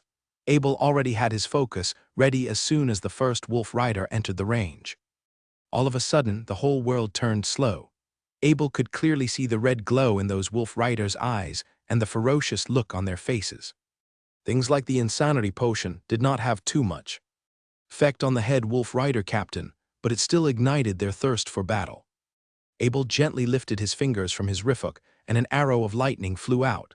The reason why the rifuk flew so fast was the lightning. It was almost like the lightning was carrying the arrow, and it was already in front of the head wolf rider captain in a flash. But it was such an obvious arrow, how could they not notice it? The head wolf rider captain struck out his long spear to block. This arrow had basically flown in a straight line without any obstacles. If a head wolf rider captain could not even counteract a strike like this, no way they could live this long. However, an arrow shot out from the rifuk was not that simple. As soon the head wolf rider captain's spear made contact with the arrow, a strike of lightning flew directly into it. Lightning was the fastest of all elements, and this strike was no exception. The moment the head wolf captain saw the flash, he felt his body getting numb. Afterward, his mount wolf also got numb. His eyes was still filled with the thirst for battle. But he had fallen already when he was 300 meters out. He dropped on the ground, blocking his team of 1,000 wolf riders. However, he did not have to wait for his death. Before his body even hit the ground, Abel had already unleashed another arrow between his eyes. Since he was in a numb state, his combat Kai armor had been diffused. The arrow directly penetrated his skull and took his life. After being enchanted by lightning, this strike had basically burned his brain black in a flash. A 10 meters tall gray beam of light shot up 300 meters out. It looked quite beautiful. Combat Kai smoke. Someone with the rank of a head commander, the most powerful occupation for close body attacks in the Holy Continent, and a combat Kai expert. Their combat Kai core would explode before they died and turn into this grand scenery. Although the beam of light did not directly penetrate the sky like the soul beam of an elite wizard after they die, it still signified a powerful figure was lost in this world.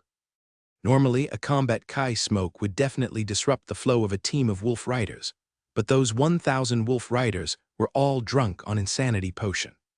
The death of a head wolf rider captain did not seem to affect them in the slightest. Abel's focus was on point. The death of a head wolf rider captain was just the beginning of this massacre. Since there were quite a lot of targets, Abel gently flicked his hand, and 3 more arrows appeared. He installed all of them onto the bow at once. He had never tried these multiple arrow shooting techniques before, but he read techniques like this regarding the elves. Humans were not the best archers, but the elves were. A large chunk of the elves were archers. These long-distance weapons were extremely useful in the Double Moon Forest. The quickness of elves was far superior to humans. They had grasped many special techniques after long years of bow use. The technique Abel was about to use was one of them. Although it would be difficult and take a large amount of time for him to grasp a new archery technique in the past, now he just needed to glance at the technique book once since he was enchanted by the piece of world stone. 3 arrows were stacked on top of each other on the bow, and lightning soon emerged. He divided his power to control the direction of these 3 arrows. It was the power of multitasking. Just like that, 3 wolf riders were down. The K-3308 standing from a side. This just looked like Abel had stacked 3 arrows together, which was not a big deal. But he noticed something strange. Abel did not even reach his hand in his portal bag. Those arrows just appeared in his hand out of thin air. A friendship with the elves. K-3308 gasped. This was what the humans had called those portal bracelets. Only the elves knew how to make those portal bracelets, since its technique was kept exclusively among themselves. Also, the material for those portal bracelets was extremely rare. Only the elves' best friends would be able to have them. The elves were a prestigious race. If you didn't have their full respect and recognition by their elites, there was no way you could get a portal bracelet. This was what K-3308 thought of when he saw Abel's bracelet. K-3305 gazed at K-3308. It was none of his business, no matter how precious Abel's gear was. The most important thing now is the battle up front. K-3308's love for gear was beyond his love for battle. Abel didn't care what K-3308 thought. He didn't think anyone would give him trouble for owning it anyway. This just shows how big K-3308's mouth was. 3 arrows flew towards the wolf riders. Because of the combat Kai smoke, the sight of those 1,000 charging wolf riders was obscured. The body of 3 wolf riders twitched when they were 300 meters out. 102 points of lightning could take the life of a normal wolf rider immediately. Even a wolf rider captain would be badly injured if it was struck, let alone the numbing effect it brought. The 3 arrows landed on the soft spot of those wolf riders and killed them in an instant. The 3 wolf riders dropped dead on the ground, and their mount wolf had also fallen because of the numb. The other wolf riders following did not have enough time to react and stepped on them. Although mount wolves often had amazing control, it still caused some chaos. But that was not it. 3 more arrows connected with 3 more wolf riders and killing them as well. More and more chaos was caused within that team of 1,000 wolf riders. By that point, the power of Abel's Rifuk was cranked up to full force. The whole world slowed down under his gaze, but his speed remained constant.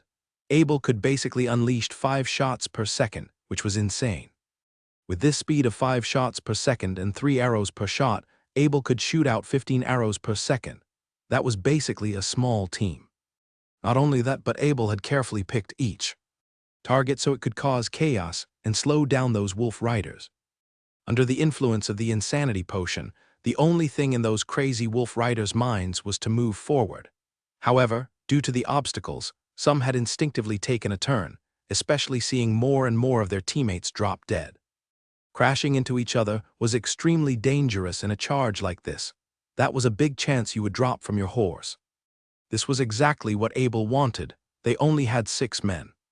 If those wolf riders got close to them, it would be hard to guarantee everyone's safety unless Abel used some extreme method.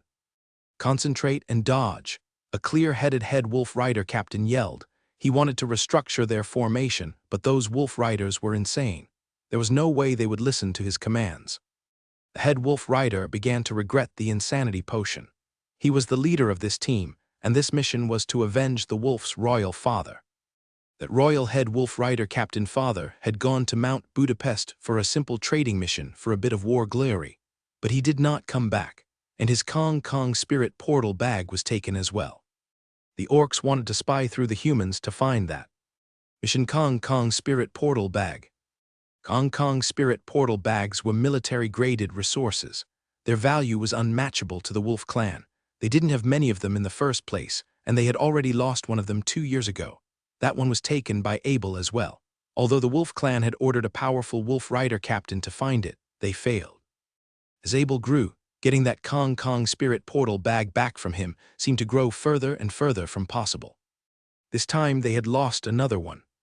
Although this one was a lot smaller than the last one, it was still a Kong Kong spirit portal bag. Also, a royal father had been killed. All of these events added up was what caused the wolf riders to go insane. Therefore, after a Sky Eye had spotted the Mount Wolf King, they sent out 3 more Sky Eyes at once as well as 2 elite teams of 1,000 wolf riders. At that moment, the wolf clan was still organizing more men. If those 2 elite teams failed, they would send out an even more powerful attack. The head wolf rider captain knew how important this situation was. Since they were only facing 6 humans, he decisively used an insanity potion to boost the power of his wolf riders. However, he did not expect his decision to backfire with the orcs losing their agility. Countless lightning arrows rained on those wolf riders. It was like there was an invisible wall from 250–300 meters out. In just 50 meters, those wolf riders would be killed heartlessly. Those wolf riders had turned into a bunch of helpless sheep that kept getting slaughtered by Abel. The head wolf rider captain leading the team was furious as he watched his wolf riders die. He howled as he whipped his mount wolf. As his combat Kai unleashed, his mount wolf began to speed up. Soon he had arrived at the front. He wanted to open up a path for his wolf riders. By that point, Abel's heart had grown numb, only coldness remained.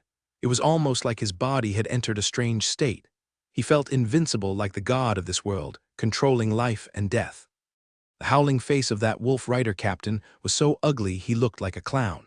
He took another shot, but this time he dedicated 2 of those 3 arrows towards the head wolf rider captain. One of those 2 arrows suddenly accelerated while the other followed behind. The head wolf rider captain was giving out all he got. He was already 250 meters out. Another half a second, he would be the first wolf rider to penetrate the 250 meters mark. However, this half a second moved extremely slow in the gaze of Abel. He saw the head wolf rider captain slowly blocked his arrow with his shield, but what awaited was the numbing effect. This would not be the case of that head wolf rider captain dodged instead of block. He was not expecting this arrow to have lightning attributes. Lightning was the most mysterious wizard attribute. Their most popular spells would telekinesis and move in a flash. Just these 2 spells alone had made a name for them. The reason why so little wizards could use lightning was that lightning spell weapons were extremely rare. It was almost completely unseen in the orc battlefield. The second arrow gently brushed against the tail of the first arrow and changed directions. It directly plunged into the chest of that head wolf rider captain. It tore apart its skin, muscle, and unleashed 102 points of lightning directly onto his heart. Another gray beams of light rose from 250 meters from Abel. This team of 1,000 wolf riders only had 2 head wolf rider captains, which meant both official leaders of this team had been whipped out. At that point, a few hundred wolf riders had dropped dead from 250-300 meters out. They kept crashing into each other, and chaos grew among the insane wolf riders. That beam of gray light was almost like a curse. Any wolf rider who reached that point would be killed by Abel. Another minute had passed, and the number of those wolf riders had dropped to 500. It was very hard for them to keep themselves together, after seeing so many of their teammates drop dead. Finally, another wolf rider had penetrated the 250-meter mark, but Abel's arrows was still faster. He surpassed his speed of 5 shots per second. If his bow was not a rune word, the most powerful rune bow in the Dark Continent, there's no way he could do this. Those bows from the Holy Continent would break with his speed. By that point, both the other 2 head commanders up front and the 3 wizards in the protection circle were stunned. Abel's was like an arrow shooting machine, unleashing a storm of arrows forward.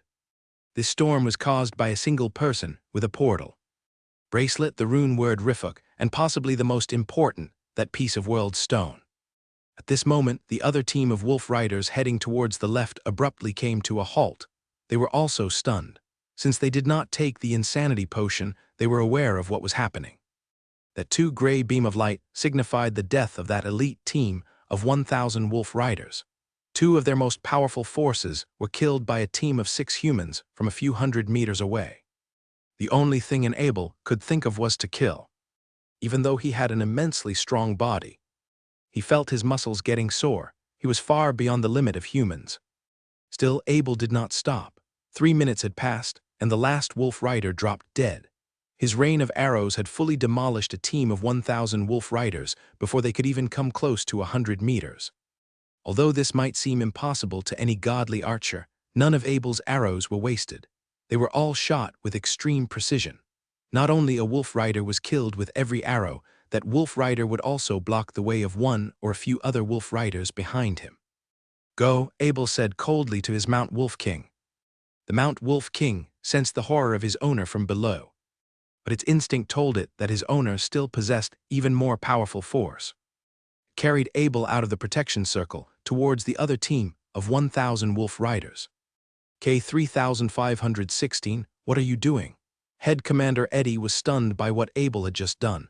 Was this the power of a godly archer? He had seen godly archers before. Maybe they all had some special talent, but he had never seen one that could just stand in the face of 1,000 charging wolf riders in battle and demolish them. At that moment, Abel was charging towards the other team of wolf riders. Head Commander Eddie began to think he was drunk before coming to battle. He couldn't believe his eyes. The speed of a Mount Wolf King was unmatched. It dashed forward with Abel on its back. On the other hand, the team of 1,000 wolf riders had also changed their direction to face Abel. The 2 head wolf rider captains in that team of wolf riders have seen the horror of Abel, but their arrogance was not going to let them retreat, especially in crucial times like this. It was their mission to capture Abel, even if they couldn't kill him. At that moment, Abel suddenly realized maybe he had torn his back muscles.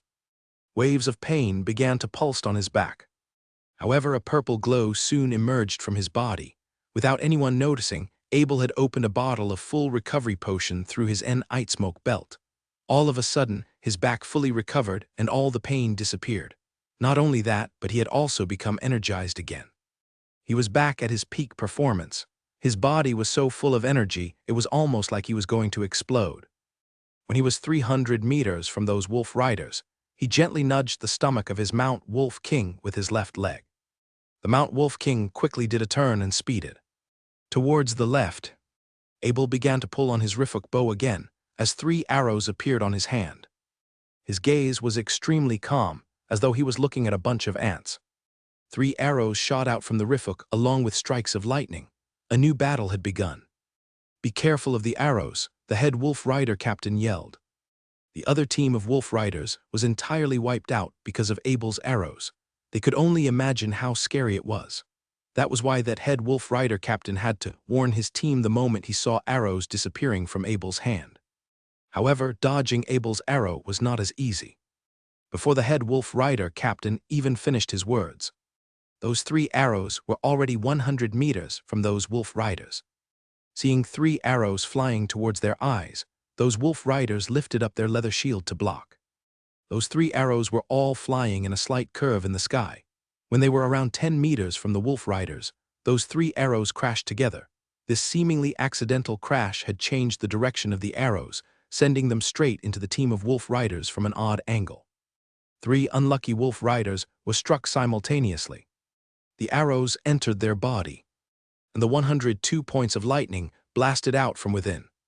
Both the wolf riders and their mount wolves were numbed and dropped twitching on the ground.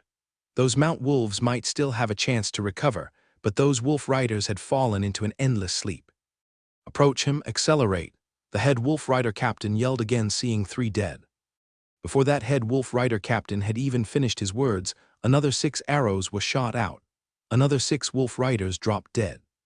By that point, Abel was around 250 meters from those 1,000 wolf riders.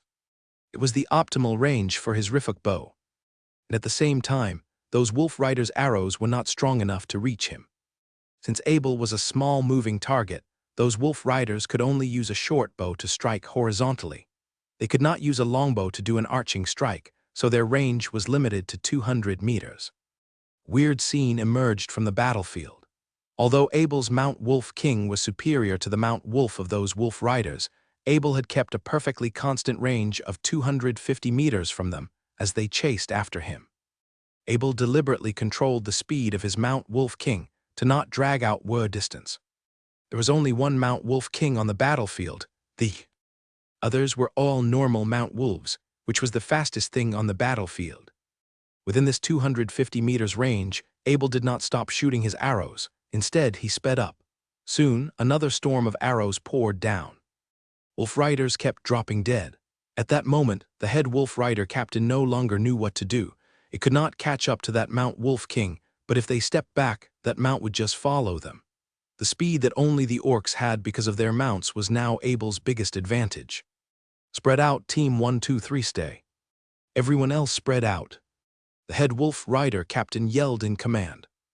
As that head wolf rider captain was distracted by his yelling, Abel took the opportunity and shot 3 arrows through his Rifuk straight towards him. It was not easy to kill a head wolf rider captain in this team of 1,000 wolf riders. That head wolf rider captain had always maintained a careful distance behind himself and Abel, making sure there were enough wolf riders in between. However, that head wolf rider captain was not expecting those 3 special arrows in that rain of arrows. Those arrows were aimed towards the outer edge of those wolf riders. At first, it seemed like a miss-shot, but those arrows did a majestic swirl in the sky. The first arrows landed on the head wolf rider captain, and it was blocked by his combat Kai armor. However, that was the most it could do. Although the lightning force was counteracted, the numbing effect was unavoidable. A string of lightning sifted through his armor and blasted his body numb.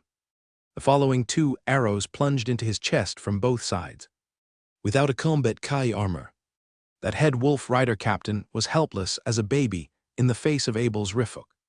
The third beam of combat Kai smoke arose amongst the team of 1,000 wolf riders. No matter how loud the secondary head wolf rider captain yelled, he could not stop the killing, not even the main head wolf rider captain. This series of attacks had scattered this elite team of 1,000 wolf riders. They no longer had the confidence to fight Abel. There was only one thing on their mind: get back to the Orc Empire. Abel kept shooting out arrows with his rifhook, but the game had changed. Now he was chasing after those wolf riders on his Mount Wolf King. The head wolf rider captain was killed by Abel the moment he finished his command. This made teams 1, 2, and 3, who had been told to stay, also join the others to retreat. What followed was a massacre. Abel had his gaze fixed on the secondary head wolf rider captain and his other few hundred wolf riders. The other scattered ones had already gone too far. That secondary wolf rider captain realized Abel was looking at him, but he knew he could not escape the speed of a Mount Wolf King. He helplessly roared and quickly took a turn around. With his shield up front, he dashed towards Abel while trying to make his body as small as possible. Abel did not attack that head wolf rider captain immediately. Instead, he kept killing the other scattering wolf riders. The fate of this head wolf rider captain was set. So killing extra wolf riders meant extra war glory. Woo-ho, that head wolf rider captain howled as he saw Abel disregarding him. By that point, his long spear was around 10 meters from Abel, but still, he could only hear Abel kept pulling on his bow. He didn't know why Abel was ignoring him, but he knew he only had one chance. He knew he couldn't mess it up. It was at that moment, a spell pattern appeared on Abel's bow holding left hand with a flash of light. A strange thought arises from the mind of that head wolf rider captain. How could a spell pattern appear while holding a bow? What spell could it be? It was at that moment, a strike of light landed on his head. It was the telekinesis. Although this spell was normally so weak that it couldn't even damage normal items, let alone attack. Most of the time, wizards only used it to pick up stuff. However, not Abel's telekinesis. He knew how to do this spell long ago, and with his lightning talent, his chance of unleashing a breaking effect was a lot higher than normal wizards. The beam of telekinesis flashed on the skull of that head wolf rider captain, and the breaking effect was ignited.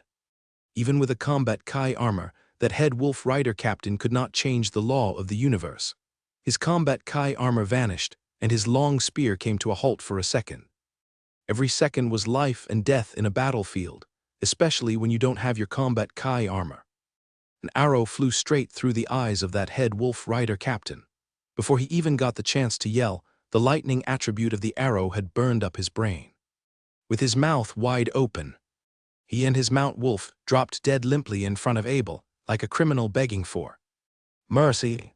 At the same time, Abel also stopped his Mount Wolf King. His eyes started to roll around again as his emotions began to come back. He felt like a god in this battle, just like when he was in the rogue encampment. However, it felt completely different from the artificial control of the rogue encampment. He was controlling the life of actual beings. He was like an actual god. Abel scanned his body and drank a bottle of full recovery potion. He did not have many injuries, but he felt like his control of his body had strengthened. It seemed like the state he entered had deepened his knowledge on his body once again. Normally, he would not damage his muscles by only unleashing 5 continual shots on his bow per second. This meant his speed had improved. It was not easy to improve your body, especially when you reached Abel's level. Just as expected, his strength did not increase, but his dexterity had broken the limit of 50 points. It was not at 51 points. Although this was a mere 1-point increase, his body was already beyond the limit of humans. He didn't know what this signified since he had already reached the peak of his knight journey in the Holy Continent. A knight could only continue to develop their double-attributed combat Kai or single-attributed combat Kai, but no one could break this level. Without another level for support, Abel would forever remain as a head commander even though his strength, dexterity, vitality, and spirit were far superior to any head commanders in the Holy Continent. Abel did not care about the combat Kai smoke too much. He was still confused about his increase in dexterity. He had entered a state of full concentration before. He had also fully unleashed his sight and data analysis ability. How come he got an increase in his dexterity? He recalled the god-like state he just entered. It was not like an epiphany, he was sure of that. He had way too many epiphanies in the past. The state he just entered was beyond that. It was just too bad no one could explain to him what it was. K3516, you are too good. Thanks for helping us clean up. K3308 ran towards Abel with a big laugh. Since he had a Mount Wolf, he had been able to catch up to Abel. Head Commander Eddie had also arrived, and he gave out the title Grandmaster Archer. His voice was not big, but everyone in the team could hear him. Afterward, they all couldn't help but chant the name Grandmaster Archer. Their voices chanted above the dead bodies of wolf riders in the midst of 4 combat kai smokes. If Godly Archer was the title for the most powerful archer, a Grandmaster Archer was a godly archer in legends, the best of the best. This title was documented in the elves' legend. It was what they had called their most powerful archer. The title Grandmaster could not be thrown around easily in the Holy Continent. Every Grandmaster was the elite of the elite. As one of the most powerful head commanders in Miracle City, as well as the pinnacle of knights in the Holy Continent, the title of Grandmaster Archer given out by Head Commander Eddie still held a lot of weight. It was too bad Abel didn't care too much about this title. He knew the most powerful archer. It was the female fighters in the Amazon of the Dark World. As long as they existed, they should be the ones with this title.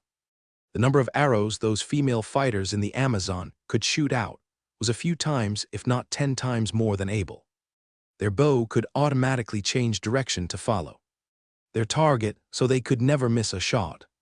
At that moment, Abel could only calculate with vast amounts of data and has perfect control over his body to appear like a mysterious archer. Head Commander Eddie, that's too much, Abel said with a bow. He then put away his rifle to give K3308 eyes a break. K3516, this title is definitely not too much. I hope you can stay in Miracle City forever. We are lacking an archery master like you. Head Commander Eddie knew the Miracle City very well.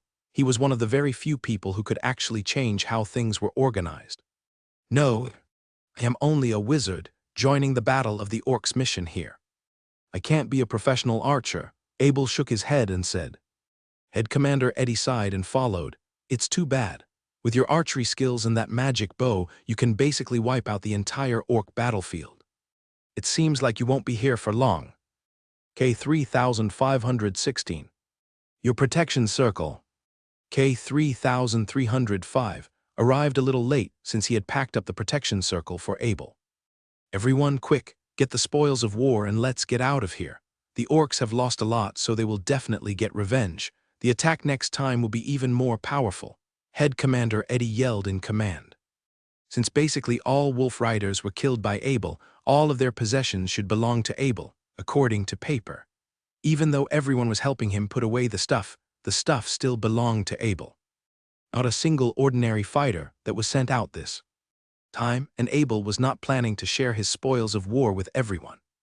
To these elite fighters and beginner wizards, sharing spoils of war for no reason was basically an insult. With the help of everyone, Abel quickly brought back all of his spoils of war.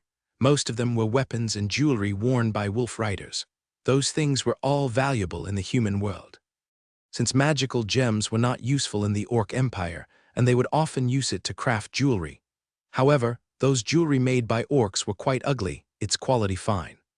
Most of the jewelry Abel had put in his portal bag was made from intermediate gems. All the other metals on that jewelry were also exclusive to the Orc Empire, so they were extremely valuable in the human world. In regards to their weapons, only wolf rider captains would be able to have a full metal spear. Normal wolf riders would only have a spear with a metal blade and a wooden body. This way, they could save a lot of iron. We don't have much use for these weapons, right? Why are we taking it back? Although Abel had fought with the orcs before, he had completed that fight with a team of knights. At that time, he thought those knights had only brought those wolf riders' weapons back as a memento. However, most of the people who had joined this fight were prestigious beginner wizards and head commanders. Why did they bring back all those normal weapons? On the orc battlefield, we have to bring back everything made with metal, even a pin, said Head Commander Eddie, pointing at a stack of arrows. K3308 then added from aside. Metals are very rare in the Orc Empire, so the more he gets back, the fewer weapons they will have. Take a look at the weapons made for these elite wolf riders. They are not even entirely made out of metal. He then poured a pile of long spears on the ground from his portal bag. Abel shook his head. This was more like cleaning up rubbish than a battle. It was a good thing his portal bag was big. He also used telekinesis to pick up everything reusable and shoved it in his portal bag. He would take care of it after he got back. At most, he would just throw them in the furnace. "Let's get out of here." Head Commander Eddie saw the place was getting cleaned up, so he yelled. Even if their team wanted to leave, they could not avoid the orcs tracking them. 3 Geofalcons were flying in circles above them all this time. The orcs had fully grasped their movement. Still, it was not a good idea to dwell around.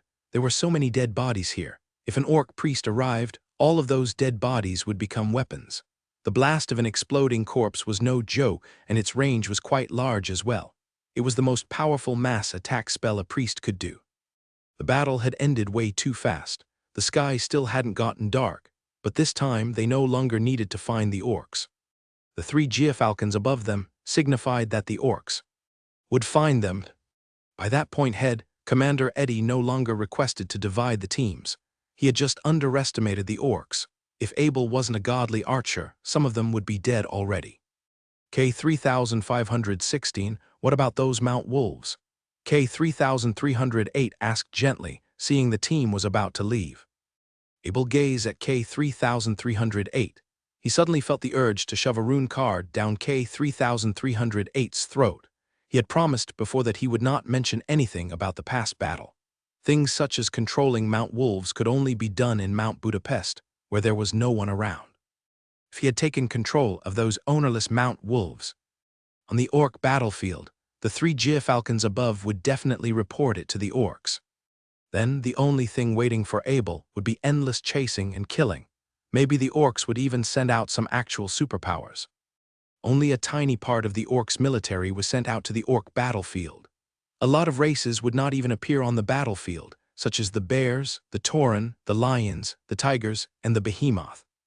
This was because these races were born with a naturally powerful fighting power. Just look at a bearman.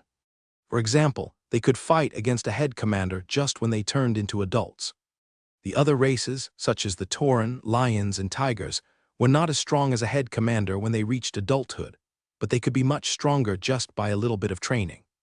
Humans were born weak. If they didn't have a full set of well-developed and inherited knight training, there was no way they could fight against those orcs. Of course, the orcs had also started training, was similar to knight training long ago, since their body constitution was not too different from humans. Especially after long years of trial and error. The orcs' training was more and more similar to human knight training. Still, their difficulties varied, and it required a lot more resources as well. On top of that, only a small amount of orcs could embark on that training. Therefore, a true hierarchy was developed in the Orc Empire. Wergen was just another normal race in the Orc Empire long ago. Due to their large population, they were slightly above the status of pecker orcs. However, ever since knight training was developed, and the Wergens realized this training was very suitable for their bodies, they had become one of the most important fighting sources of the Orc Empire in no time. Also, due to the Wergens' big population, they could be seen in the front line of almost every battle. That was why Abel always ran into them. Once Abel showed a power that could threaten the Orc Empire, such as claiming Mount Wolves, it would trigger the Orc Empire to send out their most powerful forces. This was what Abel had worried the most.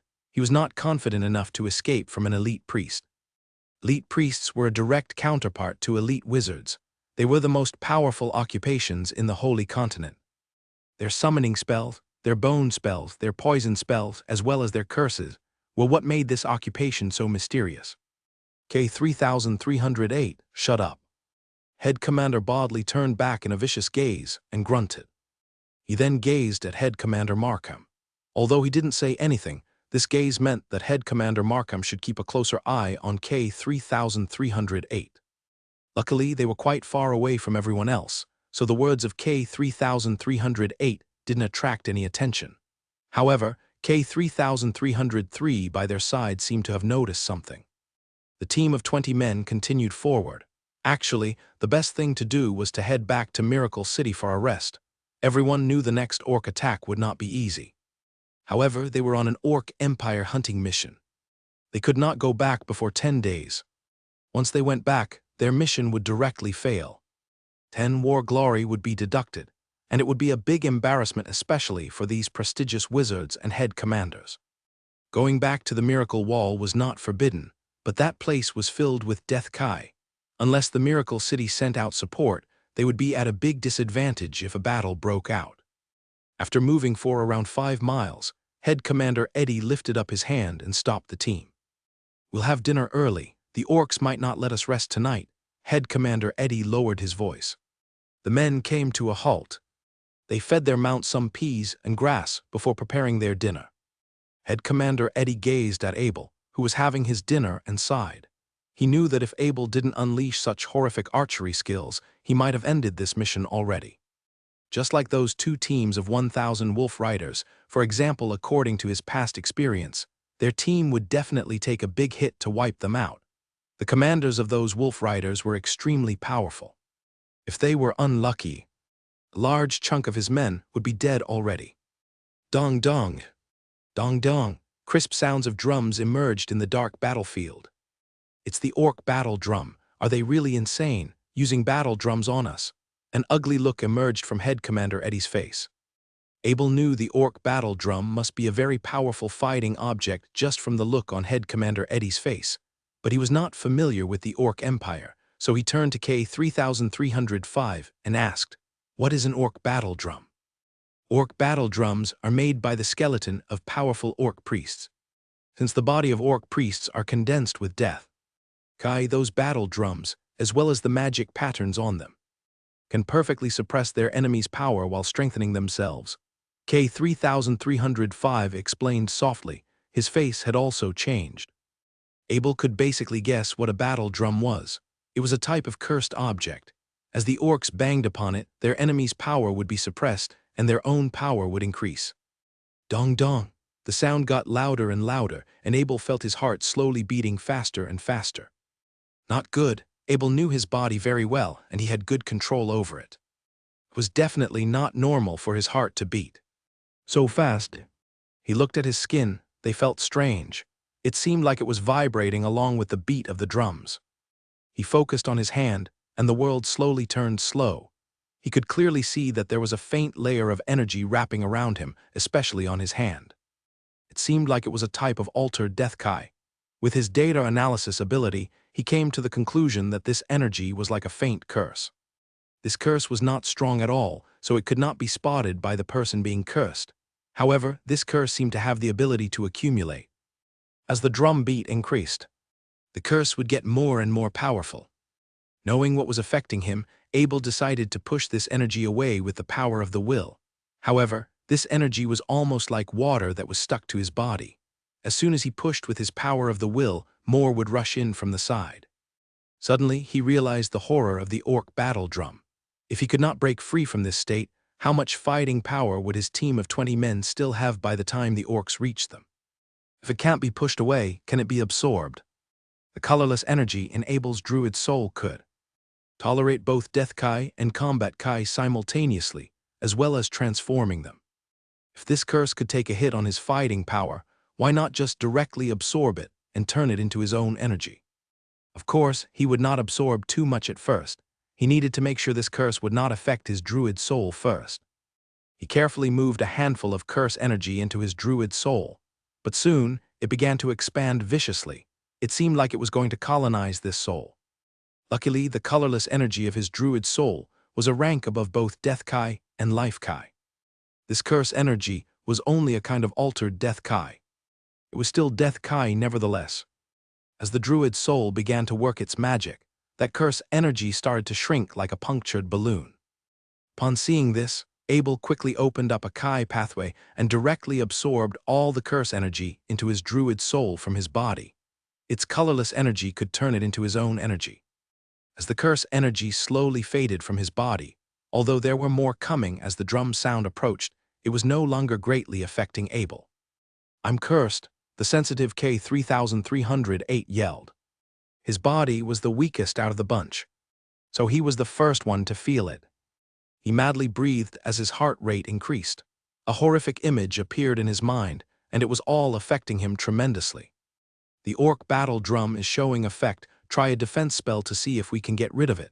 Head Commander Eddie lowered his voice. This kind of curse had little effect on head commanders.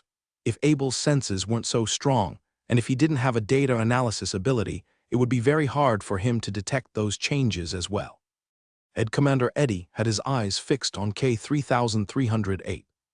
From the look on K-3308 face, maybe he couldn't even give out much fighting power anymore. This was only the start. If the drum sound continued, all the beginner wizards would be down. Therefore, the most important thing to do now was to defuse this curse for the wizards. Head Commander Eddie didn't even remember when was the last time the orc had used a battle drum, so he didn't really have a clear idea of what to do. K-3308 waved his magic staff and a spelling pattern flashed, but soon that spelling pattern vanished. The spell failed. K-3308, calm down. Head Commander Eddie couldn't help but add.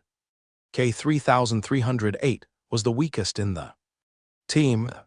Almost all of his power was coming from his magic items. A powerful wizard would definitely not end up like him even in the face of an orc battle drum. Still, defense spells were the most important spells for wizards. Even a wizard like K-3308 would not practice it half-heartedly. A second spell pattern emerged on his magic staff, and a frozen armor appeared on him. It's useless, a defense spell cannot defuse the curse, K-3308 said in agony. Abel expected this. Abel knew how powerful his power of the will was. No one in the team could even reach half his power. If he couldn't defuse the spell with his power of the will, no one could. This curse had a very special energy. Although it could not damage a person directly, it was very hard to defuse or counteract it. A normal curse could not last for long. It would only get weaker and weaker and eventually fade with time. However, in this situation, as long as the orcs kept banging their battle drum, the curse would only intensify. "We are in trouble," Head Commander Eddie said to the team. He then continued, "If there are more orcs than we can handle, we will start to retreat back to Miracle City. Don't worry about the mission." "No, I won't go back," K-3308 yelled. He then took out 4 attributed rune cards from his portal bag.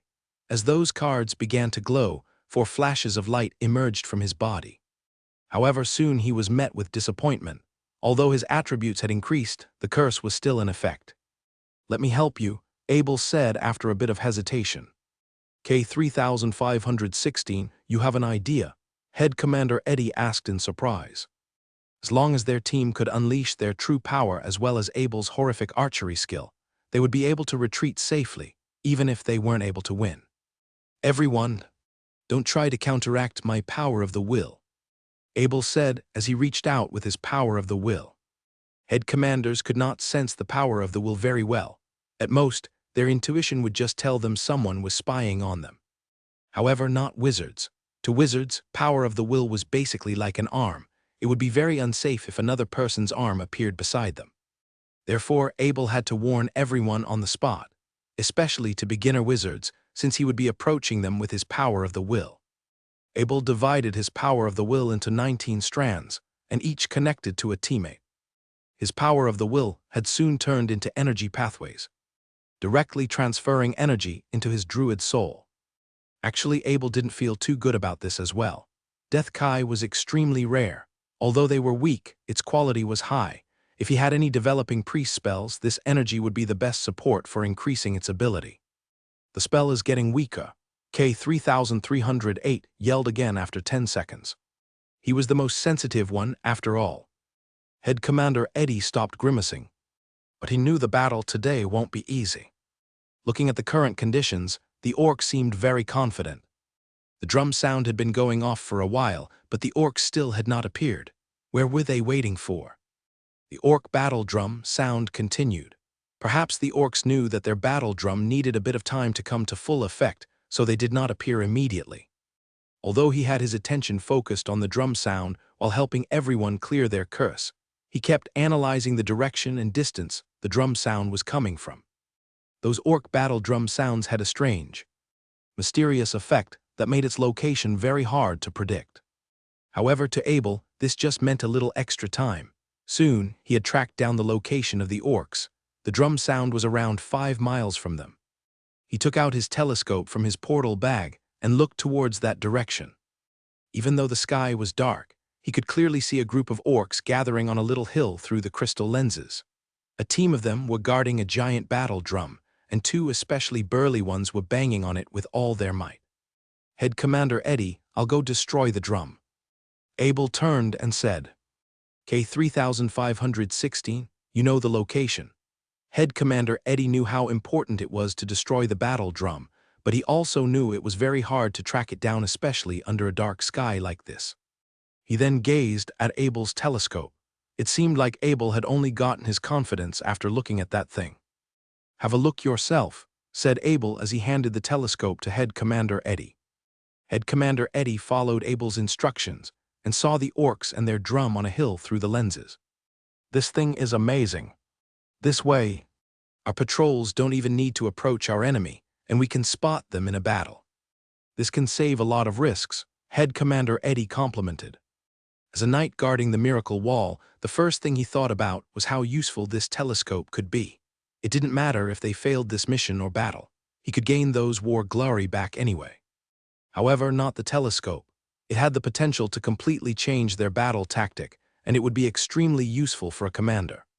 "Head Commander Eddie, I can provide the formula for how to make these things to the Miracle City after the mission." Finishes. Abel was not expecting Head Commander Eddie to care about a telescope so much. If the sky wasn't so dark, Abel wouldn't even remember he had a telescope. The range of his sight by that point was far superior to any normal humans. In bright daylight, his long-range sight was just a little weaker than a telescope, so a telescope was basically useless to him. "I thank you on behalf of Miracle City. I didn't expect you to be an alchemist as well," said Head Commander Eddie in excitement. No one on the spot knew how a telescope works, so the first that came to mind was that it was an alchemy object. Well, it was not completely wrong. This world also had microscopes, but they were all made by alchemists. Head Commander Eddie's unintentional comment was also spot on. Abel really was an alchemist, but he was the one that made the potions.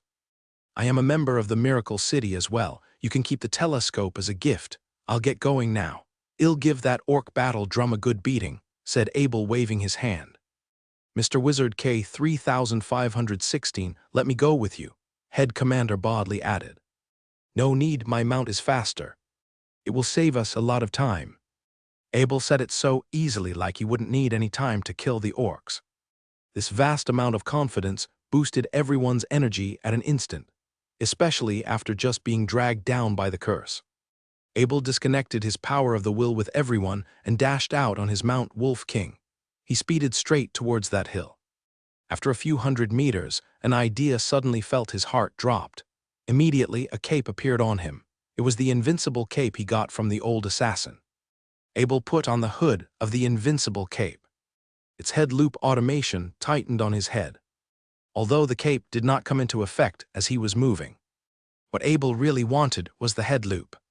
His power of the will immediately increased from 240 points to 480 points. This was the power of the head loop. Now his power of the will had the range of 480 meters as opposed to 240 meters. There were 2 types of wizard spells. One was to ignite the spell through the power of the will. Due to a wizard's limited power of the will, this method could not be used to attack faraway objects, but the benefit was clear. It could maximize accuracy, making your enemy very hard to escape. The other type of spell was like shooting an arrow. Just cast the spell and let it fly on its own. You could only control the direction you wanted the spell to land, but its range was much further. Normally, low-ranking spells were extremely slow, so it really depended on luck if a spell could land properly. Abel's intuition had just warned him. The orcs on that hill might actually have the ability to threaten him. He had been practicing his intuition ever since he was an elite knight. Also, by being in a place full of threats such as the Dark World, his intuition had gotten some very good training. He could understand the level of danger coming from his intuition. This was why he had put on the invincible cape to strengthen his power of the will. 480 meters was even further than the range of his rifuk. This way, he could have a better understanding of the threat so he could come up with a better response. 5 miles was like nothing on a Mount Wolf King. Soon Abel saw 2 bearmen holding giant shields. They did not have any weapons and seemed like they were trained specifically for defense. There were 4 head wolf rider captains at the back. They knew this at first sight because their combat kai was sparkling in a unique glow. There were also 4 black-cloaked orc priests. Behind them, although Abel couldn't see their faces, he knew their identity just by looking at their clothes. There was a massive battle drum made out of white bones at the very back. 2 muscular wolf riders without mounts were banging on it with 2 drumsticks made out of bones. This was a little team of 10, but their fighting power should not be underestimated just by looking at the ones who were guarding the drum. At least Abel's intuition would agree. At that moment, the orcs saw Abel. Their mission was to protect the battle drum. So they were caught off guard a little when they saw a single man charging towards them. If they knew where the battle drum was, there was no way the human would just send out a single wizard. However, they still did not disregard him. A head wolf rider captain took out a piccolo made out of bone and blew on it. An ear-piercing sound scattered through the night. Not good, they are summoning more orcs, Abel thought to himself as he took out the leaf magic staff. By the time he reached 480 meters, a fireball had flown out. If he didn't have this mysterious head loop, there was no way his fireball could shoot this far. Normally, most wizards would only cast a spell within their power of the will range, unless the spell itself could break the range of their power of the will. However, since most spells Abel could do were beyond the range of his power of the will, he had to increase his power of the will as well, just like the fireball that just flew out. Normally, a fireball could only fly for 200 meters. Abel's normal power of the will was 240 meters, which meant his fireball could fly for 240 meters at most. The fireball flew beyond 400 meters. Although a fire spell was quite fast, the bearmen already had their shields ready. The bearman dashed towards the fireball with its shield. However, it did not expect the fireball to take a turn in and fly towards the second bearman. That bearman did not have its defense ready. However, a bump suddenly emerged from the ground before the fireball made contact with the bearman and blocked the strike. Abel's eyes twitched. He had cast this fireball carefully and controlled it with his power of the will. He thought that the defenseless bearman would not be able to counteract it, but it was blocked by a mud monster from a priest at the back. It seemed like he was in for a troublesome battle, but he was prepared. Another spell pattern emerged from his leaf magic staff, and he fire enchanted himself. He then put his leaf magic staff away and took out the rifuk. 3 arrows appeared on the bow. It was exactly 300 meters, a perfect shooting range. At that moment, Abel's sensitive ears heard a rumble from the ground. A lot of orcs running. It seemed like they would reach him in 2 minutes. If it wasn't so dark, he would probably be able to see the orcs already. He couldn't go back now, Abel calculated. He had 100 seconds at most. It seemed like the orc priests he was facing were very powerful. Arrow rain. Abel viciously blasted his energy out. By this point, he could make 7 shots per second and 3 arrows per shot. All of a sudden, arrows rained down towards those 10 orcs. It was dark, so his arrows were very hard to spot. When his arrows were about to make contact with the orcs, a gray glowing protection shield emerged and wrapped the orcs within it. The arrows kept flying out as the shield shook, but it remained intact. An intermediate defense circle. Abel was sure this glowing shield in front of him was at least intermediate. Looking at its color, it seemed like it had used a skull gem for energy. It was the first time Abel saw something like this. Normally, intermediate circles were used in large areas. This one had been shrunk, but it was much stronger. Abel's arrows all came with powerful fire attributes. The number of arrows he just shot out was enough to blast open a beginner protection circle and make a hole in a normal intermediate circle. However, all of his arrows were blocked. It seemed like none of them had any effect at all. His Mount Wolf King did not stop as he examined this protection circle. He was about to reach the orcs. 4 orc priests waved their hands, and skeletons were summoned from their portal bag one by one. Afterward, a black-cloaked priest took out a delicate bone wand and drew a spell pattern in midair. Afterward, a wall made out of sharp bones emerged from the side of Abel's Mount Wolf King. If his Mount Wolf King couldn't control its body much better than any other Mount Wolf, it would have directly plunged into that wall made out of sharp bones. Red clouds then emerged above Abel, and cursed raindrops rained down. The glow of curse emerged on Abel's body. Bone wall weaken. Abel felt his heart drop. Bone wall was an intermediate priest spell, which meant there was at least one intermediate priest amongst those 4 priests. Weaken curse could decrease the attack of the enemy by 1/3, and that wall had completely blocked his way. It seemed like those orcs were planning to put defense as their main priority. They didn't want him to even get close to their protection circle.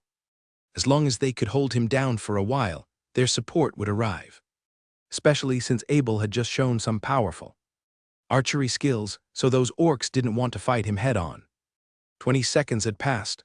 Abel knew he didn't have much time left. He was powerful but not invincible. He would be in great danger if he was surrounded by orcs. He wouldn't put himself in a situation like that, so he set a time for himself. He would retreat if he couldn't get to the orc battle drum in 60 seconds. Up to this point, he put away his rifuk and took out the runeword iron and ancient pledge. They were the best for close-range combat. Jump, Abel commanded his Mount Wolf King. The Mount Wolf King viciously dashed up and hopped over the high bone wall. This was an extremely risky move, because he was basically defenseless in mid-air. Just as expected, as soon as the Mount Wolf King jumped, 4 bone spears flew towards him, locking his movements. Luckily, those priests did not want to hurt the Mount Wolf King, so they did not aim perfectly. Jackpot, all 4 priests are intermediate. Thoughts flashed in Abel's mind. He then focused all his attention on the 4 bone spears flying towards him. The whole world turned slow. The 10 orcs were stunned as they watched Abel gently twisted a little in mid-air. All 4 of their bone spears, controlled by their power of the will, missed. The bone spear was the most powerful long-range attack a priest could do. Under the guidance of their power of the will, the chance of them missing their target was extremely low. However, the reality looked like Abel had just dodged it effortlessly. The Mount Wolf King jumped over the bone wall and arrived outside of the protection circle. However, he was blocked by that shield made out of gray death kai. Those 10 orcs thought that there was no way Abel could penetrate the shield. But it was at that moment they saw Abel letting go of his Mount Wolf King and directly dashed towards the protection circle. The orcs almost thought he was trying to kill himself. Normally, as soon as a person touches this shield, they would be consumed by death kai. However, somehow Abel just directly went through the shield, as though there was a hole in it. Actually, all Abel did was wrapping his entire body in the power of the will. Therefore, all death kai that approached him would be sucked in his druid soul. The death kai did not even have the chance to show their power, so Abel just looked like he had directly penetrated the shield to the orcs. If this wasn't a death kai shield, but it was made out of other elements, there was no way he would be able to penetrate it this easily. The druid's soul in his mind was basically a giant vacuum cleaner for death kai and life force. As long as he opened up an energy path with his power of the will, any death kai and life force would be sucked in. "Quick, kill him," a black-cloaked priest yelled. His voice was so raspy it sounded like tree branches. 32 skeletons dashed out, and 4 head wolf rider captains quickly followed behind, guarding the priests. Abel did not have his Mount Wolf. In the past, this would expose him to his biggest weakness as a knight, speed. However, his dexterity had reached 51 points, and the limit of humans was 50 points. Although it was only a 1-point difference, it felt like a night and day difference. His body gently twisted, moved forward, and sometimes even moved back. But still, he had effortlessly sifted through the skeletons. None of them could attack him. Abel knew that the supporting orcs were coming soon from the sound. He still had 30 seconds, but at that moment, he was still surrounded by skeletons. A weird smirk emerged under his mask, and a strange spell pattern appeared on his hand. "Careful, he is casting a spell." That raspy voice emerged again to warn the orcs. That battle drum was guarded by 4 head wolf rider captain and 2 bearmen as front-line defense, and 4 intermediate priests at second-line defense. To normal people, it would be impossible to penetrate this defense in 30 seconds. The spell pattern faded from Abel's hand, and a patch of black clouds appeared above, blocking their sights. It was the Cloak of Shadow, a spell that was never heard of in the Holy Continent, and it was cast by Abel just like that. "What is this? I can't see." "Same here." Quick, whatever it is, disperse it with your power of the will. It won't do, it doesn't do anything. I can't use spells. The magic shadow cape could stop one from using spells. Unless its effect wore off, anyone inside the black cloud would be prevented from casting any spells. It was a very frightening spell indeed. Abel wasn't the only one who could use it. Actually, he wasn't even close to having mastered it. He could only use it because it came with his Sky's End magic rune helmet. So far, he used it 2 times, which meant that he could use it for 7 more times before he ran out. Actually, not quite. He made a total of 9 Sky's End magic rune helmets. If his magic shadow cape ran out, he could just keep switching to a new helmet. The orcs didn't know this. There was even a chance that they would bet that he was going to be short of ammunition. Instead of going for an attack, Abel just stood and listened to the orcs scream in agony. He didn't have much time to break through their defense. The most important objective was to retrieve the war drum. Even while blinded, the orcs could still sense the death kai that is coming out of the war drum. They quickly moved to shield it behind their bodies. At the same time, they could hear reinforcements. Their plan was simple. Even if it was just for a few seconds longer, they could just use their bodies to block Abel from getting to the war drum. As the 2 bearmen placed his giant shield at the front, 4 of the head Wolfrider commanders tried to close in on the orc war drum. There were also 4 intermediate orc priests that did the same. They could all tell where the war drum was. Abel was short on time. He tapped on the ground with his foot, and a dragon's essence struck towards 4 of the Mount Wolves. The orcs just finished making their formation. But an opening was quickly opened when the 4 Mount Wolves fell. It didn't take a lot of effort for Abel to reach the drum. When he got there, a powerful chilling kai came out of the drum. If he was just a regular human, he would have been frozen to death on the spot. After taking out a bone-made portal item from the war drum, Abel went to do something about the 2 virgins beside him. He snatched the bone hammers from the both of them, which helped them regain the ability to see. Not that it mattered, though. Despite their incredible strengths, these virgins were nowhere near fast enough to catch onto Abel. Without killing any of the orcs, Abel darted away from the orcs and skeletons. Then, after stepping through the defensive barrier once more, he jumped back on his Mount Wolf King. "Go," Abel cried, and the Mount Wolf King went back towards the squad's direction. The level 13 magic shadow cape was activated for a total of 20 seconds. As strong as the orc team was, they weren't able to do anything to Abel. When Abel was about 10 meters away from them, the reinforcement that was supposed to come did, but he was already too far to be caught. By the time Abel returned to the team, there was no more sound of the orc war drum. The noise was completely gone. "Did you do it?" Head Commander Eddie asked. It wasn't just him. All the others were very keen to hear that the orc war drum was destroyed. They all knew how important it was to destroy one and how hard it was. Abel waved the bone-made portal item in his hand. "I did. Here's the war drum." Head Commander Eddie screamed, "You brought the war drum back. How?" "I thought it was too heavy to carry with the telekinesis spell." There was only one explanation. Abel was very close to the orcs when he took the war drum. K3308 was very curious. "Do you mind taking it out?" K3516. "Watch your mouth," Head Commander Markham said with a stare. "Maybe K3516 can do something about it, but the war drum's death kai is still far from being safe.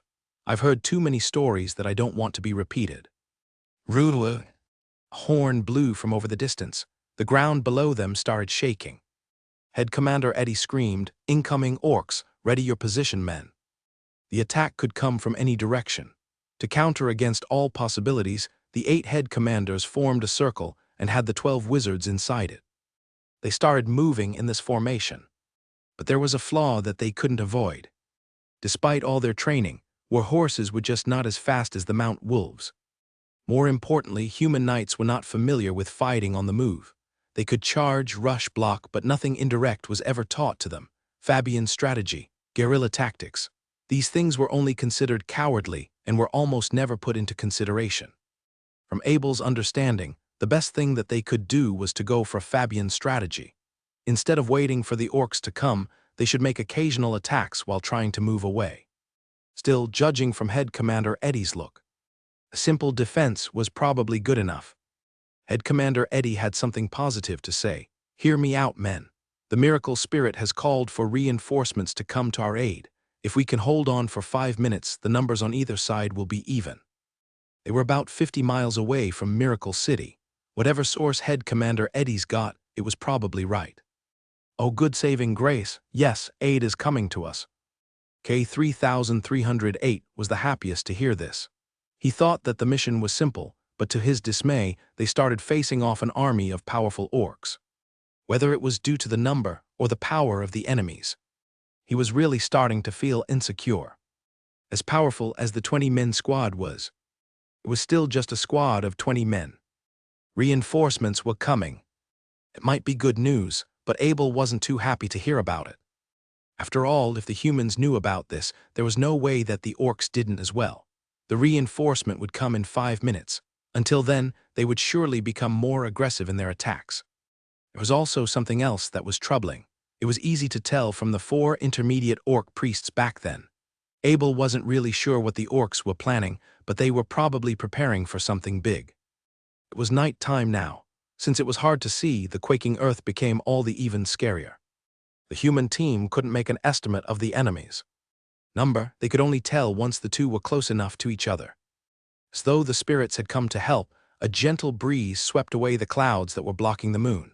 It wasn't bright enough yet, but at least it could make the humans see a few hundred meters more. Abel was tired of waiting. Head Commander Eddie, please, give me permission to strike first. I want to disrupt the enemy troop before they come to us. The plan was simple. Since the orcs had already known about his bow, it'd be pointless to go for a distanced attack. If he just stayed here for defense, it'd be impossible to utilize the Mount Wolf King's speed. There was also something else that was very important. If it was against a bunch of intermediate orc priests, Abel wasn't confident that he could do a good job to protect his comrades. Head Commander Eddie agreed, sure, watch out for yourself. Yes, sir. Within an instant, the Mount Wolf King Abel was riding sprinted for about 500 meters away. There were about 10,000 of them in total. Upon a closer look, Abel could tell that there were at least 20 orc priests and 20 bearmen. All the bearmen were at the front, and they had giant shields in both of their arms. A Mount Wolf King has been spotted. It was a head Wolf Rider captain that yelled this out. He was just too excited to see a Mount Wolf King. After he told the other soldiers about it, too many troops were deployed from their main formation. There were about 2,000 Wolf Riders on each side. They were planning to flank Abel on both sides. Actually, it was both sides and the front. The main force was not stopping. There were even a bunch of skeletons that were rushing towards him. Abel actually stopped thinking for a while when he saw this. He didn't expect his enemies to be this well prepared. Still, this was better for him. If he wasn't against this massive troop by himself, he would have been told to stay on defense for a very, very long time. He would have to listen to only what Head Commander Eddie said, and judging from how much common sense that man had, the only thing he would have said would be to defend until they could retreat. Again, since the moon was out in the open, a blue falcon was deployed to the air above Abel's head. He had no choice but to retreat now.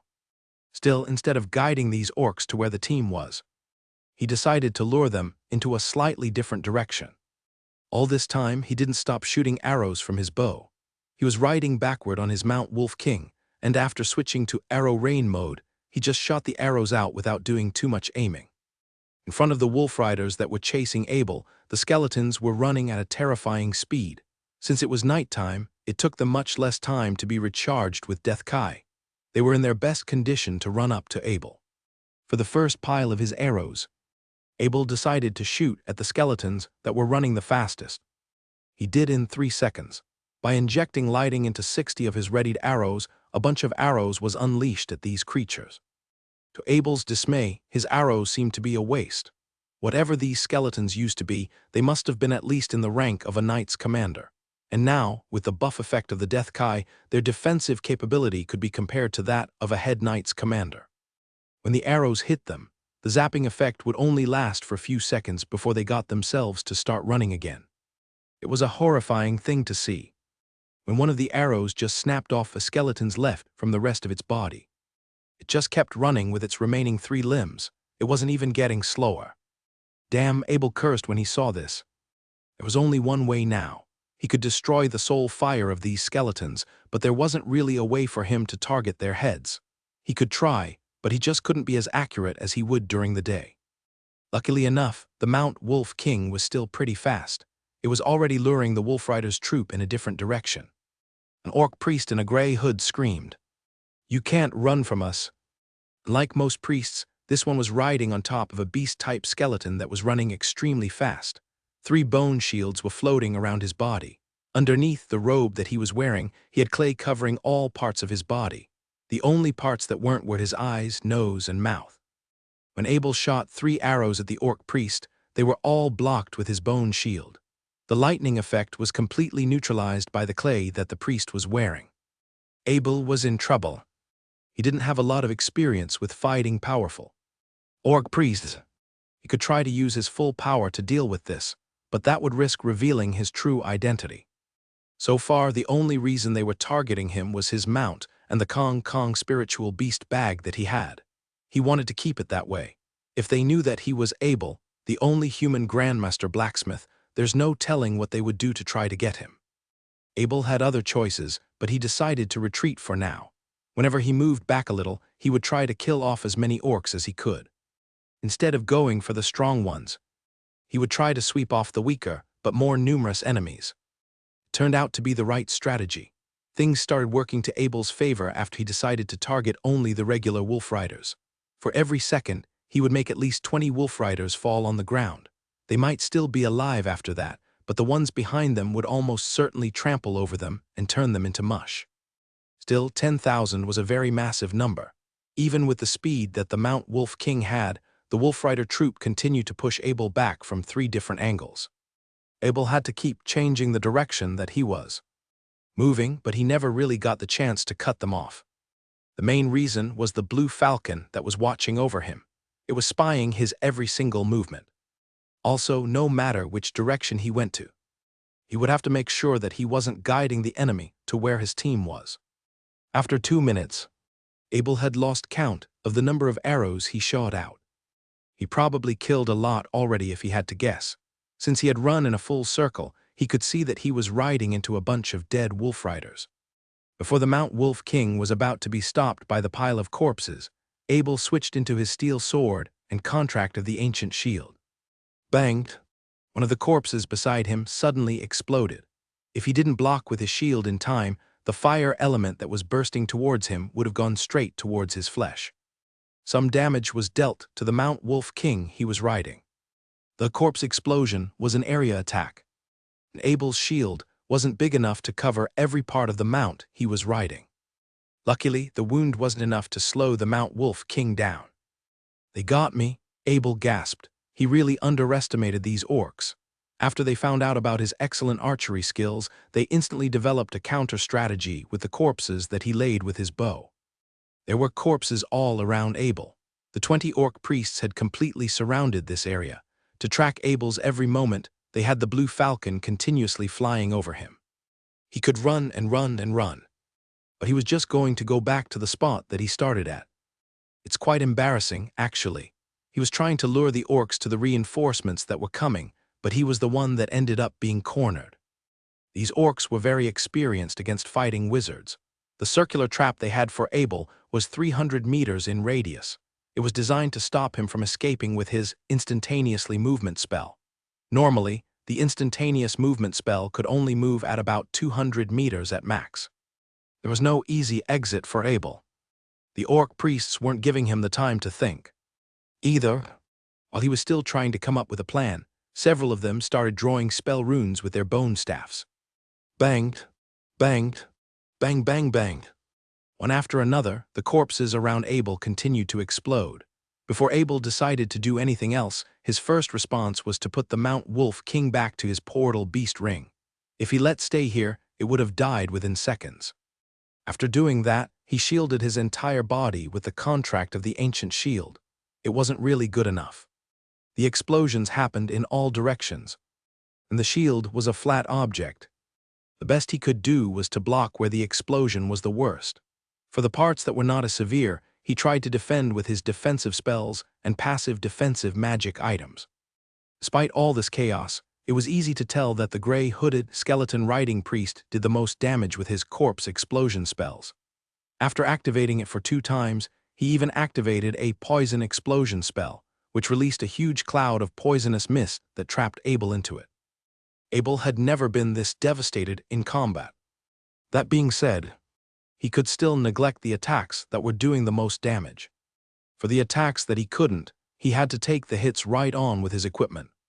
Soon, all his defensive spells and the 2 passive defensive magic items were destroyed. The poisonous mist dyed his skin into green, but the hidden secret armor he was wearing gave him a plus 30% resistance against poison.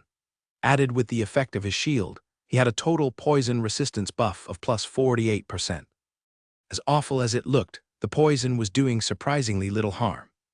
As the dried soil around Abel blew into the air, and it became even harder to see. By this point, all the corpses around Abel were detonated. The orc priests weren't too worried, though. They were just waiting for the dust to disperse. Once it did, they believed that they would see either a dead wizard or a heavily injured one. At the same time, a messenger rode right next to the gray-hooded priest. "Commander, the reinforcements are closing in on us." The gray-hooded priest ordered, "Heed my command, soldier. Send 5,000 wolf riders to stall these humans. They must succeed at all costs." "Yes, sir," the messenger replied, then quickly rode away with his mount wolf. Many wolf riders began to follow him. It was about half of the number that was used to surround Abel. The gray-hooded priest ordered, "Call the skeletons, use them to find this wizard." To search for a supposedly dead Abel, the 20 orc priests summoned 100 skeletons behind them. After that, they all ran into the area that was surrounded by dust and poisonous mist. The area wasn't big, so it didn't take much time for them to finish their search. The result was negative. The skeletons couldn't find Abel at all. The orcs didn't know what was going on, but he was using the invisibility cape to hide. The gray-hooded priest pressed on. "We can't wait any longer. Priests, follow me to join the search. It doesn't matter if the wizard is dead or not. We must find him and we must collect him." It was the right call. The gray-hooded priest knew how little time he had. He understood the rules of the orc battlefield. Given the size of his troop, the humans were bound to send a force that was equal in number. He didn't think that the 5,000 wolf riders would buy much time. It was the right call to end this operation by retrieving the human wizard's corpse. Meanwhile, Abel had burn marks all over his body. The armor he was wearing was full of scorches. Even the mask on his face was like this. He didn't just have external wounds, either. The internal wounds he sustained were also quite severe. He did manage to get it all sorted with a bottle of the full recovery potion, but the humiliation he suffered wasn't so easily fixed. Ever since Abel got into this fight, he's been forced to think about all the blunders he's made. It was his ego that got him into the state that he was in. More importantly, he just wasn't giving credit to how well the orcs could fight. It was very simple, really. If the orcs were really that weak, they would have been destroyed by humans a long time ago, but no. They've kept up the fight for thousands and thousands of years. Just because Abel hadn't lost to them before, he still had no reason to look down on them. Abel was very disappointed in himself. He was disappointed in himself, but after hearing what the gray-hooded priest said, he was also starting to feel very angry. He didn't think that they would go this far to see him dead. "Oh, is that how it is?" he murmured to himself under the mask. "So you like poison. I've got something for you then." While still hiding under his invisibility cape, Abel took out a green potion that contained streaks of blue lightning. It was the first reward he got for stepping into the battlefield. After synthesizing it with the Horadric cube, he turned it into a blue-quality poison potion. After opening the cap, he started splattering the potion all around him. Then, by using his dark golden combat kai as a thin whip, he started beating the potion's content before it fell to the ground. This way, it started mixing with the poisonous mist that was surrounding him. It was at this point that the gray-hooded priest walked in. After tagging himself and the priests that followed him, he made sure that they wouldn't be harmed by the poison he released. In his mind, Abel was already a dead man. Any beginner wizard, no intermediate wizard would have died from the attack he set up. Even if the target had a lot of items, there was just no way that he could go unscathed. The gray-hooded priest kept his composure. "Stay calm, comrades. He won't escape this. We want to push him in slowly and steadily." The orc priests didn't notice anything, but the skeletons they summoned were starting to turn green. To be fair, they were inside a cloud of poisonous green mist, so it wasn't all that easy to tell. "Why can't we find him?" one of them called out. "What's going on? I'm poisoned," another cried. "I'm poisoned too, dear spirit. What is this substance?" What, no stop, guys, I'm freaking out." At this point, the dust and poisonous mist had grown a lot thinner. It was starting to become easier to see. The gray-hooded priest looked around himself. He saw that a few priests were already on the ground. The ones that fell looked like they were having a seizure. It's not just the priests. Many skeletons weren't moving at all. The soul fire inside their heads looked like they would go off at any moment. Poison? The gray-hooded priest finally took notice, but how? He already tagged his comrades with his power of the will. Even if they were all walking amidst the mist that he unleashed, it should be very unlikely for friendly fire to occur. There wasn't time to think this through. Suddenly, the same symptoms started occurring to the gray-hooded priest. The nerves inside his body were numbing at a dangerously fast pace. His muscles were starting to lose strength. Even breathing was starting to feel painful. "So it's everyone," the gray-hooded priest thought. A potion quickly appeared in his hand. As an experienced user of various venoms, it didn't take much time for him to find an antidote that would match his condition. It was neurotoxin that he was hit with. It's easy to tell from the symptoms. Yet, after drinking the antidote that was supposed to deal with it, he realized that his condition wasn't getting any better. That's when the facts started to hit him. Whoever this wizard was, he was even better than him at poison brewing. The gray-hooded priest wanted to scream for help, but the muscles in his throat were losing strength. Even he had problems hearing his own voice. If he wanted help from the wolf riders that were waiting for him, he had to wait until the dust and mist were fully gone. Abel was watching the whole time. Actually, he was right in front of the gray-hooded priest. He hadn't moved at all, but the gray-hooded priest was moving towards him. There were only a few meters of distance between them. Despite his weakened state, the 3 bone shields continued to float around the gray-hooded priest. He was also covered in his clay stone guard. It wouldn't matter if it was physical or magical attacks that Abel was going with. The gray-hooded priest still had a max-level defense. Abel had to find a way to finish this quickly. If he didn't, the wolf riders would definitely come in to help. By that point, it'd be very hard for him to kill this gray-hooded priest. He could wait for the poison to kill him, but that would be a very risky move. The other wolf riders might have a cure that would neutralize his neurotoxin. He's one who's been sending virgins after me. As pressured as he was, this was what Abel was thinking about when he saw the gray-hooded priest in front of him. In anger and humiliation, dark golden combat appeared on the steel sword in his hand. A gray shadow started appearing on his blade. It was the power of dimension. He had no other way to finish this quickly. Without any hesitation, he swung towards the priest that was having trouble breathing. The 3 bone shields did nothing to it. It was the same for the clay stone guard. With one blow, Abel obliterated the multiple layers of defense that the gray-hooded priest was wielding. The priest's head was cut off without any resistance. With a quick scan of his power of the will, Abel picked up the dead priest's staff with the tip of his blade. It was destroyed as soon as he did so. It was quite a shame, really, but he didn't really mind all that much. It was made with human wizard bones. Even if it was not destroyed, there was just no way that he would use something like this. Abel turned to look at the head he cut off. From what he could see, it was thin, dry, wrinkled, and without life. It might have been a while since the priest was corroded by death Kai. There actually weren't any muscles underneath his skin. If Abel didn't have the golden combat Kai, this is what he would have looked like after his first time of using the resurrection of skeleton spell. It was time to leave. Abel released black wind out of his portal beast ring. Then, as soon as he jumped on its back, both of them became invisible. Instead of moving physically, he got out of the mist with his instantaneous movement spell. After using the instantaneous movement spell 3 times, Abel was now very far from the poisonous mist. He hadn't really escaped, though. Instead, he moved right towards the center of where the 5,000 wolf riders were. This was a perfect opportunity for him now. The priests were poisoned, and the wolf riders were standing very close to each other. An area attack was all he needed to mow them down like grass. Newborn Star of Frost. It's a close-range wizard spell. With the caster as the center, it could be used against all enemies that were within range. While casting it with his left hand, Abel took out the leaf magic staff and held it in his right. Then, he unleashed a fireball towards the nearest head wolfrider captain that he could find. He was using the newborn start of frost against ordinary wolfriders. While it wasn't very strong, it was still enough to kill low-ranking troops. For the stronger wolfriders, he would target them with more powerful spells.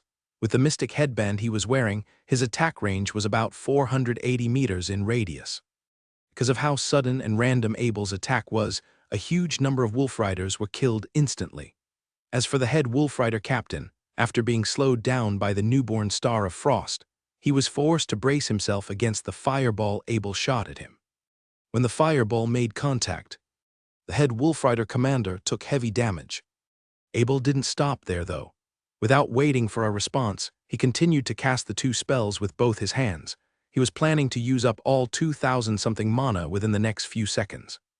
At the same time, Black Wind was receiving orders from Abel through the soul chain. After the head wolfrider captain was hit by the fireball, it sprinted towards him and slit his throat open with its claw.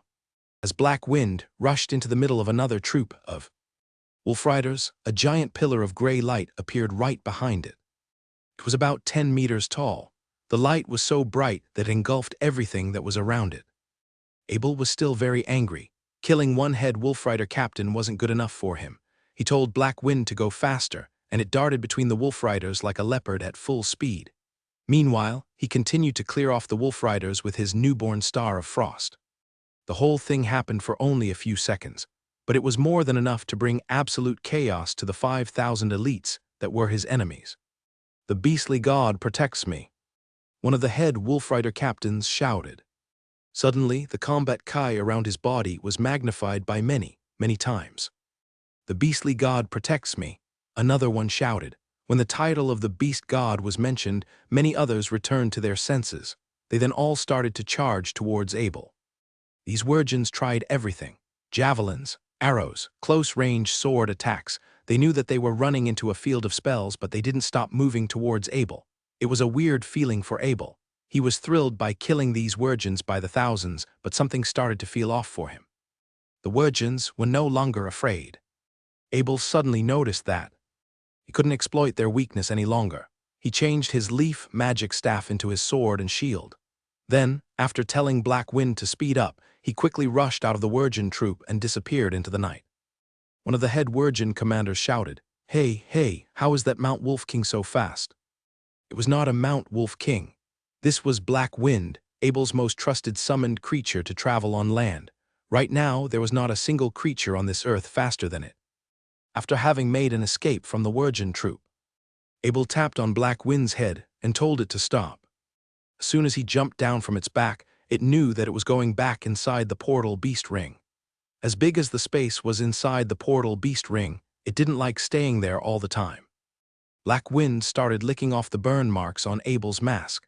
After it did, it gave this pitiful look to show that it wanted to stay a bit longer. Abel patted Black Wind's head. "I need you to behave now, boy. After this mission is done, you'll only have to stay inside the ring during the day." It wasn't the answer that it expected, but Black Wind still nodded its head like a good boy. After seeing this, Abel released the Mount Wolf King from his portal beast ring. When the two beasts saw each other, the Mount Wolf King instantly bowed at the ground towards Black Wind. This wasn't the first time they've encountered each other, by the way. The first time that they did, the Mount Wolf King just couldn't process the fact that a Mount Wolf could be so powerful. For Black Wind, it was the opposite story. It never showed any respect to the Mount Wolf King. If anything, it thought that it was too weak to even be with its master. That being said, it was very satisfied with the fact that Abel never made any spiritual contract with it. Abel threw a bottle of soul potion to Black Wind. "Here's your reward. Come on, it's time to go back." As a black hole appeared in front of them, Black Wind jumped inside it with the soul potion in its mouth. The Mount Wolf King could sense how good the potion would be, but it couldn't do much but to watch it disappear in the black hole. When Abel jumped on the Mount Wolf King's back, it started running at full speed. It wanted to do well enough for Abel to give it its own bottle of the soul potion. Unfortunately for it, Abel already ran plenty of times with Black Wind. The Mount Wolf King could run as fast as it wanted to, but it had never reached the top speed Abel's experienced before. A Wolf Rider lieutenant reported to a 10,000 soldiers commander, "Sir, something's wrong with the priests." "What?"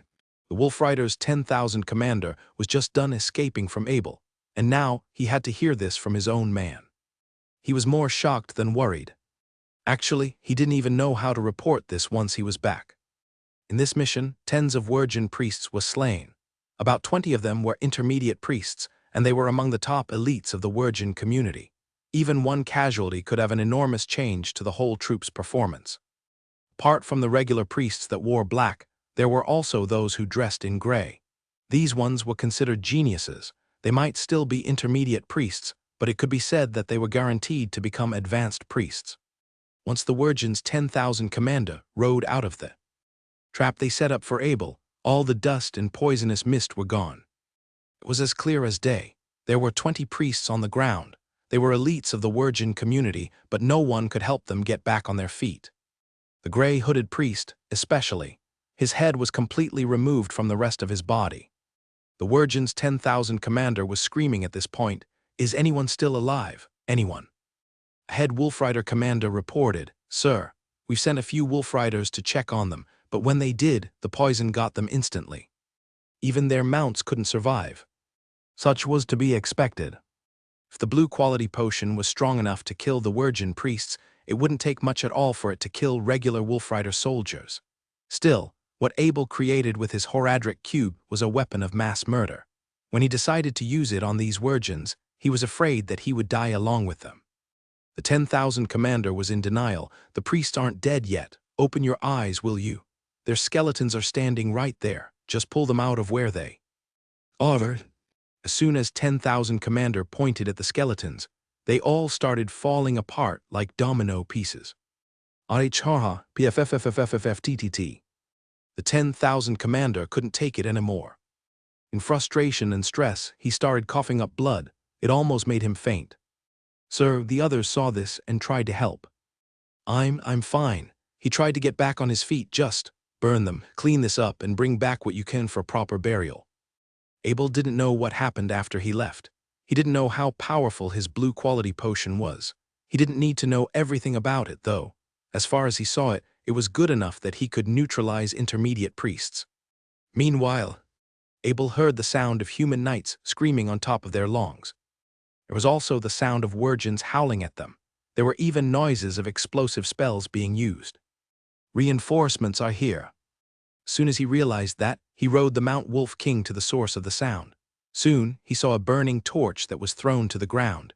It didn't take long for it to burn up the entire area. The human knights were chasing after the Wolf Riders. The Wolf Riders were all trying to make escapes. Some of them even fell off their Mount Wolves. That wasn't to say that humans didn't suffer any casualties. A lot of them were stabbed with spears. Many of them fell off their horses.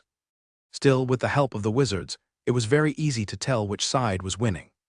There were about 1,000 soldiers on the human side. That was the most human knights Abel had seen in one place. As they all released white combat kai from their bodies, the entire battlefield was filled with their presence. On the other hand, the Wolf Riders were told to stop the human knights from overrunning them. They were doing everything that they could to block the knights from using their charge skill. Needless to say, that was going to cause them to die by the thousands. Instead of being a part of this, Abel decided to let the human knights get their glory. It was a very rare opportunity for them. It was 5,000 Wolf Riders that were ripe for the picking. They were without the protection of their fellow priests. Better yet, the orders they received were to make contact with their enemies, but not to make any attacks. It was 1,000 against 10,000. Yet, according to the miracle spirit's calculation, the humans had gained the necessary conditions to win this battle. Abel noticed Head Commander Eddie among the humans. Camp. The man was standing at the very front.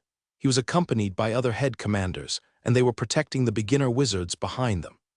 Of course, it wasn't like the wizards didn't do any fighting. About 10 intermediate wizards were casting spells on the field. Wizzo. It was the sound of horns. After hearing this, the Wolf Riders suddenly dispersed and ran in all directions. Head Commander Eddie screamed, "Stop, men, stop moving forward." Since it was getting late, it would be a very dangerous thing to run after Wolf Riders. Besides, they made quite a progress already. With that charge formation, Only about 1,500 wolf riders were left. It was actually a record breaker. Every knight was thrilled to be part of this mission. After the fight ended, the humans started scavenging the battlefield. It was very hard, especially when the night was getting so dark. Arrows, spears, valuables. The knights had to retrieve anything that they could get back. After tapping on the Mount Wolf King's neck, Abel rode back towards the team. "Who is it?" a head commander screamed. Suddenly, 4 of the intermediate wizards appeared right next to Abel. They all activated spell runes and pointed towards him. To react to his, Abel switched to his steel sword and contract of the ancient shield. It was the only thing he could rely on against intermediate wizards. One of the intermediate wizards quickly deactivated his spell. "It's K-3516, he's back." The other 3 also cancelled their spells. "He's one of us." Abel recognized one of these men. The name was Copper, the one who cleaned things up after Vice Instructor Layard was killed. An intimate wizard shook his head. "Hey you, do sneak up on us so quietly." Another one said, "Very brave of you for doing that. If Copper didn't know you, we would have all attacked you at once." Wizard Copper laughed. All right. K-3516 here is a newcomer. He's learned his lesson, so take it easy now." "Impressive." An intermediate wizard raised his thumb. "A newcomer on the front line. I wasn't like you when I first got here." Abel unsheathed his weapons and bowed. "Thank you so much, Wizard Copper." "Welcome back, K-3516. Head Commander Eddie was walking towards them. He was very pleased to see Abel return. All the other team members were following him. They all nodded and smiled when they saw Abel back. Needless to say, Abel took a very big risk back there. He went to distract the Wirgins all on his own. He even had to escape from the intermediate orc priests, and they only knew about that a lot later. Within the 50-mile radius that was under the Miracle Spirit surveillance, if there wasn't any intermediate priest that was spotted, no intermediate wizards would be deployed. It was the golden rule of the war. That being said, Head Commander Eddie and the rest were very happy that the reinforcements arrived. "Come to think of it," Wizard Copper said to one of his comrades, "it's a bit strange, isn't it? The orcs had already left, but we've never ended up finding the intermediate orc priests." Abel had a very worried look on his face. Thankfully, he was wearing a mask, so there was no way that the others could see it.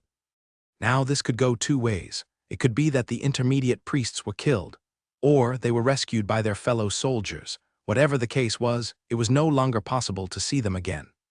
An intermediate wizard replied to Wizard Copper, "Just forget about it for now. We can't take too much time cleaning the battlefield. We can't stay out of the miracle wall, remember." K-3305 slapped his hand on Abel's shoulder. "My dearest friend. You're alive, I knew you would be." K-3308 said with a sigh, "Can't say the same, I'm afraid. You are a lucky man, K-3516.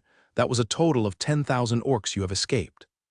Head Commander Markham frowned. "Watch your mouth, K-3308. "What?" K-3308 lowered his head and murmured, "But I was just." Head Commander Markham turned to shake Abel's hands. "Thank you for your service, K-3516. Abel scratched his head as he shook Markham's hands. "About that, I think they came for me." "What do you mean?" Abel explained, "I killed a head Wolf Rider commander the other day. You see the Mount Wolf King I have with me, it's from him." Head Commander Markham shook his head. "It's starting to make sense now. The Mount Wolf King is a very treasure asset after all." K-3003 was starting to panic. "Wait, what? Are you saying we're in trouble?" "Oh no. They're just going to keep coming at us then. And that war drum K-3516 stole. We just added more fuel to the fire." K-3308 was starting to get irritated. "If you are scared, just go home." K-3003 argued back. "I'm not scared, K-3308. I'm just pointing out a fact here." "Stop fighting, you two." K-3305 suddenly stood up. "It's me. I'm the one to blame. K-3516 killed that head Wolf Rider commander because of me. I'm the case of all this." Head Commander Eddie shook his head. "No, you did the right thing, K-3305. You don't need to apologize for the death of one orc. In fact, as the protectors of this city, it is our utmost responsibility to kill any orc that we can." Wizard Copper teleported right next to Abel. Pardon me now, then. Please, gentlemen, continue with your hunting quest. As part of the reinforcement team, I'll have to head back to Miracle City now. Head Commander Eddie gave a deep bow. Thank you so much for your help.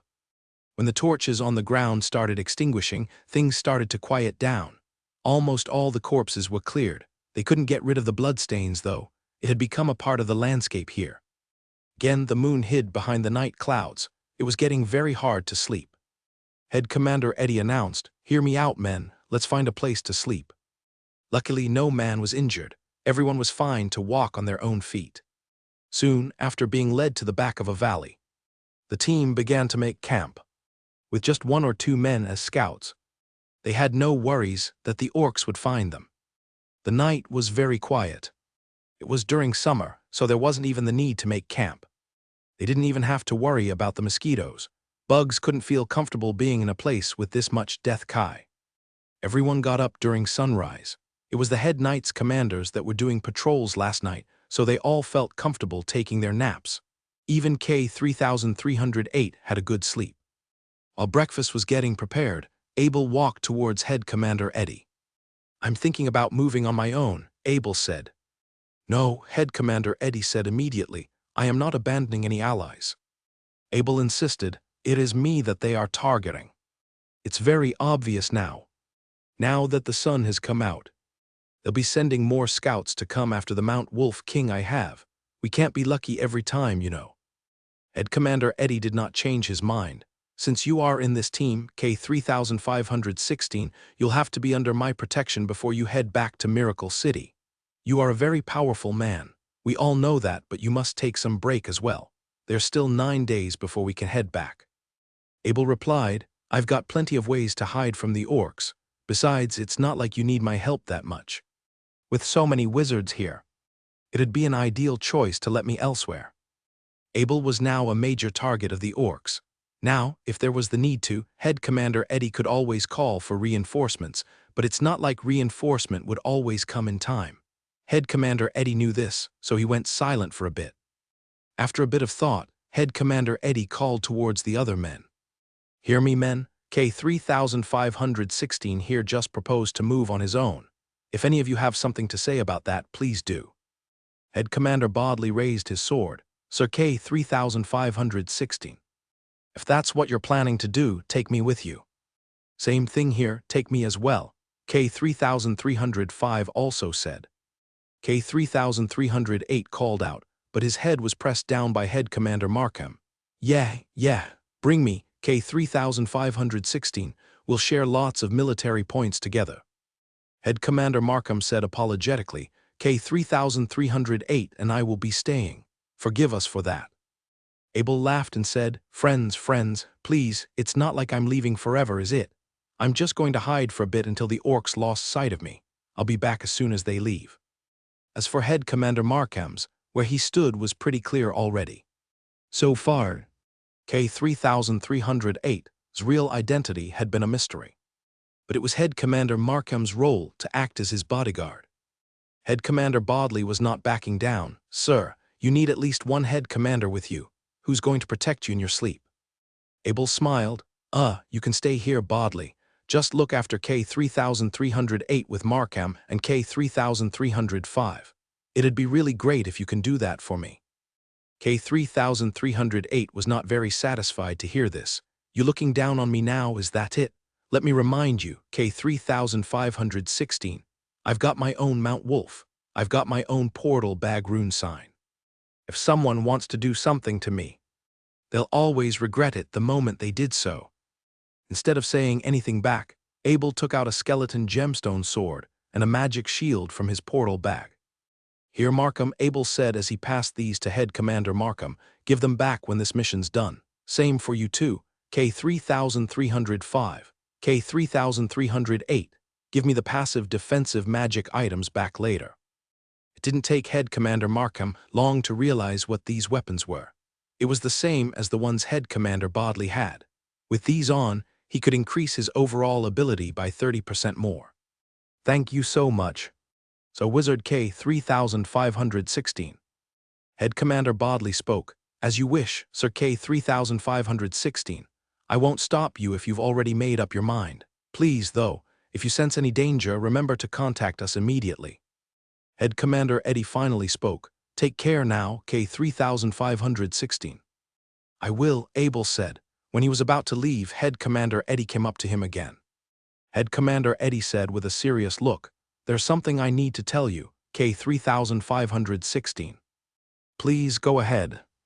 I know that you are confident in your own abilities, but please, out of the many ways you can use to fight against the orcs, do not use anything that is on the same power level as an advanced wizard.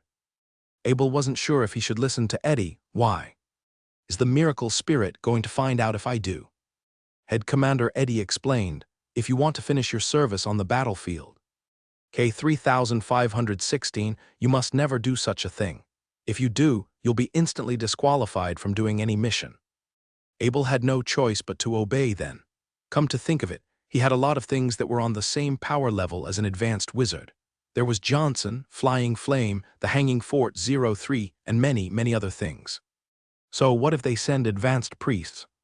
Head Commander Eddie explained, if they do, the miracle spirit will contact the advanced wizards in all human cities.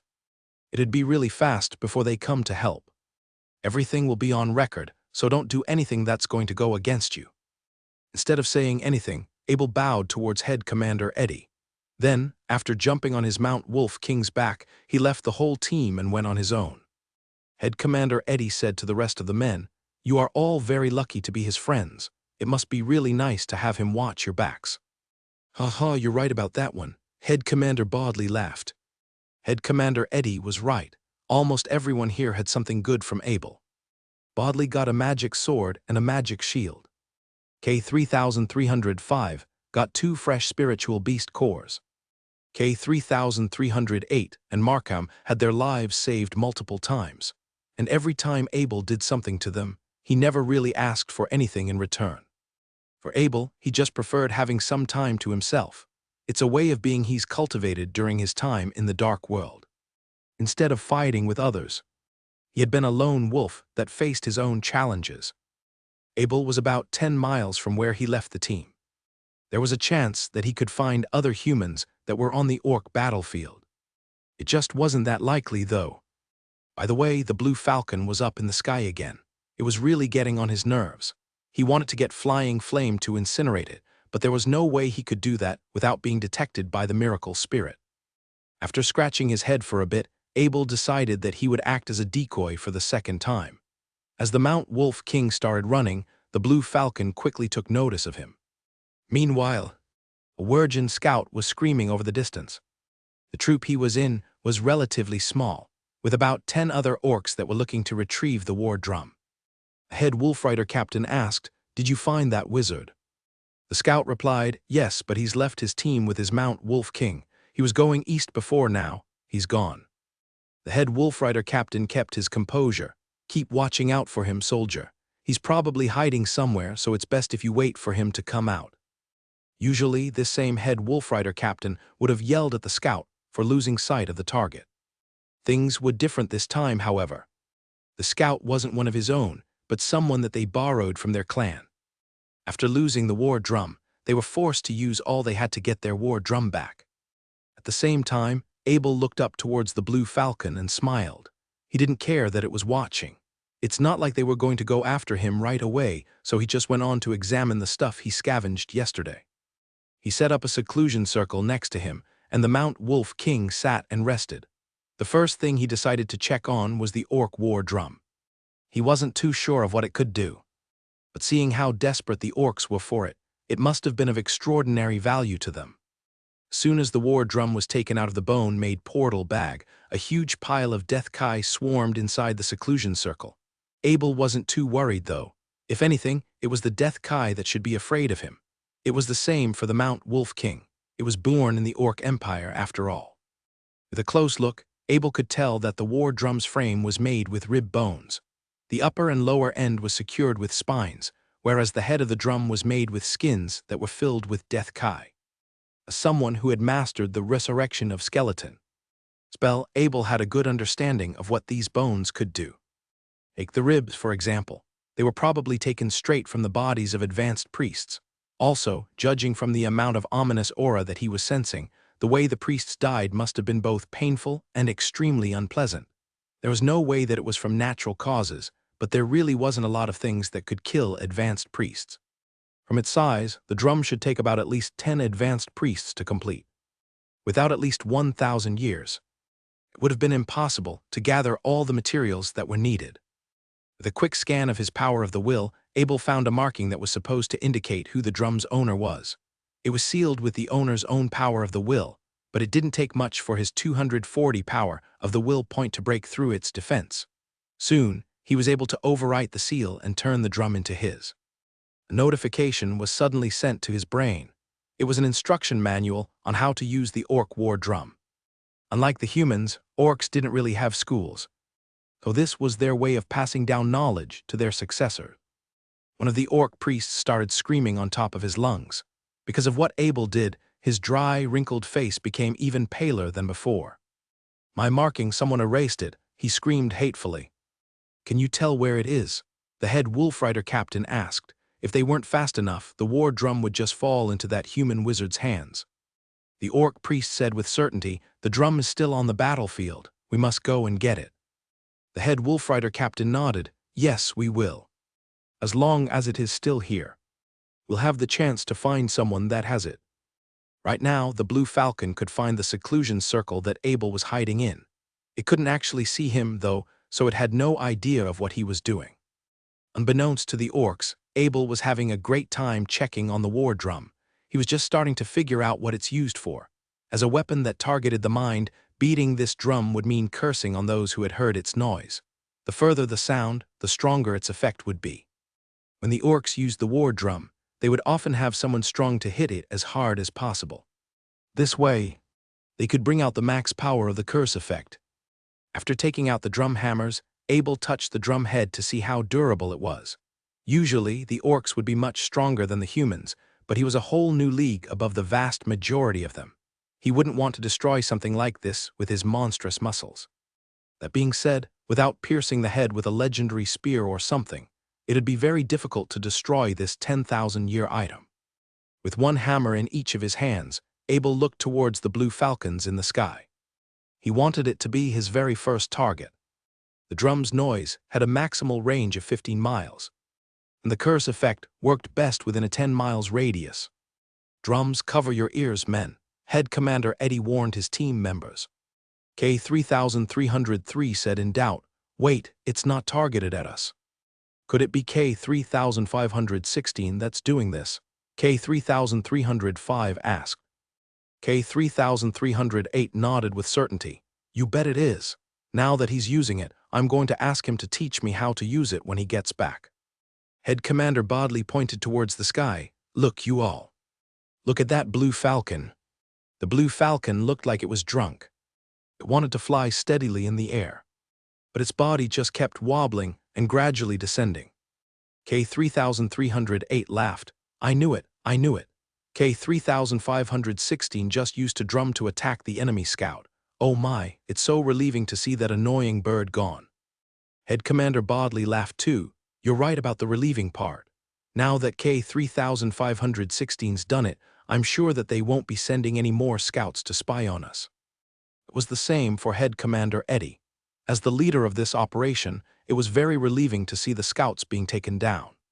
The humans were finally free to move without being tracked all the time. On the other hand, the orcs were not having a good time. After the blue falcon fell from the sky, the scout that was possessing it sustained the same amount of damage that it took. He howled as he kept on bleeding out, but the other 10 soldiers couldn't do anything about it. Soon, he just died after his last breath. "No, damn it," the head wolf rider captain screamed. It was not just him. All of them were losing hope of finding Abel. Meanwhile, Abel was packing up the orc war drum. As powerful as it seemed, he wasn't very satisfied with its overall effectiveness. If it took about 30 hits for him to kill the blue falcon, it'd be almost impossible to kill an orc with this drum. Instead of thinking the war drum as a weapon to kill, it was better to treat it as a tool to weapon a horde of enemies. Orcs were supposed to be twice as strong as humans. After being cursed with the war drum, their powers would be weakened by about 30%. That was if every one of them that were hit within a 10-mile radius.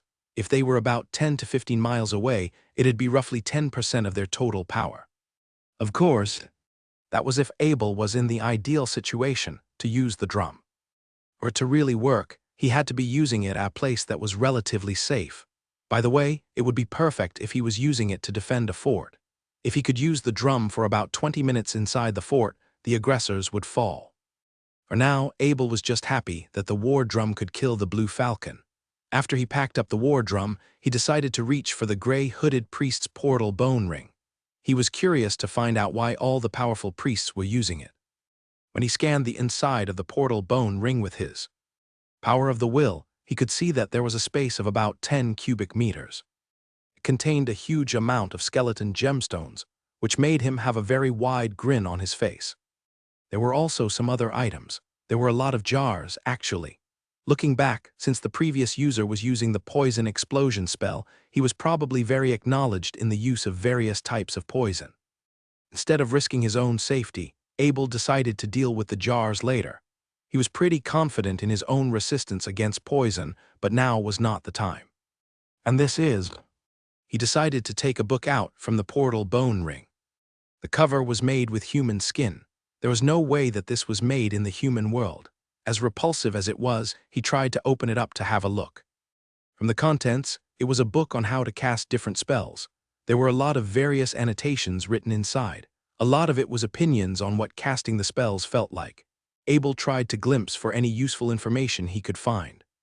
Slowly and steadily, a smile revealed on his face. He noticed that there was a full set of spell magic runes. It was the spell rune for the white bone armor spell. The best defensive spell there was against physical attacks. The white bone armor was the 3 bone shields that were floating around the gray hooded priest when he was still alive. As the most important defensive tools for priests, they must always have it activated when they were facing against human head knight's commander. It was a shame, though. Even if Abel had learned how to use it, there was just no way he could use it on the Holy Continent. People were going to think that he had surrendered himself to the orcs. Still, he wouldn't have to worry about that if no one was watching. He could use it all he wanted during his fights in the Dark World. Most crucially, the white bone armor was not a spell that would overlap with a wizard's defensive spell. That meant was that it was possible for him to have both the white bone armor and the frozen armor on at the same time. That would help him to increase his defensive ability exponentially. After swiping in the air with his finger, a spell rune appeared in Abel's hands. His genius helped him create the spell rune even if it was his first time. When it began to take shape, it started sucking the death kai that was around him. If Abel was a priest, he could hasten the process by inserting his own death kai. Still, he had other ways to make up for it. By switching to his druid spirit, he was able to produce an extremely pure type of death kai that made its way into the spell rune. When the spell rune was completely filled, a gray light began to sparkle all over it. Then, a powerful death kai started surging into Abel's body. The death kai was being redirected back into his druid spirit after being neutralized again. This way, Abel wouldn't have to worry about having his muscles and skin corroded by the death kai. After all that was done, the 3 bone shields were summoned out of thin air. They started floating and spinning around Abel. When he tried to touch them with his hands, he realized that they were just phantoms floating about. From what it looked, the 3 shields weren't exactly covering his entire body. However, that was far from being the case. The bone shields were actually meant to protect him from attacks coming from all directions. After Abel cast his first white bone armor, a new skeleton symbol appeared on the Horadric cube skill tree. This meant that the spell was approved by the cube itself. From this point onward, if he wanted to use the white bone armor spell, he just had to activate it from his cube. With another flip of the human skin book, Abel found a spell rune for a new spell. The name was Clay Stone Guard, which was what the gray hooded priest used to guard against spell attacks. I'm pretty lucky today, huh? The Clay Stone Guard was a summoning type spell. That much was clear, but the book didn't talk about how it should be turned into armor. It didn't matter, though. All he had to do was to summon a Clay Stone Guard from the ground. While it wasn't the most powerful summoned creature, the Clay Stone Guard had the spell ability to slow down its target. The effectiveness of this ability would be determined by the stone guard's overall rank. It would be 11% of the total speed at the start and 63% at max level. The stronger the clay stone guard was, the more broken it would be at decreasing the frequency of an enemy's attacks. As Abel drew a spell rune in the air, Death Kai started swarming out of it and went directly into his body. It wasn't a lot of effort to neutralize it. Soon, a stone guard made of clay appeared from the ground in front of him. The clay stone guard didn't have very defined features. It had some holes for eyes and nose, but they weren't really there for any sort of practical reason. If it wanted to figure out what's going on in its surroundings, it just had to sense the earth, dust, rocks, and dust that were around it. A symbol of a stone man appeared on the Horadric cube skill tree. The cube just learned a new skill. If Abel wanted to improve the rank of this spell, he should try to summon the clay stone guard for as long as possible. Or he could just use the soul potions he had in stock. He wasn't really sure about it, though. He wasn't sure if the clay stone guard was suitable for combat, so using the soul potion on it might just end up being a waste. Also, he hadn't mastered the command stone guard spell yet. It'd be very easy for the clay stone guard he summoned to be destroyed. After thinking for a while, Abel decided to give up on the thought of ranking up his clay stone guard. It was not like he was short on his soul potions, but there was the need to save it for his other summoned creatures. It was probably the wise choice not to commit too much into the clay stone guard. Abel decided to put the human skin book into his portal bracelet. As gross as it was a pretty useful book that was full of various content on using various spells. He decided to look further into the portal bone ring. Apart from some daily accessories that he decided to ignore, he realized that there was a small box that was lying on the table. It was an old-looking box. From its design, there was no way that it was made by the Orc Empire. Actually, he recognized the patterns on this box. It was the same as his hanging fort. This box was from prehistoric civilization. There wasn't any lock on it, but as hard as he tried to open, he just couldn't separate the lid from the box's body. Is the lid stuck because it's been too long? As the box zoomed up in Abel's sight, he began to realize the small details that were on it. He was starting to see some peculiar patterns, which appeared to be some sort of code. They looked pretty complicated. Without finding the right line with his power of the will, it'd be impossible to open the box correctly. Abel's head was starting to hurt. He could use the world stone fragment to help himself with this, but it would still take about a day to get this solved. He tried to cut the box open with his steel sword, but as soon as he did so, a white light came out and neglected all the impact of his swing. The box was also starting to shake in a very violent way and was making him very worried. While it might be possible to pry the box open with a few more hits, Abel was worried that he would destroy the content that was inside. He could try to cut the edge with his power of the dimension. But unfortunately, he had already reached his daily limit by using it on the gray-hooded priest. As it turned out, the only option was to solve the puzzle properly. After sheathing his steel sword, Abel reverted his attention back to the box. There were a lot of patterns that he didn't know about, so he decided to go with the simplest solution there was, and that was to insert all the possible solutions. As simple as this method sounded, it wasn't something that anyone could do. Not everyone had Abel's brain did. The miracle spirit might be able to do this. But to be fair, it was just too hard to get access to a high-tech device like it. Without doing anything else, Abel decided to put all his focus into the small box. It was starting to get dark, but the orcs had yet to find where he was located. He wasn't even trying that hard to hide from them. He was just taking a break inside his seclusion circle the whole day. He actually just forgot about them and went on solving the puzzle that was on the box. Speaking of which, this was the first time that Abel used the stone world fragment for this long. His head was really starting to hurt, and he was seriously malnourished after using too much of his body's energy.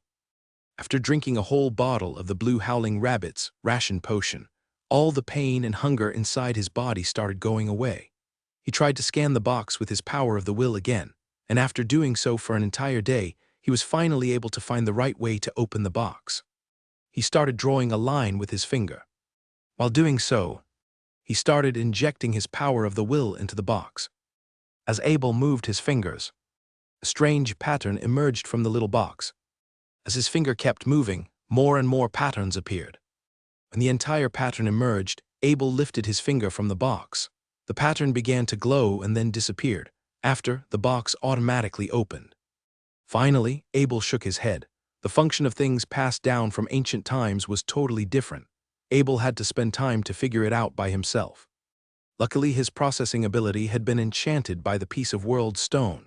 After half a day, he had managed to open the box. He curiously turned towards it. What could it be? What could possibly need such a complicated pattern to protect? There was a strange sign inside. He could not tell what that sign was made out of, at least at that moment. At first sight, that sign looked very simple, but upon closer inspection, it was actually filled with countless tightly drawn little patterns. Among these patterns, there was an eye-catching embossment on a hammer. No matter which century, a hammer had always signified power. Looking at that embossment and those patterns, the owner of this sign must be extremely prestigious. Ugh! Abel suddenly discovered a tiny pattern that he knew quite well. It was the owner recognition pattern on the battle fort. The information the battle fort No. 3 had given him had something to say about this. He placed his hand on the owner recognition pattern and shifted his power of the will into it. A flash of white light emerged from that sight, and a message emerged. He immediately knew what this sign was. It was an identity card. It was an identity card passed down from ancient times. Because of the pattern on that little box, this identity card was not corroded by the passing of time. It was still in good condition. This identity card belonged to the guardian of an ancient domain. In the message, there was a rough map of that ancient domain and its location. Abel stared at the map, but he felt his brain hurt. Time had changed. The land of today was completely different from the ancient time. Still, Abel believed it was probably located in the deep center of the Orc Empire. Abel had not closely examined the map of the Orc Empire yet, but he roughly knew the terrain. In order to pinpoint exactly where this domain was in the Orc Empire, Abel had to examine the map of the Orc Empire in detail. Since this ancient identity card had now recognized Abel as its owner, he put it away along with the portal finger joint. He did not have too much interest in those bone-made portal objects, but the space inside was way too big to let it go to waste. He had to give it to his spirit guardian Knight. The sky was getting dark, and stars began to shine. Calmness arose within Abel's heart. Who knew a person could peacefully enjoy the night sky in the Orc battlefield? Suddenly, he heard the sounds of Mount Wolves. Although there was a thick layer of skin on their paws, and their steps were extremely quiet, Abel could still recognize them after interacting with Mount Wolves for so long. Afterward, the footsteps of large creatures and sounds of skeletons moving followed. This reminded Abel of the team of 10 orcs guarding the battle drum. From the sounds, Abel could tell it was exactly 10 mounts. 2 of them were gray bears, and all the other ones were Mount Wolves. Also, there were skeletons summoned by the 4 intermediate priests. It seemed like that team of 10 orcs was catching up to Abel. Afterward, he saw a few pairs of eyes shining like crystals in the dark. It was the special glow of the eyes of Mount Wolves. "Careful, I smell something powerful." A head wolf rider captain lowered his voice, but in the quietness of the night, Abel could hear his words very clearly. They had found him through smell, but Abel did not leave anything on the battlefield. How could those wolf riders know his smell and track him down? "Search carefully. This place has the smell of the orc battle drum. See if there are any traces or items left over. If there is no way that wizard can escape from us." A head wolf rider captain said to his other 3 teammates. Abel did some quick math in his heart. He should be able to win if he directly unleashed an attack on 4 head wolf rider captains and 2 bearmans, which specialized in defense. However, he was not too sure with 4 intermediate priests together. The scariest thing about priests was their curses and enchantments. Although their skeleton spell attacks were quite powerful too, those single attribute attacks couldn't do much to Abel. Their double layer of defense was created by their bone armor, and that mud monster was enough to counteract 2-3 strikes from Abel. Abel might be at a disadvantage if he was fighting those 10 orcs at once. He would only be confident about wiping out this team of orcs if he could find a chance to kill at least 2 priests simultaneously. Up to this point, he unleashed the Cape of Shadow from his rune-word helm again. A patch of black clouds emerged, blinding the sight of those 10 orcs. However, just when Abel was about to attack, those orcs made a simple move and the black clouds faded. As that black cloud was emerging, those orcs simultaneously threw out a bone pearl. To those extremely powerful orcs, this was like a walk in a park. After long years of experience and working together, they knew each other's position in their formation very well. Those bone pearls were what made the black clouds fade in a flash. This was the weakness of the Cape of Shadow. Even a tiny spell could diffuse it. Normally, this spell was very powerful against unintelligent creatures. It could make them lose their sight and control. However, Abel had already used the Cape of Shadow on those wolf riders before. Since Abel had used this spell when he stole the bone, made drumstick from the Virgin, the orcs had discovered the loophole of this spell. Who said the orcs were stupid? Abel blamed his heart. He had been spotted. Luckily, he was still in the barrier circle and did not get spotted directly. "He is here, defense, defense!" A head wolf rider captain yelled, and the two bearmans lifted up their shields. White light flashed in the hands of those priests at the back, and a patch of teeth made out of death kai flew out. The four priests cast this teeth spell towards in all directions. They weren't trying to do damage, they just wanted to know where Abel was. This method was extremely effective. A watery white glowing energy shield emerged 20 meters from their attack, counteracting their flying teeth. Hold them down. Since Abel was by himself, he could expose some of his true power. As long as he killed all those orcs, no one would know. Up to this point, he placed his hand in his chest, and a glow emerged from his monster ring. A black portal appeared in front of him, and 8 fully equipped spirit guardian knights stepped out the first time in the orc battlefield. Abel closed the barrier circle.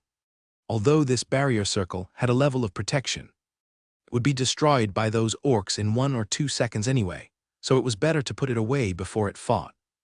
As soon as the barrier circle faded, those 10 attacking orcs suddenly realized they were not facing only one wizard, but 8 knights as well. The scent of those 8 knights was extremely strange, and a weird look emerged on those orc priests' faces. They were confused by those knights' identity since their scent was way too familiar. If there were visible skeletons on those 8 knights, and if they weren't on a mount, those 4 orc priests would definitely think they were skeletons. Those 8 knights looked nothing like skeletons, but they might at least be dead creatures of soul. They had such a dense amount of death kai as well as that flame of soul, which was hidden but could be seen by priests very clearly. All of this had made the priests extremely confused. A human wizard had 8 dead creatures of soul, and the human didn't seem to be affected by death kai. Did the human find a way to counteract death kai and summon dead creatures of souls? This scary idea emerged in the minds of those orc priests. But still, the most important thing at that moment was to fight against those 8 knights. Kill them, Abel lowered his voice. As Abel's words landed, a battle set off in the deep dark night. The first move was made by a quick-handed priest, and a damage increase curse emerged above the spirit guardian knight. However, before the cursed raindrops even got the chance to emerge, the spirit guardian knights had already disappeared. The glowing red cursed raindrops fell down on empty grounds. 4 spirit guardian knights appeared next to the 4 orc priests, and 4 other spirit guardian knights appeared next to the 2 bearmans between the head wolf rider captains and the orc priests. This was the habit developed by those spirit guardian knights in the dark world, attacking the spellcaster first in a battle. Most of those intermediate orc priest skeletons were beyond their range. Most of the time, they would only keep 1 or 2 skeletons next to them. The spirit guardian knight's first round of attack was blocked by the skeletons. It was the first time 2 altered skeletons had fought against each other, but those spirit guardian knights were equipped with extremely powerful gear. So they dominated the other skeletons, especially the spirit guardian knight captain. A damage increase was immediately triggered after it unleashed its first strike with the iron sword. In a flash, all 4 priests were cursed. "Who are you? How do you have this ability?" an intermediate priest yelled. Another intermediate priest drew out another spell pattern. But those 8 spirit guardian knights had already disappeared the moment a red glow emerged from the sky. The cursed raindrops missed again. Afterward, the spirit guardian knights re-emerged from their original position and continued their attacks. After failing to cast their curse a few times, the priests realized those 8 knights had the same move and a flash ability of human wizards. Putting a curse on them would not be easy. The intermediate priests changed their tactics and began to throw out bone spears towards those spirit guardian knights. However, those attacks could all be easily blocked with their shields. The spirit guardian knight captain was the first one to make a result. It wrecked a skeleton into pieces in 3 strikes. Now it was directly facing an intermediate priest. The spirit guardian knight captain lifted up its iron sword above the priest and viciously struck down. At that moment, a spell pattern flashed on that priest's hand. He wanted to summon a bone wall for protection. But it was too late. The iron sword of the spirit guardian knight captain had a 50% chance of causing a wound with each strike, even if its strike had landed on the bone armor of the priest. An unbearable sharp pain spread throughout that priest from the wound. It hurt so bad it let out a scream, causing his bone wall spell pattern to fail. The spirit guardian knight captain would not stop because of screaming. The second and third strikes quickly followed. Although the physical damage had been counteracted by the bone armor, the 50% chance of wound had turned the priest into a blood swamp. The actual damage made by these strikes was actually not that huge. It would be much more effective if the defense were broken. But a priest was not a hell creature. A wound would not affect a hell creature's performance. Although intermediate priests basically looked like a lifeless ghost after being corroded by Death Kai for so long, they were still orcs alive. They would basically become helplessly if they were relentlessly torn apart like this. After hearing the scream of their teammate, the other 3 priests were also distracted. The bone armor broke open, and the second layer of armor created by the mud monster was also destroyed by 3 more strikes. The spirit guardian knight plunged its long sword into the priest's hopeless gaze. All of a sudden, a few skeletons on the battlefield lost control and dropped into a pile of scattered bones on the ground. It was like the first domino had been pushed over on the battlefield after the first priest had died. The spirit guardian knight captain continued to unleash its attack on another priest. The battle was not looking good to them. At that moment, the 4 head wolf rider captains had given up attacking those spirit guardian knights with perfect knight skills. Those things were clearly far superior when it came to both defense and offense. If those priests did not have skeletons by their side, they might have all been dead already. 7 skeletons were gone after the first priest had died. They didn't even know how to help themselves all of a sudden, let alone help the 3 priests behind them. "Change target, kill that wizard," the leading head wolf rider captain yelled. The result was clear. It was useless trying to save those priests. Therefore, it was better to focus on taking down that wizard watching from the side while they still had the skeletons to keep the spirit guardian knights occupied. 4 head wolf rider captains took a turn on their mount wolves and dashed towards Abel. The 2 bearmans held up their shields and blocked those spirit guardian knights, giving them a little bit more time. A funny smile emerged under Abel's mask as he watched those wolf riders dashing towards him. He had been a head commander for quite a while by that point, but he had never used his head commander skills to fight against anyone of the same rank. These 4 head wolf rider captains would be quite a treat. A golden combat Kai armor immediately popped out from Abel's body as he took out his iron sword and ancient pledge shield. The 4 head wolf rider captains arrived in front of Abel, but they could never expect in 1,000 years that a wizard could turn into a head commander at an instant. How was this even possible? But by that point, they no longer had the time to care.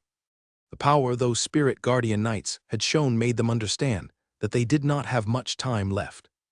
Attacking from the ground needed skill. You couldn't just dash forward and strike just like those head wolf rider captains. They had worked with each other countless times, so their group attacks were extremely skilled. 2 head wolf rider captains stepped up front and unleashed the first strike with their spears. The other 2 head wolf rider captains followed behind. As soon as the first attack exposed Abel's weak point, they would be able to unleash a life-taking blow. This was a great idea, but their enemy was Abel. Abel was not stupid enough to use his brute strength against those wolf riders. By that time, his power of the will was already fixed on those 4 head wolf rider captains, and their movement dramatically slowed down. When the 2 long spears struck forward, all Abel did was a little twist. He did not use his shield. Afterward, golden lighting combat Kai filled his iron sword and plunged into a wolf rider. The gray combat Kai on those head wolf rider captains was extremely scary. It was filled with Death Kai. The only thing was that Death Kai only held a tiny amount of energy. only allowed them to do close-body combat and form a combat Kai armor. Normally, their gray combat Kai would be slightly dominant against the attributed combat Kai of a human knight during a battle. This was because the attacking power of Death Kai-infused combat Kai was too strong. It could hold down all attributed combat Kai. If there was one kind of combat Kai that could break this tradition, it would be Abel's lightning combat Kai. Also, there were different qualities of combat Kai. Golden combat Kai was basically the pinnacle of combat Kai. As soon as it made contact with the gray combat Kai armor of those Wolf Rider, a hole blast open. The sword landed in the heart. This was Abel's style. He would not give his enemy a chance to strike back. In regards to the head Wolf Rider captain on the left, Abel flashed a white magic pattern on his ancient pledge shield and unleashed a shield strike towards him. The magic pattern struck the head Wolf Rider captain and blasted it directly off his Mount Wolf along with the momentum of the shield. He landed on the ground, helplessly paralyzed for 2 seconds. By that point, the 2 spears of those other 2 head Wolf Rider captains at the back were also approaching Abel. Although they saw their 2 teammates in the front failing badly, it was not that easy to stop an attack that relied on the momentum of their Mount Wolves like that. Abel had his iron sword inside the heart of that head Wolf Rider captain on his right, so it was on its last legs. However, those virgins were born with a strong life force. They would fight until they lost their last breath. Abel did not have time to wait for him to die, so he threw him towards the incoming long spear on the right side. That gray combat Kai-filled long spear directly penetrated him. That head Wolf Rider captain was already half dead at that point, so that strike had immediately turned it into a shrunken skeleton wrapped in skin. This was the horror of gray combat Kai, and it was happening right in front of Abel's eyes. Just like that, Abel had perfectly counteracted the strikes on the right. At that moment, the long spear on the left was also approaching, but all Abel did was a little twist, and effortless avoided it just in time. Also, at the same time, he struck out his ancient pledge shield again and landed on the long spear. That head Wolf Rider captain felt like his long spear had struck upon a big hard rock. Afterward, a strike of lightning emerged from Abel's shield and directly sped towards that head Wolf Rider captain's heart through the long spear. The numbing effect made his hand grow weak and blasted the long spear away. The long flying spear landed on that paralyzed head Wolf Rider captain on the ground. By that point, he still had not regained his consciousness, but the long spear had already directly split his heart into pieces. Abel's iron sword was now free, so he quickly slashed that numb head Wolf Rider captain on the right with golden combat Kai on his sword. His gray combat Kai armor was basically helpless against a slash like this. The golden lightning iron sword swept across his neck, and his skull was sent flying. Almost at the same time, 3 great combat Kai smoke shot up towards the sky. In the darkness of night, the glowing smoke was especially visible. The last head Wolf Rider captain was so shocked he no longer knew how to react. 3 head Wolf Rider captain had been killed by a wizard in a flash. No, he was actually more like a head commander. The virgin no longer has the desire to fight on. All he wanted was to escape. Those 4 head Wolf Rider captains were not normal head Wolf Rider captains. They were the elite of the elite that were picked to guard the battle drum. He viciously patted on his Mount Wolf. With a turn, he slipped his body to the side of his Mount Wolf. This way, he could use his Mount Wolf as a defense. He just hoped this human knight could act like any other knights and wouldn't attack a mount directly. Of course, Abel would respect this rule and not attack his mount, but he had many other methods to achieve his goal. The sword and shield vanished from his hands, and the Rifuk rune word bow appeared again. He took 3 arrows stacked on the bowstring, and with a gentle lift, those arrows threw out with a jig. Because of this little jig, the 3 arrows changed directly. They did not fly towards the running Mount Wolf. Instead, they traveled towards another direction. The experienced head Wolf Rider captain knew he should be careful of the arrow, but at the same time, he thought maybe Abel had missed the shot, as the sound of those arrows did not sound right. Just when he thought the Lord had saved his life, those 3 arrows suddenly took a turn in mid-air and landed on him from the side of his Mount Wolf. The lighting on the first arrow immediately diffused the gray combat Kai on that head Wolf Rider captain and numbed his body. The second and third then took his life. The Mount Wolf let out a howl of sorrow, and a combat Kai smoke shot up from the battlefield. After the 4 head wolf rider captains had been killed, the 2 bearmans got distracted in knowing that they would die as well. The scariest thing was actually not those ghost-like knights, but that wizard in a mask. The price for distraction was death. Those spirit guardian knights had perfectly grasped Abel's knight techniques. There was no way you could escape from their attacks if you were distracted. When the last priest dropped dead, quietness re-emerged from the battlefield. He really had a good thrill this time. He was a knight with a powerful hidden power in the Miracle City. Although he had killed fighters with the rank of a head commander before, he had always just used special techniques. No matter how tricky those techniques were, there was no fun in them. In this battle, at least Abel knew how powerful his lightning combat Kai was, and why lightning wizards were feared by many. The numbing effect of a lightning attack was too scary. It was basically a nightmare for close body combat. Although Abel didn't know if there was any lightning resistance gear in this world. He knew as long as his enemy didn't, he would be able to numb them in a flash of lightning combat Kai or lightning spell. If you were not gifted to be a lightning wizard, casting a lightning spell would be similar to gamble. If you were lucky, you might be able to numb your enemy in a single strike, but if you were unlucky, you might not even do any damage. Therefore, lightning spells were extremely rare since no wizard would gamble their life. Imagine 2 wizards fighting. If one wizard tried to counteract an attack by casting a lightning spell but failed to unleash its power, then the fight would end just like that. Abel did not know too much about lightning combat Kai. He had gotten his lightning combat Kai by pure luck, so no one could explain to him how it works. He had to discover it by himself. He put away all his spoils of war and weapons, even the arrows he shot out. Afterward, he picked out the bone-made portal objects on those 4 priests. There weren't many actually useful things inside them to Abel. Those intermediate priests had all dedicated their life to battle, so they didn't have much good stuff on them. The only decent things were some skull gems and a protection circle powered by skull gems. He was quite happy nevertheless. By this point, he almost had 1,200 skull gems. This amount of skull gems gave Abel another idea. You could just see how explosive Death Kai was by looking at that dead wolf rider who was struck by Grey Combat Kai.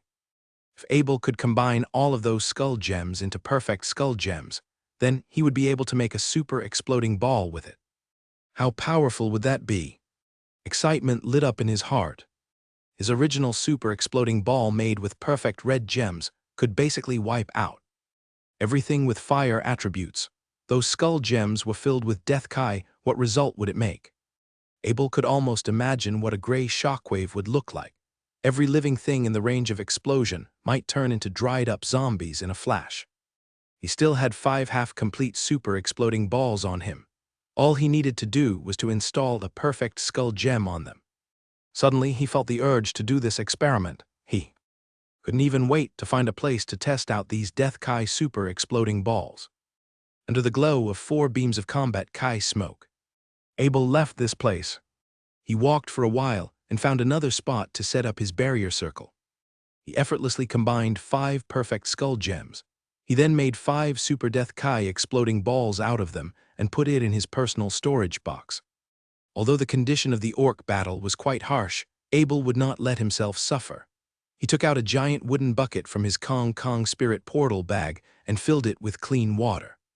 Normally, he would carry stuff like this in his Kong Kong Spirit portal bag, just in case. A firebolt spell pattern flashed in his hand. A little dragon of flame threw out and did a few circles around the bucket. With the data analysis ability of his world stone, his control of this spell had gotten a lot better. Although it seemed easy, it was actually a big hassle. As soon as you used too much force on the flame or a little bit closer to the wooden bucket, it would directly light it up. If the flame was too weak, the water would not get hot. After the little fire dragon did his few turns, Abel diffused the spell. The water in the bucket was now the perfect temperature. Abel leaned into the bucket and began to enjoy his hot bath with a glass of water spirit juice in his hand. His teammates could definitely not have imagined that Abel was having such a good time. After the bath, a mana gathering circle appeared on the ground. He put a few gems onto it and unleashed his 8 spirit guardian knights for guarding. He then took a seat in the mana gathering circle and began his meditation session today. After doing operation alone in the orc battle for a few days, Abel had developed some confidence. There were no better guards than his spirit guardian knights. They didn't need to rest, and they could perfectly execute his commands. Despite all the beauty of the night, the only downside of this orc battlefield was that he could not enter the dark world. His wizard training had really taken a toll this month. Afterward, Abel took out a tent and had a good night of sleep.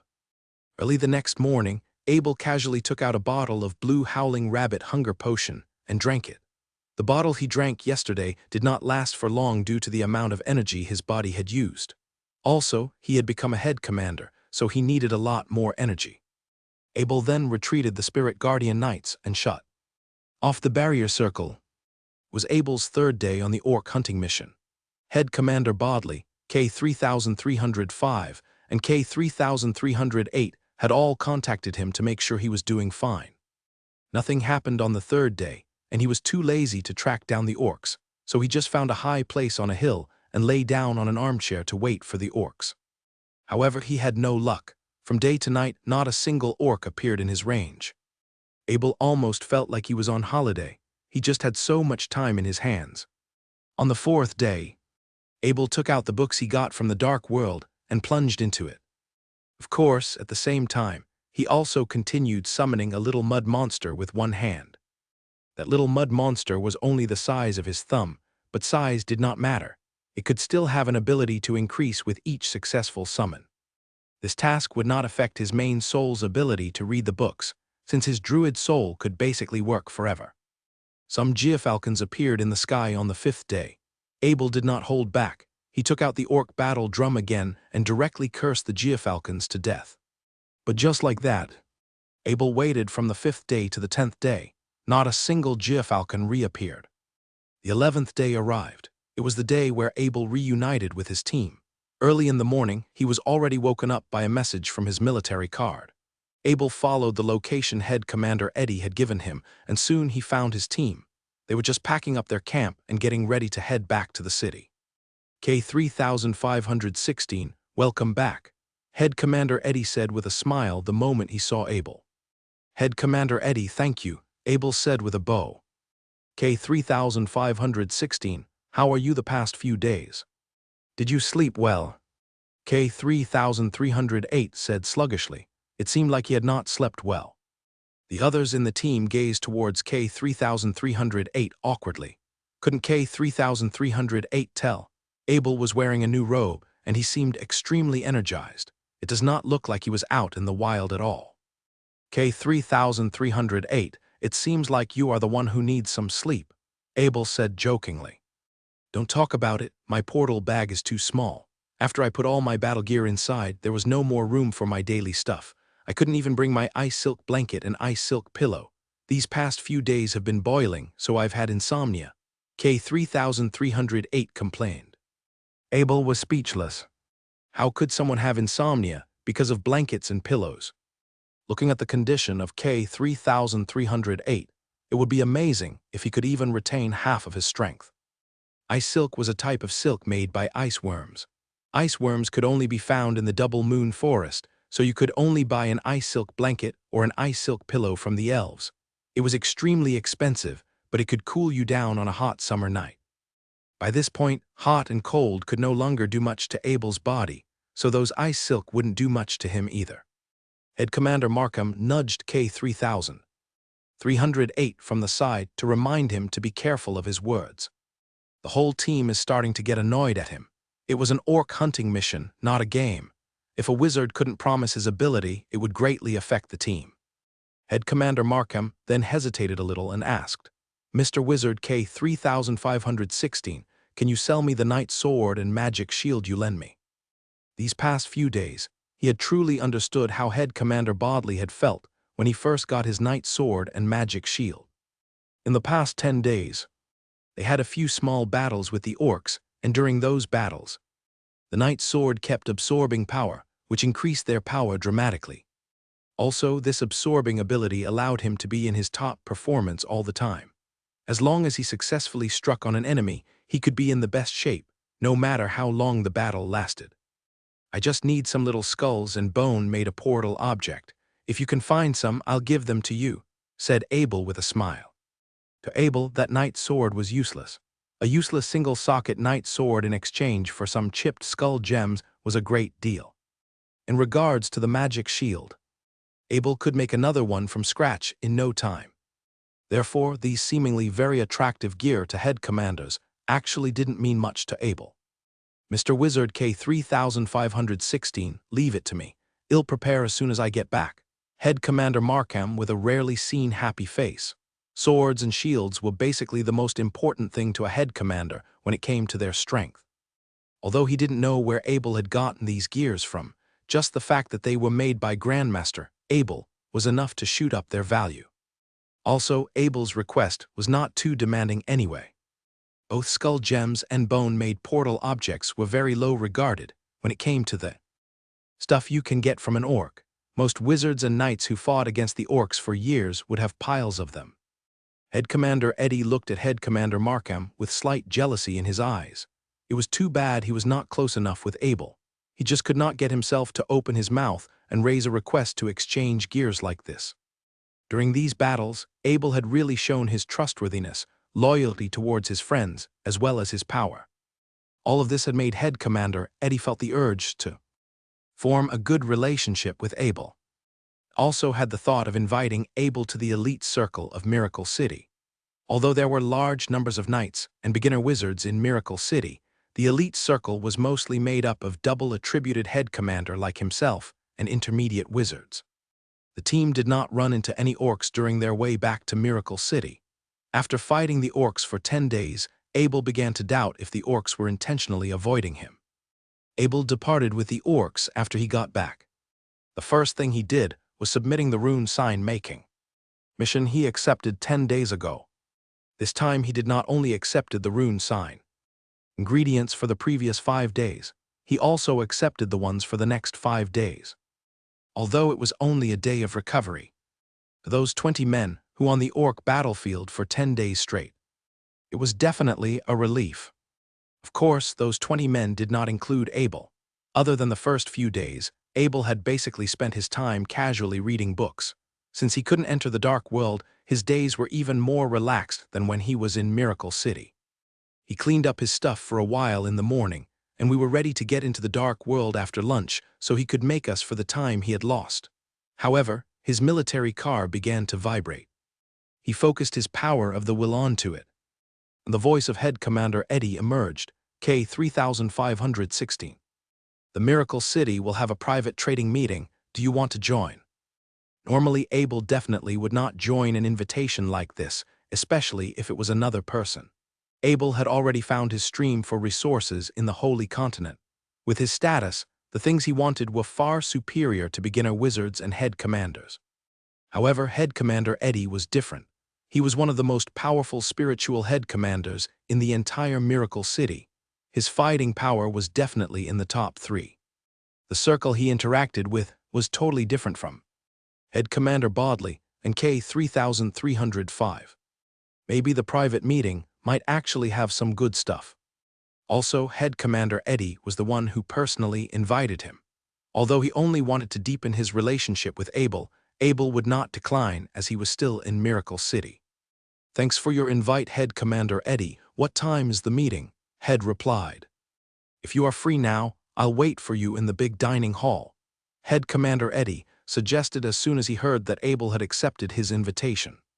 The big dining hall was different from the dining hall of the wizard camp. It was the biggest public dining hall in Miracle City. There were no restaurants in Miracle City since the place was focused on military power. Everyone had to eat in the dining halls.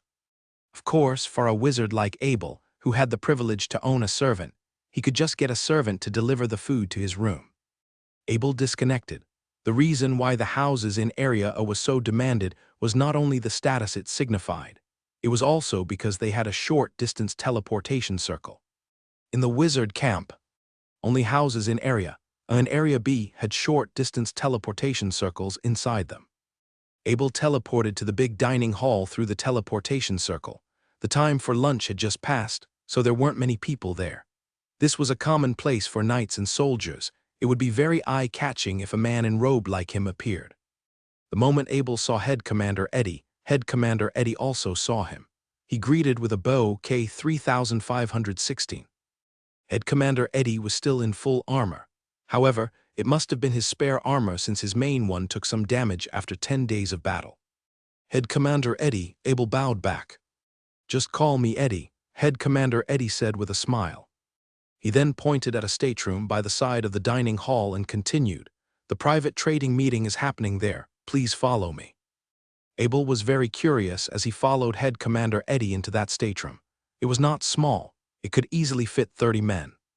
The walls of the stateroom were made entirely out of wood, typical military style. In the center, there was a long dining table with 10 men, both knights and wizards that sat on each side. At a quick glance, Abel realized there were 5 head commanders in total. They were all as powerful as Head Commander Eddie. All the others were intermediate wizards, not a single beginner wizard. Head Commander Eddie first introduced Abel to the first head commander on the right side of the table, K-3516. "Let me introduce you. This is the most powerful knight of Miracle City, Head Commander Donald." Most powerful knight? Abel felt his heart drop. According to his knowledge, it was very hard to increase your ability after you reached the level of a head commander. Therefore, most head commanders had similar power. Although Abel didn't know how many knights were in a military city like Miracle City, he knew you would definitely be very powerful, to be unanimously agreed by everyone as the most powerful knight.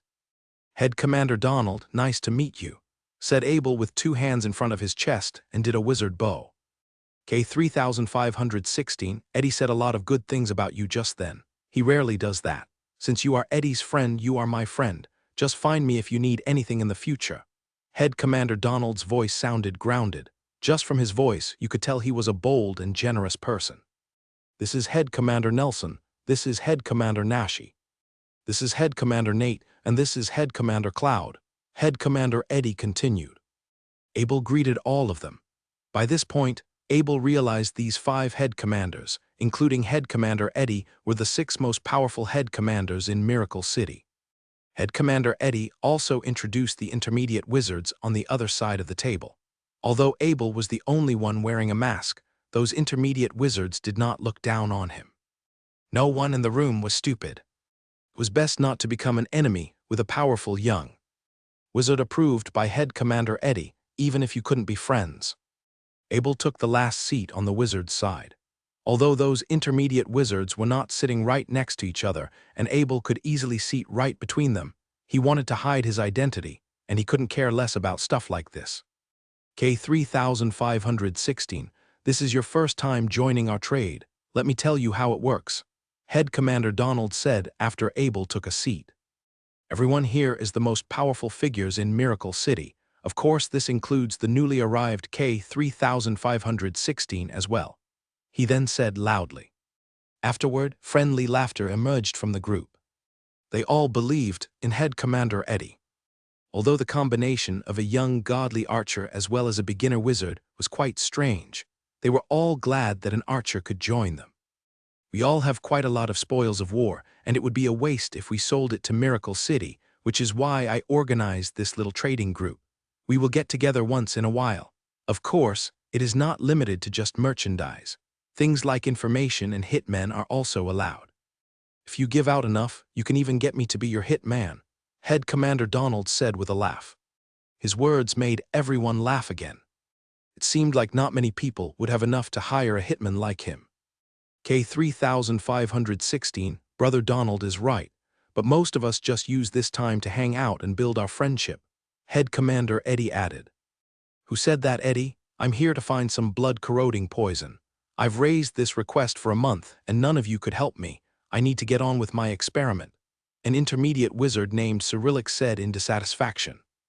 "Relic, you are asking for one of the strongest poison from an orc priest. It would be amazing if we could even come back alive if he saw one," Head Commander Nelson added helplessly.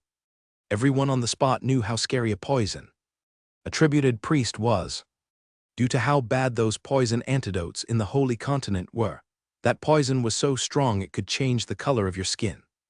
Even the head commander in the room could only brutally hold down the poison with their combat kai if they were poisoned. Therefore, it quite easy to get blood-corroding poison from a poison-attributed orc priest. Nelson, I know you guys won't have any. I'm talking to the new K-3516. Intermediate wizard Cyrillic bit back at head commander Nelson. But it seemed like everyone had a good relationship. They were all speaking in a half-joking tone. Hearing intermediate wizard Cyrillic was talking to him, Abel quickly turned his head and waved his hand. I don't know anything about poison. I wouldn't be able to recognize it even if I had any. K-3516, so you are saying you do have poison on you? Wizard Cyrillic sighed and asked directly. Wizard Cyrillic had spent many years preparing for this experiment. Now, all he needed was some blood-corroding poison. Abel shook his head. Intermediate wizard Cyrillic really was a clever guy. He could understand his main point just by a careless comment. Wizard Cyrillic, it's all here. See if it has the thing you were looking for. Abel said, throwing the portal finger joint he got from the black-cloaked priest towards Wizard Cyrillic. He had been planning to use his god-like ministrations to divide and empty out these poisons when he got back to the rogue encampment, so he could give this portal finger joint to his spirit guardian knight captain. He did not expect to run into an intermediate wizard who wanted these poisons as soon as he arrived. Abel did not know much about poison. Although poison making was a branch of alchemy, Abel had a Horadric cube. It could combine any normal poison into the scariest poison and any normal antidote into the most effective antidote. There was no need for Abel to do much research on it. Therefore, he didn't really care about these poisons. Besides that, it would be a good idea to give these poisons out to human wizards so they could have a better understanding of them. Every human wizard would pass down their research result to their disciples. It was all because out of this development over generations that human wizards had gotten their status in the Holy Continent. Wizard Cyrillic gave this portal finger joint a quick scan with his power of the will, and his face immediately changed. This was a 5 cubic meter portal joint. He was sure the original owner of this thing was definitely an intermediate priest. Not just a normal intermediate priest, but an extremely powerful one. Just like human wizards, only powerful wizards could have a portal bag more than 1 cubic meter. Large portal objects were extremely valuable, and the only way to get them was through competition in strength. Abel was still too new to the wizarding world, and most of the time he learned stuff on his own. He had never heard of any wizard competition before. The Human Wizard Union would organize a large-scale competition every few years, and some of the rewards included a portal bag with more than 1 cubic meters. Wizard K-3516, you do have the blood-corroding poison I want. Wizard Cyrillic took out a red bottle of poison and said in excitement. Amazing. Abel was also very happy that he had completed a trade. Wizard Cyrillic then gave the portal finger joint back to Abel and asked, what do you want in exchange? By this point, he saw Abel as a fellow member. A person would at least need to kill a single intermediate priest to get a portal finger joint like this. Since Abel was only a beginner wizard, he definitely needed to be respected. Little skulls and bone made portal objects. Those were the only things Abel wanted, and he was so used to saying it by now. But then he thought about that strange identity card and added, or maybe a map of the Orc Empire. I can ask my wizard friends for some little skulls and bone made portal objects. As for the map of the Orc Empire. Wizard Cyrillic paused for a bit and suddenly looked towards Head Commander Donald. Head Commander Donald waved his hand and began to speak. Let me explain. I'm the only one in here who has a map of the Orc Empire. Those things are extremely rare. I have only gotten one from a head wolf rider captain of 10,000 during a battle a few years ago. If you can give out enough, I can trade with you. Actually, the 10 men in the room knew each other quite well. They all knew what good stuff the others had, and only Head Commander Donald had the map Abel was looking for. Fair trade was the best way to maintain a friendship. It was how nobles had gone about doing things. It was also most widely approved by the different military occupations in the Holy Continent. He turned to Wizard Cyrillic. You can take the blood-corroding poison first. I live in No. 9 area of the wizard camp. When you gather enough little skulls and bone-made portal objects, you can send it my way. Abel then said to Wizard Relic. Just like that, their trade was settled. Abel was not worried about Wizard Relic. Although it was the first time they met, Abel could tell this was a united little group. No one in this group would break their trust. "Thank you, Wizard K3516, Wizard Relic said with a smile. He was very happy that Abel trusted him. Abel then took out a knight's sword with a cracked skull gem installed and threw it towards Head Commander Donald. "Head Commander Donald, take a look to see if this sword is good enough for your map of the Orc Empire." Head Commander Donald held the knight's sword in his hand and gave it a little wave. He then closely looked at it and said with a frown, "This knight's sword is pretty good. The material is very nice. Too bad it is not a magic sword. So it won't do much for me. I can only bring it to a blacksmith as a half-complete sword and do some alterations to it. It's not enough for the map." Head Commander Eddie then spoke up from a side with a laugh. "Donald, how about this? Take a look at my knight's sword and these 3 magic knight spears. I'll give all of them to you for the map, and you leave that knight's sword to me." "Hold on, that's not right." Head Commander Donald put on a suspicious face and held up the knight's sword again for a closer look. The only thing about this knight's sword was that it used a totally different forging process from the ones in the Holy Continent. It looked quite ordinary from the outside, but soon he sensed a bit of an energy wave coming out of it. "K3516, can you tell me what's different about this knight's sword?" Of course, Head Commander Donald would not trade with Head Commander Eddie. They were friends for many years, so he knew Head Commander Eddie was just joking to suggest that there was something special about this sword. "This is a double absorption knight sword," Abel explained. "Absorb what?" Head Commander Donald was so confused, sweat almost dripped down. "When you strike an enemy with this sword, it will automatically absorb a part of your enemy's life and mana and turn it into your own," Abel continued. Head Commander Donald's eyes grew wide open. A magic sword could give him magic ability, so he wouldn't have to use his own attributed combat kai. However, in some ways, a head commander like himself had more than enough combat kai to sustain him through a battle, which could achieve the same effect as having a magic sword. He had not ever even heard of the ability to absorb your enemy's life and mana as your own before. This could increase his fighting power. Just imagine a charge. It would take up way too much mana from a head commander, which they couldn't replenish. A charge was a head commander's most powerful attack. It could increase the force of a strike over 6 times. If there was a gear that could replenish mana, it could increase his strength. Wizard K3516, it seems like you missed one thing. This knight's sword is the work of Grandmaster Abel, Head Commander Eddie added with a laugh. Grandmaster Abel's work.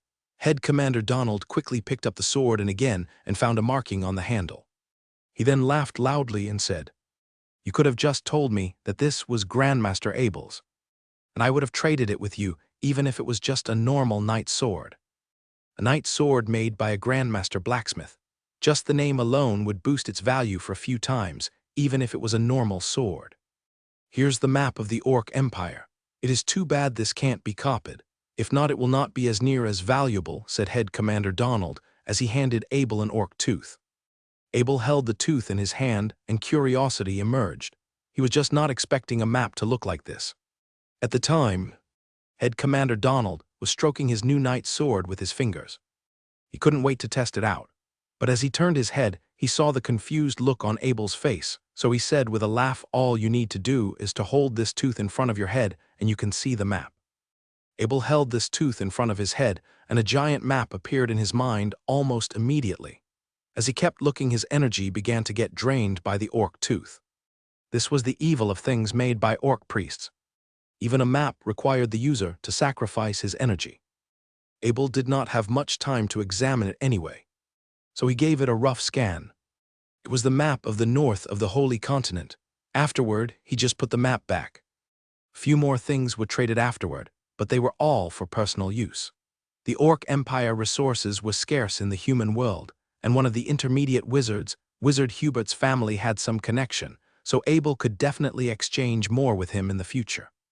The trade was quick, but just when Abel thought the meeting was about to end, Head Commander Donald stood up. "I have something to say," he looked around and said in a low voice.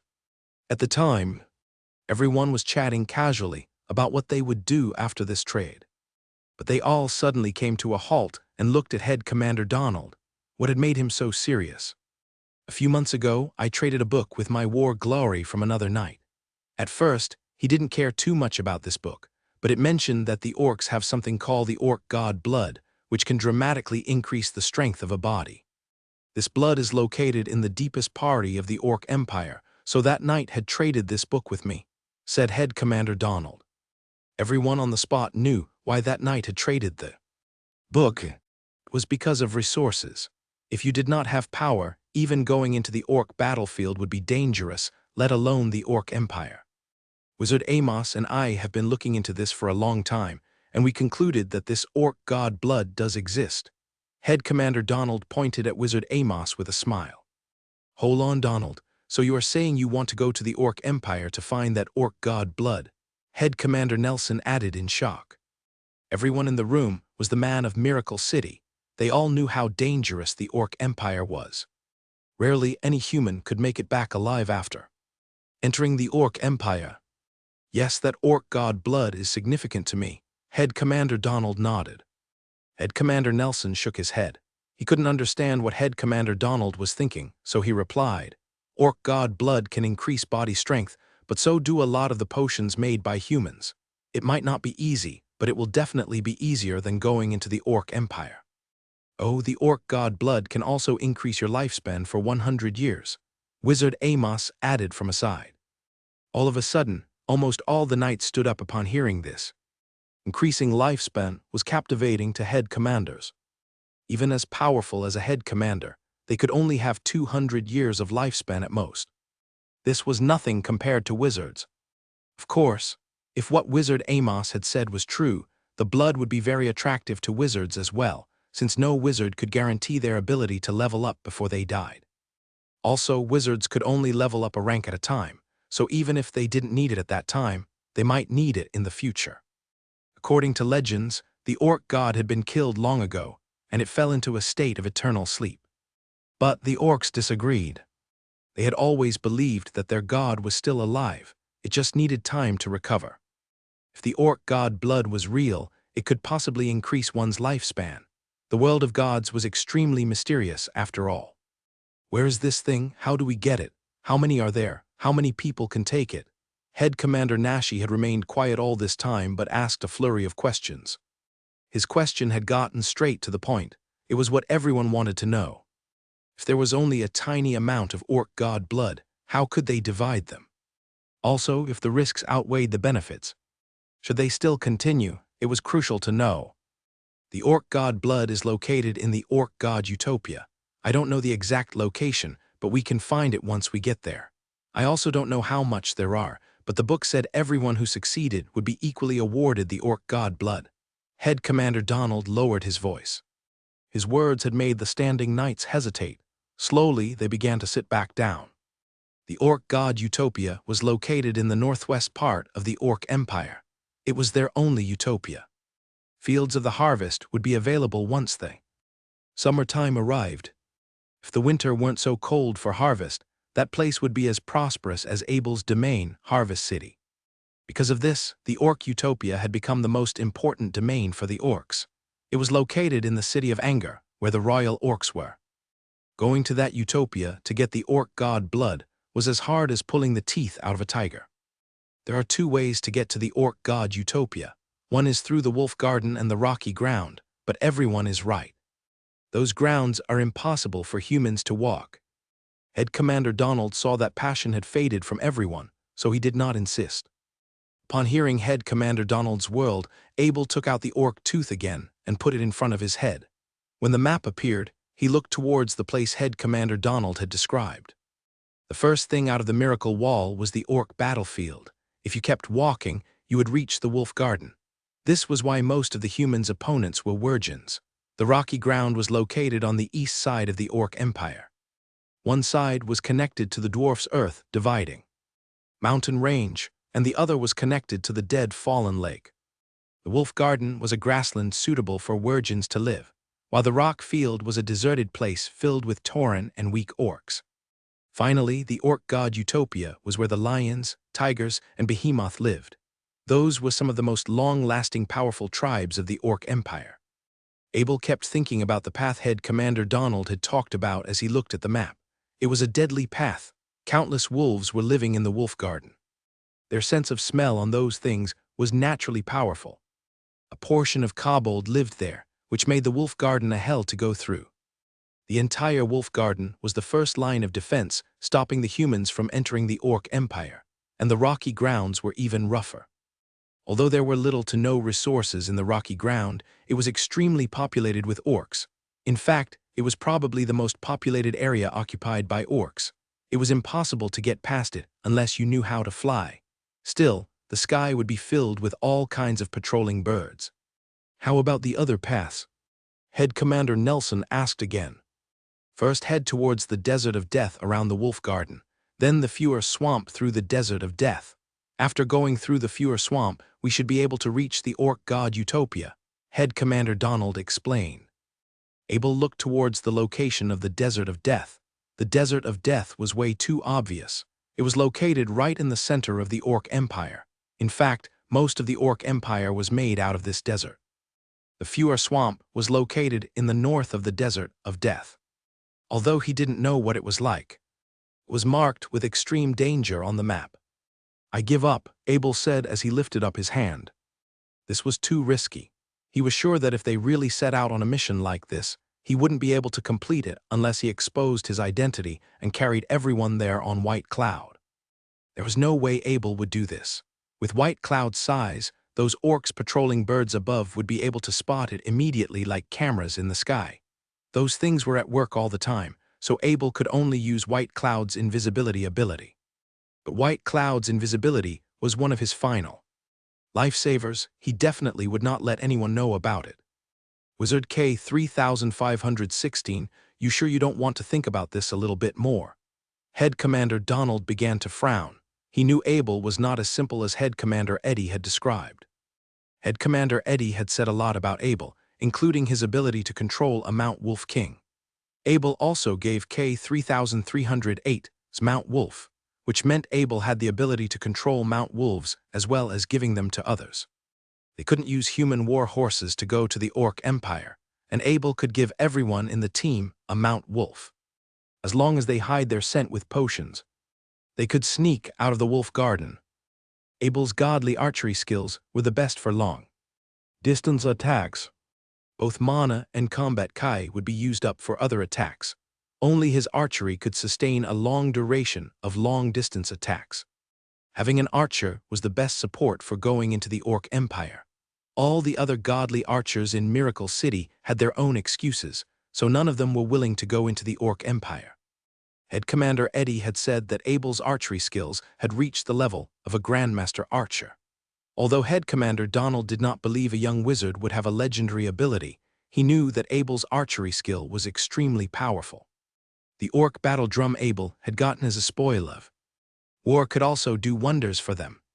In the past 10 days, Abel had used the orc battle drum to directly curse geofalcons to death on the orc battlefield. After Head Commander Donald found out, he had decided that he wanted Abel to join his mission. "Going to the Orc Empire is too risky. I'm only a beginner wizard." Abel shook his head. Everyone in the room knew what Abel meant. A beginner wizard could not move in a flash, so a knight had to guard them. Abel did not have much interest in the orc god blood. He was still young. Getting something that could increase his lifespan didn't really come across his mind. Head Commander Donald and Wizard Amos glanced at each other in disappointment.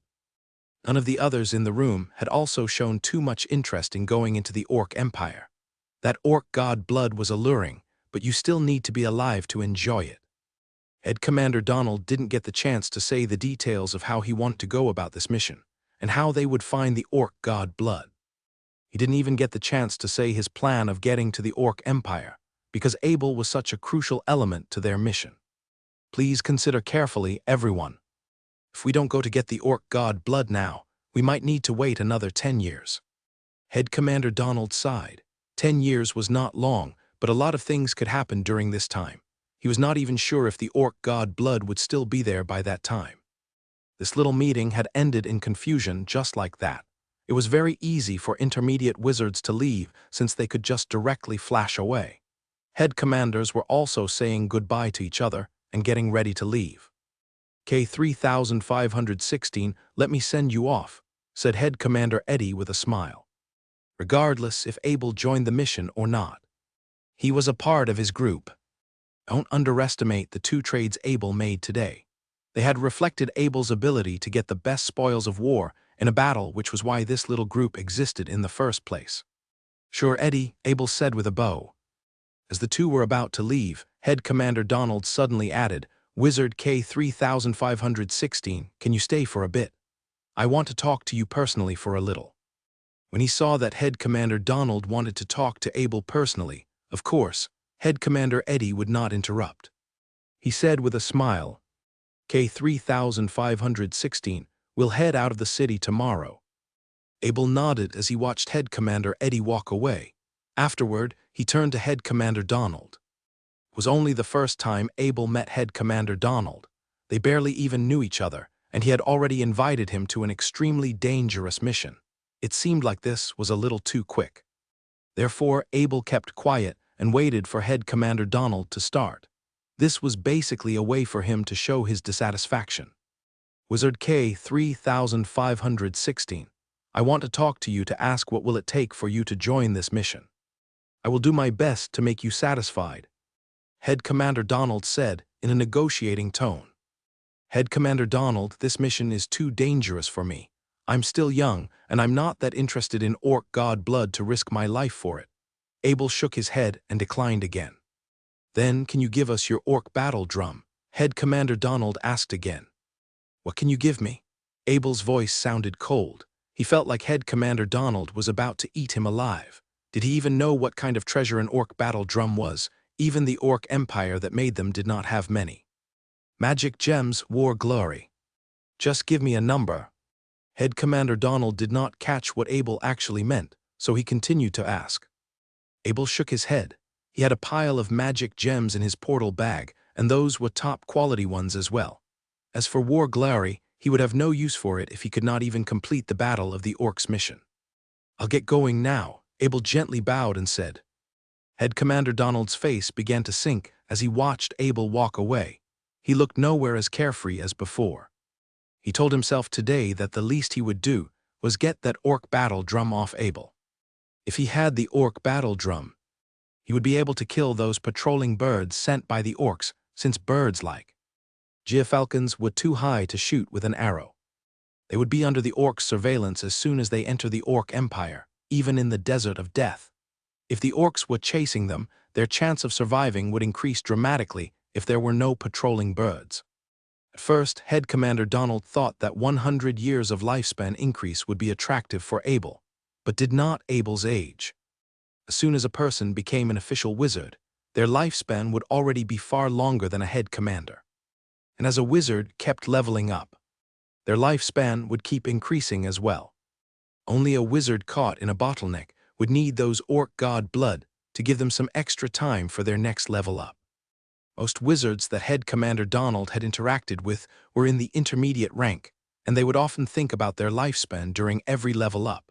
But Abel was only around 15 years old.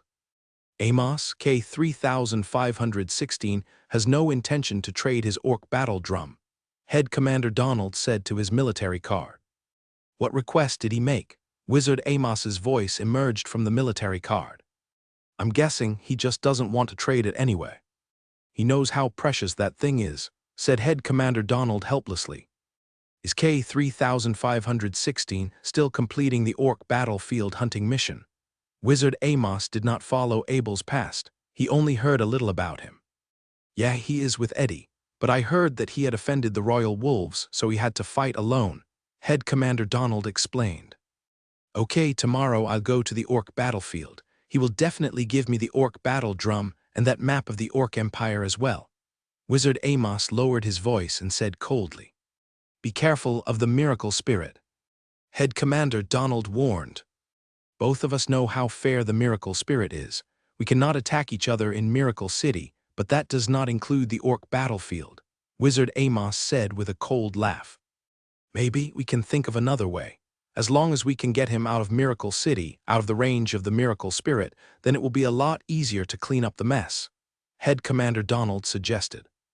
Don't worry, I have my ways, Wizard Amos said and disconnected the call. Head Commander Donald shook his head. He couldn't care less if Wizard Amos is dead or alive, or if the Miracle City would give Wizard Amos trouble. He was just worried that if he failed, Abel would become alert. Then, it would be a lot harder to do anything to him in the future. However, he could understand where Wizard Amos was coming from. Wizard Amos had been stuck at rank 13 for way too long. From what he knew, Wizard Amos would only have 50 years left at best. These lifespan speculations were often way too optimistic. This was because the damage a wizard did to his body would greatly affect his training. The orc god blood was basically the last option for Wizard Amos, so he would get it by all means necessary. Abel walked away from the trade meeting, feeling a little threatened.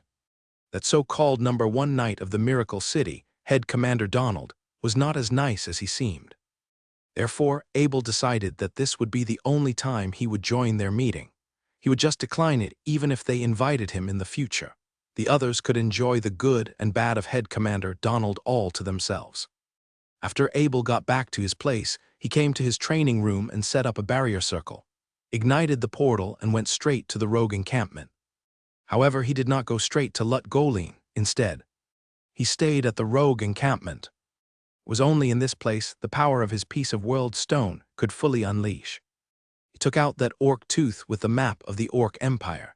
He was sure that the head commander wanted to do something to him because he declined his offer to join the Orc God Blood mission. A young wizard being accepted by a Miracle City elite group had so much glory attached to it that any normal person would not decline their offer. However, Abel was not a normal young man. He lived in a world that had undergone an information explosion. He wouldn't get emotional from a few words from Head Commander Donald, especially if you take the age of his past life into consideration. Head Commander Donald didn't expect this at all. Abel knew that even if his knight's sword was so good for a head commander, to the point where they would be able to sustain themselves much longer in a battle in the Orc Empire, Head Commander Donald should have never traded this map of the Orc Empire with him. This was because Head Commander Donald himself needed this map to go into the Orc Empire as well. If Head Commander Donald was not lying, this map should not be able to be replicated. Abel shook his head. He had gotten the map nevertheless, so that meeting was not a waste of time.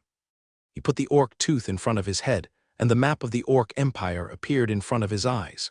He could use his mind to zoom in and out of the map as well. He examined the grassland, valley, river, swamp, and every inch of land of the Orc Empire. Then he pulled out the map on that strange identity card in his mind and began to compare. Since that thing was from ancient times, comparing them was quite a challenge. At last he arrived at a shocking answer. It was the Orc Utopia. But the comparison ended right there. Too many things had changed. He could not confirm the exact location of the thing. Abel couldn't help but give out a little laugh. If Head Commander Donald had invited him after he examined this map, perhaps he would have accepted their offer and went to the Orc Empire with them. But by that point, he already knew what kind of person Head Commander Donald was. He would not go into the Orc Empire with a head commander who had bad intentions towards him. Too bad another link is gone, Abel sighed. Originally, he thought he would be able to find out where that identity card came from when he found an Orc Empire map. He had an idea. Looking at the pattern on that little box, the location marked on the identity card should be something ancient. Just think of the fact that he had just casually taken 2 battle forts from the dwarf's inventory. Those things had now become his most powerful weapons, so you could just imagine how much more treasure there would be. Okay, enough, let's leave it to luck. Abel put away the orc tooth. He didn't want to stay in the rogue encampment for too long.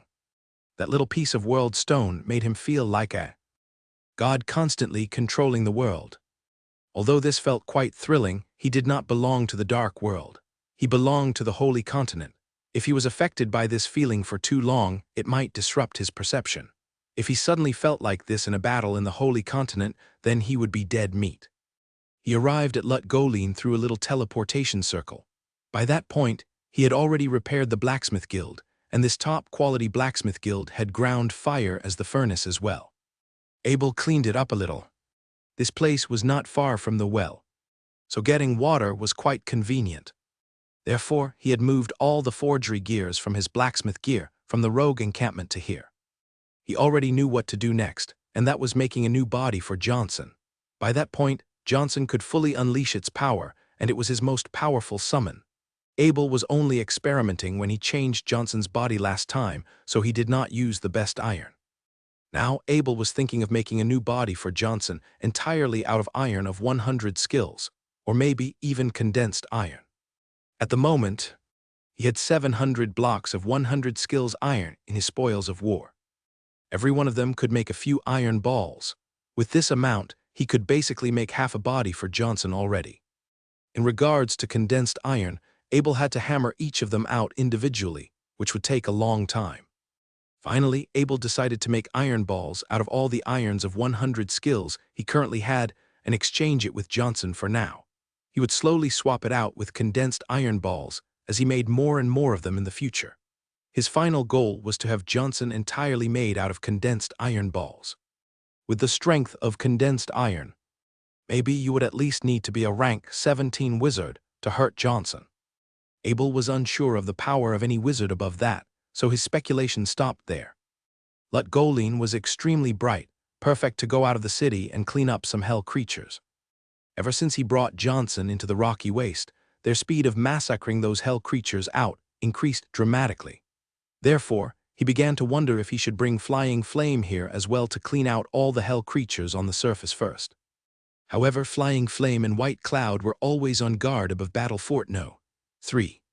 Flying Flame was not Johnson. It did not like to stay in the monster ring for too long, just like White Cloud. Therefore, Abel normally just let them stay in Battle Fort No. 3. They had their own resting place there. That place was located in the sky, and it was Flying Flame's favorite location.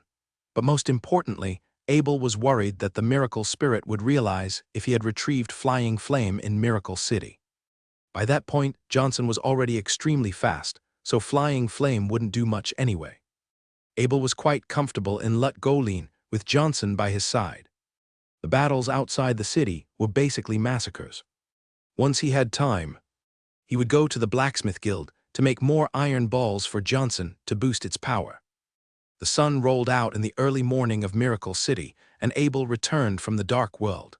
Today, he needed to continue on his orc hunting mission. First, he met up with Head Commander Bodley, K-3305, K-3308, and Head Commander Markham. Then he met up with Head Commander Eddie and directly teleported to the orc battlefield. Wizard K-3516, take care, Abel's team said to him. Abel bowed and jumped on his Mount Wolf King and dashed towards the depth of the orc battlefield.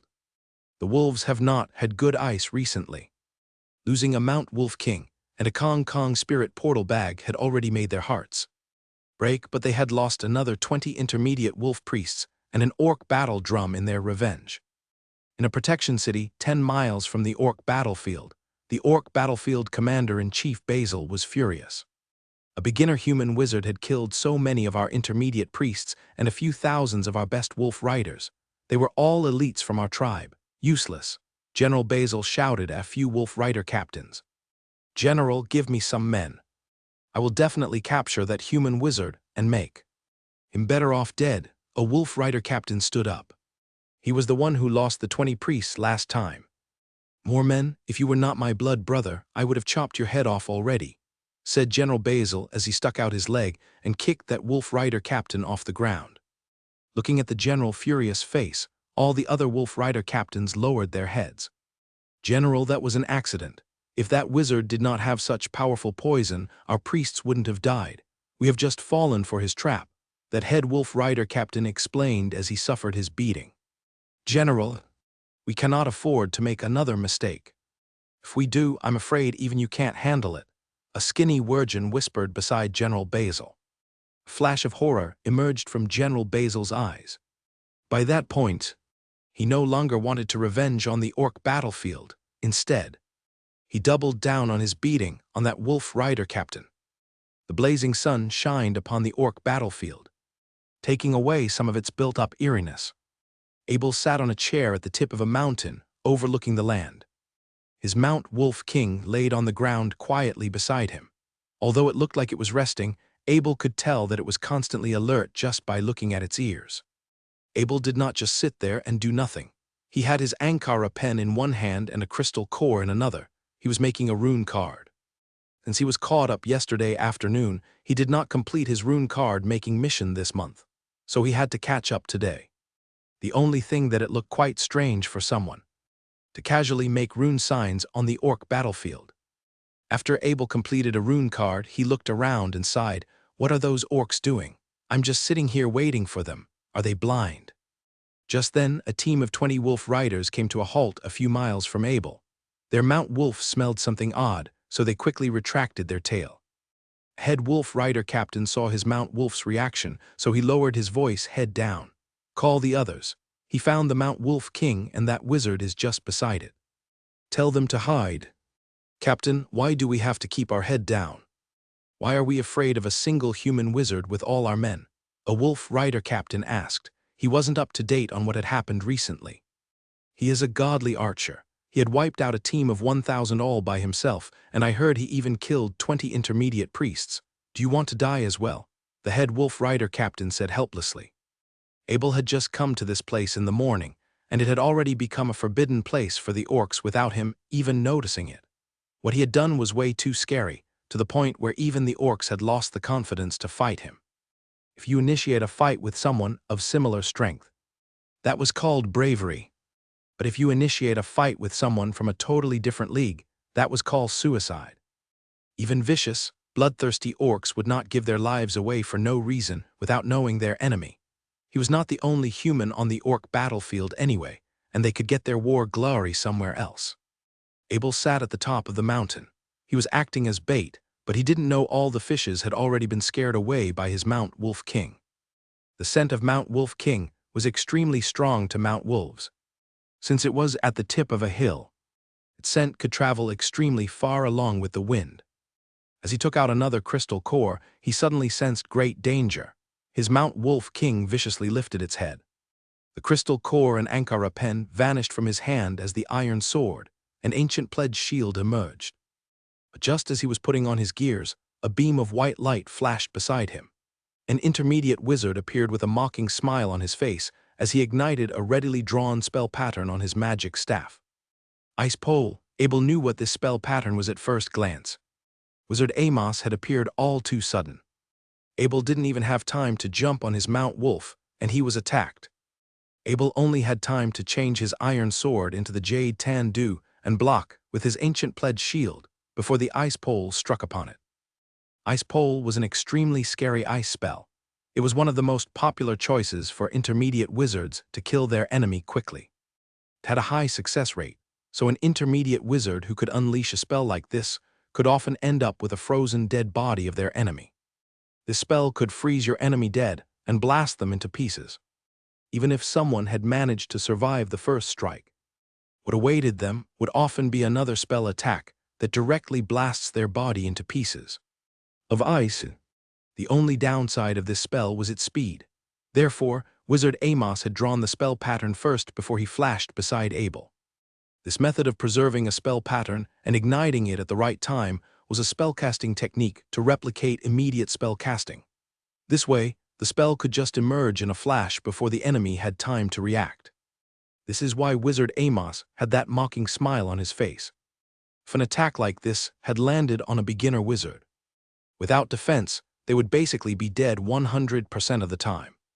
The silvery white smog of the ice pole landed on Abel's shield, but Wizard Amos couldn't care less.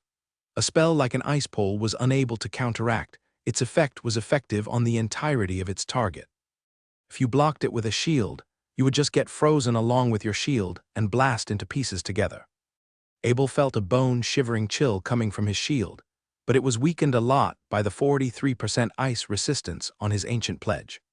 However, a frozen effect could not be counteracted just by ice resistance.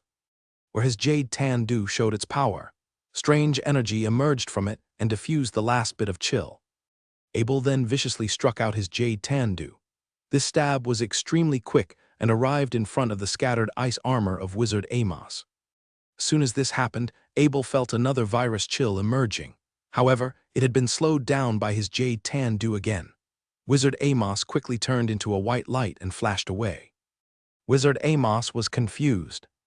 Abel was a beginner wizard. How come his strike was ineffective? He already did a lot of research on Abel beforehand. To make this decision, godly archer skilled in the sword made Wizard Amos believe that Abel was not too good at defense, so all he needed to do was to attack Abel by surprise. At first he thought just this strike would be able to finish Abel off, then he could just take his portal object from the ice mush and walk off. However, his strike was ineffective, but Abel had also attacked him back with his sword. He heard about the horror of Abel's sword, so he wasn't ready to risk it even with a high-level defense like a scatter ice armor. He flashed away and decided to have a proper wizard. Battle with Abel. Abel was furious. It had been a long time since someone had attacked him like this, and he could recognize that wizard was Wizard Amos. Attacking another human on the orc battlefield. What a disgrace. Abel had his eyes fixed on Wizard Amos 20 meters away and said in a low voice, "Give me the orc battle drum and orc tooth, and I'll keep your body intact when you die." Wizard Amos couldn't care less about what Abel said, biting back. Intermediate Wizard Amos. I'll give your family a taste of my fury for what you've done today, Abel said as his power of the will began to focus on Wizard Amos. The entire world began to get slow, even his own words began to drag out. "Little bastard, why can't I pay for what I've done?" Wizard Amos let out a laugh. A beginner wizard had threatened his family. "Because you are already on your way to hell," Abel in a low voice. He sounded extremely confident. At the same time, Abel had connected with the Miracle Spirit through his military card. "Miracle Spirit, I've just been attacked by Wizard Amos." Abel sent out the message.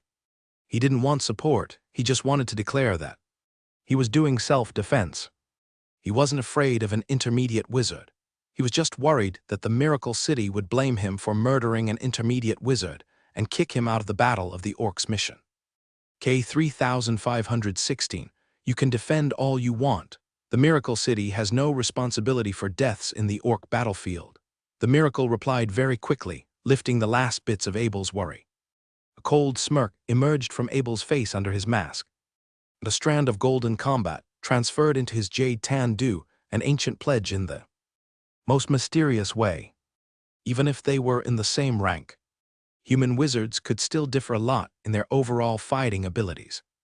Abel was a perfect example of that statement. That being said, despite all his experience, he had never seen a veteran wizard such as Wizard Amos. Just as he was locking onto Wizard Amos for an attack, the man was already teleporting elsewhere. There were about 20 meters of distance between them. Abel could see him disappearing, but there wasn't enough time for his body to make the right reaction. As soon as Wizard Amos reappeared, a fireball was shot out his hand. It seemed that the man was thinking so many moves ahead. Abel was still trying to process what he did, but he was already finished with preparing another spell. Wizard Amos was a multitasker. When he was unleashing a spell, he would always have another one that he was putting on hold. It was the first time that Abel saw someone fight like this. By moving very slightly with his foot, Abel managed to dodge the fireball that was flying towards him. Still, just when he thought that he got rid of it, it took a U-turn and went towards his back. To counter this surprise attack, Abel activated his lightning telekinesis spell to drag his body away from the fireball. He got out of its reach, and as soon as he did, he tried to grab it with the light that was released from his telekinesis spell. Boom! Abel basically detonated the fireball with his telekinesis spell. The explosion was pretty big.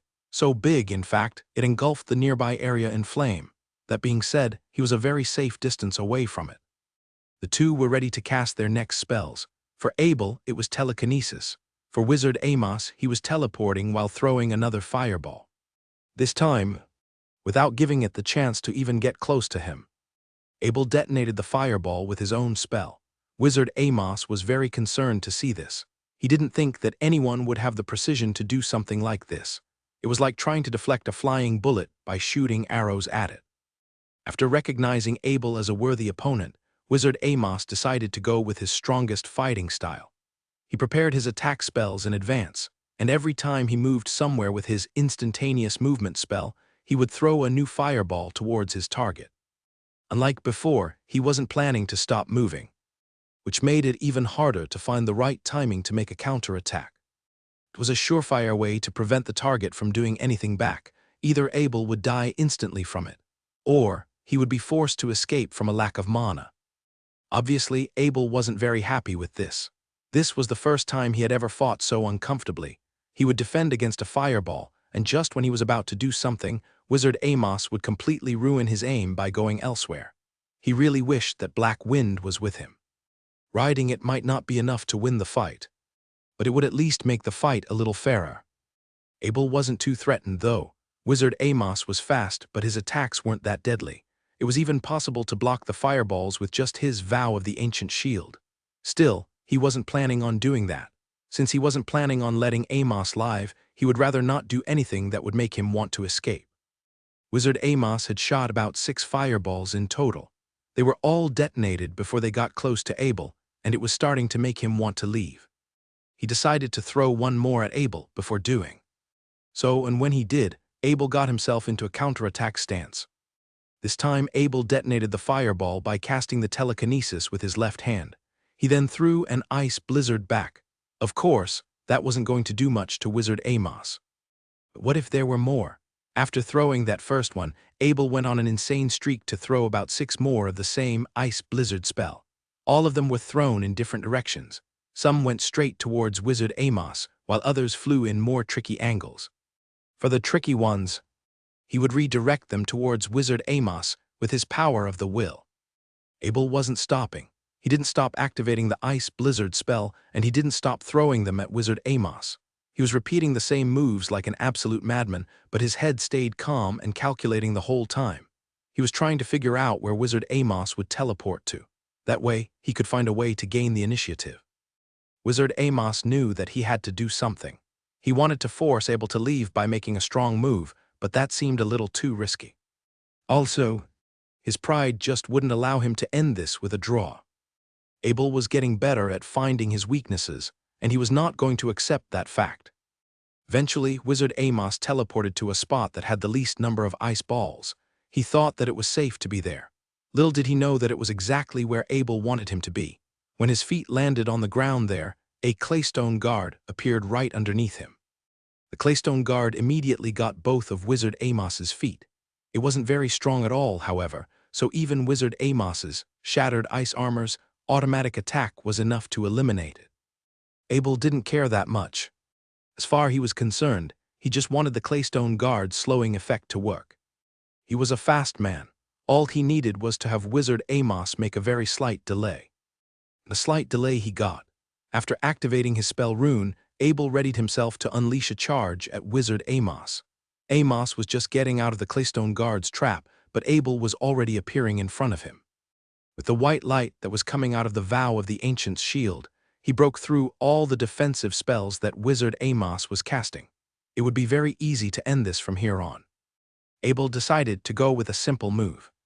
Shield attack. If it was done by a head knight's commander, the fainting effect would last for about 2 seconds. Frankly, there weren't a lot of head knight's commanders that used it, which kind of made it better because it would be harder to watch out for it. What happened after Wizard Amos got hit? Well, it was pretty easy to figure out at this point. It didn't take a lot to break through a defenseless wizard. Amos, after 3 strikes with his lightning-embedded sword, Abel pierced through his vital points with the 4th strike. Wizard Amos died confused. He was killed by a human beginner's wizard, and that human wizard could summon a claystone guard to help. How did that even work? How wasn't the human wizard corroded in Death Kai? Also, why was a beginner wizard capable of using combat Kai that was at the level of a knight's head commander? How was it merged with lightning, which was supposed to be the rarest form of element there was? How was a beginner wizard capable of controlling so many ice balls at once? How did he learn to use this spell? Even if that happened to make sense, there was no explanation for his insane ability to control multiple ice balls at once. So many questions, but no time to ask them. Wizard Amos was dying. If he knew what Abel was capable of, he would have never gone after him in the first place.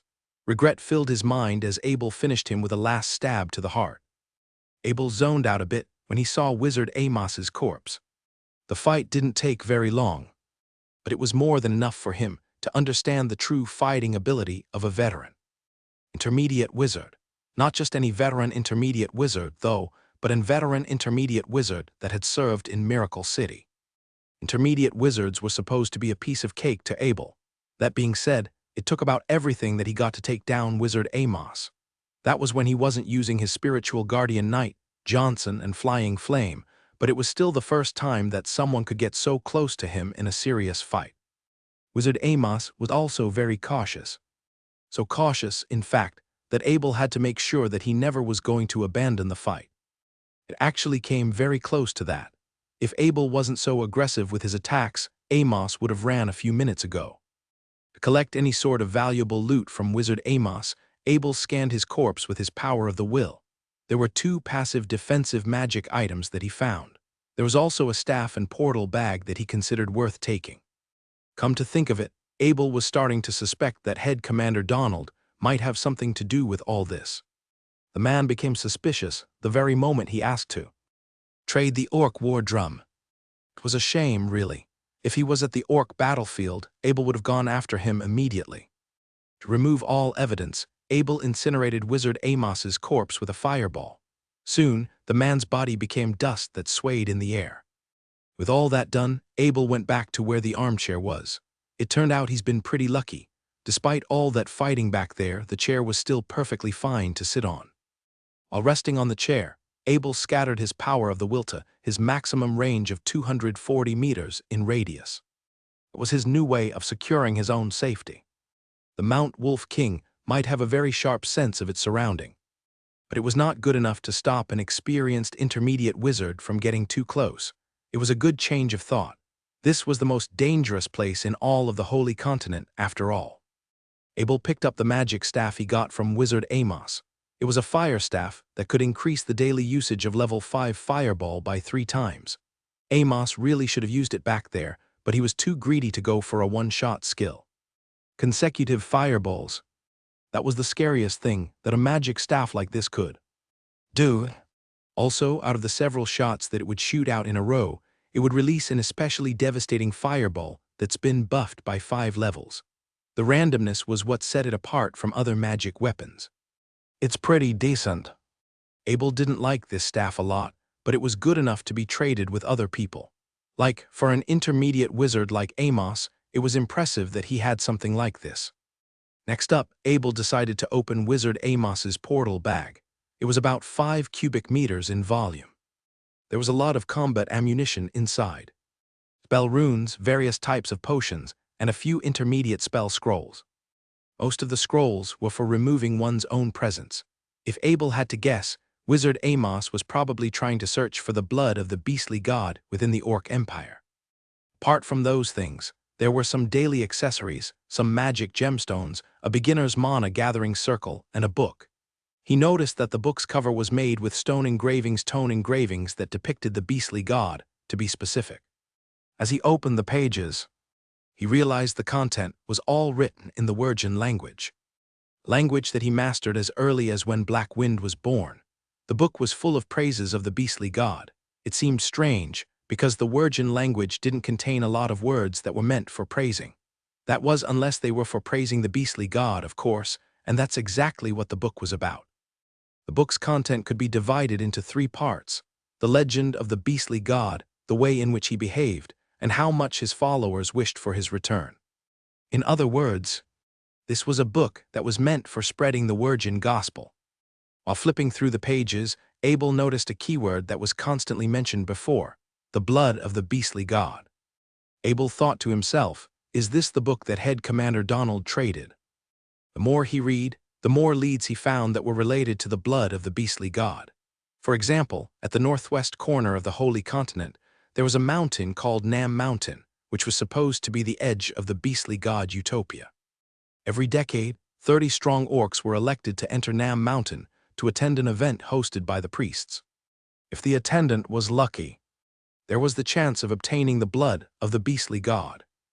Apart from what the event was and when it would be hosted, Abel couldn't find any more specific information from the book. Still, He was starting to understand why Head Commander Donald wasn't telling the truth. He was probably trying to drag the others into his greedy search for the blood of the beastly god. If anyone wanted in, so be it, but Abel wasn't planning on being involved at all. Just when Abel was about to put the book back into the portal bag, the bottom part of the final page suddenly caught his attention. It was a tiny rune pattern which, oddly enough, had the same pattern as the ones on the hanging fort. The beast god Utopia. It's the same as what the weird identity card was trying to tell him. The location was the beast god Utopia. Back then, the information he got was too vague to do an investigation on. He also didn't think that he was strong enough to go, so his decision was to wait for a better time to search for the legendary item. Things were different now. There was a new lead to the identity card. The Nam Mountain was probably what he had been looking for. What a coincidence this had turned out to be. Still, there was a chance that it could be a trap. The orcs were very cunning, after all. They were willing to go to any lengths if it meant less humans to compete with. Just for safe measures, Abel picked up the book and scanned with his acute visual abilities to analyze all that he saw. He could tell that the book was at least a few centuries old. While he was no archaeologist, he could do a lot to observe the features that were present, the materials that were used, the ink traces on the pages, the degree to which the stone cover was damaged over time. At last, he guessed that the orcs didn't use any tricks on this book. How bored would they have to be to set a prank on someone? Few hundred years later, the Nam Mountain event took place once every 10 years. Mid-October of this year was when the next event would take place. Meanwhile, Abel had 20 more days before he could finish his orc battlefield hunting quest. Right now, it was the middle of September. There would be a month left before Head Commander Donald's team went to the beast god Utopia. Abel wasn't really planning on going, actually. He was never able to trust Head Commander Donald enough to follow his team. Truth be told, he was planning on killing Head Commander Donald the moment he left Miracle City. The man did threaten him before, so he wouldn't hesitate to end him if there was the chance to. He was planning on waiting, though. There were still a few things that this man could do for him before he died. After packing up his things, Abel reached for the Akara's rune pen to start his rune drawing job. It was pretty peaceful lately. Apart from those very few times, he was rarely bothered by any orcs. It didn't take him much time to finish all his 1 month's worth of runes, and once he was done, he still had the time to read the books he found in the dark world. During the 10 days that Abel was doing his regular maintenance, nobody really tried to look for him. There was probably no prior meeting before the team went to the beast god Utopia. Nothing strange seemed to go on when Head Commander Eddie was talking to him. It seemed that no one knew what happened to Wizard Amos. Nothing really happened. It went on like this even for the next few days. It was getting so relaxing that Abel thought that the orcs were on vacation. He would get a few calls from K-3305, K-3308, and Head Commander Bodley from time to time, but that was really it. Most of the time, he just carried on with his daily routine. Soon, it was the second last day before the orc battlefield hunting quest finished. Once they were back, the mission would come to its end. While reading a book on his armchair, Abel noticed that Head Commander Markham was calling him through the military tag. "Are you available now, Wizard K-3516?" Head Commander Markham asked anxiously. "What's wrong, Markham?" It was a bit strange. Head Commander Markham was usually very quiet. His only mission was to protect K-3308, so it'd be very hard to see him acting or speaking without K-3308's presence. Head Commander Markham was getting more anxious. "Wizard K-3516, please, offer me any price you want. Let me buy a blue-quality healing potion from you. Someone got injured." "Yes," Head Commander Markham replied. "K-3308 has been injured severely. I don't think he can take it any longer. Send me a location. I'll be there immediately." Without packing up his armchair, Abel jumped on the Mount Wolf King and went to where the location was marked. He was a bit too late, though. When he was about a few miles away, he saw 4 streaks of combat Kai rising in the air. 2 were gray and 2 were red. This wasn't good. 2 Knights head commanders were dead. Abel tried to get to the team as quickly as he could. Almost everyone was injured at this point. Head Commander Bodley was still standing, and that made him quite relieved. Head Commander Markham was on his knees. I beg you, Sir Wizard K3516, please, do what you can to save K3308. Abel immediately went to get Markham off the ground. Don't be like this to me, Markham. K3308 is a good friend of mine. You don't have to bow down like this to get me to save him. Head Commander Markham pointed over the distance. That's him right there. K3308 had an entire spear through his abdomen. Without some sort of miracle medicine, it would be almost impossible to keep him alive. Markham tried his own blue quality potions, but they didn't do anything to ease the injury. Abel was the only one he could look for. After pouring a healing potion into K3308's mouth, Abel held onto the spear that went through him and pulled it straight out of his body. Due to the Horadric Cube's incredible power to enhance the healing potion's effect, the wound was immediately sealed when the spear was pulled out. No extra harm was done from what Abel did. With a scan of his power of the will, Abel could tell that K3308's internal organs had sustained a lot of damage. The healing potion wasn't perfect, it seemed. It was more for preventing the wound from getting worse rather than for fully recovering someone back to health. Head Commander Markham saw the frown on Abel's face. Is he all right? Give it to me straight, I beg you. Abel turned to Head Commander Markham. Then, a smile slowly appeared on his face. He's fine, I'm just calculating how much that he owes me for this. After saying that, Abel took out a red potion from his portal bag.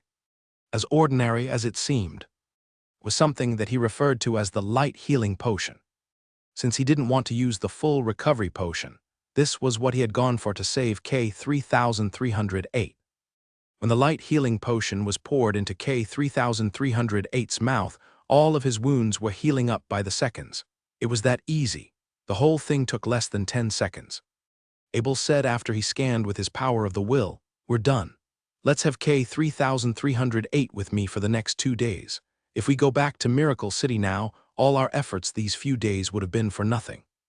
Head Commander Markham had K3308 in his arms.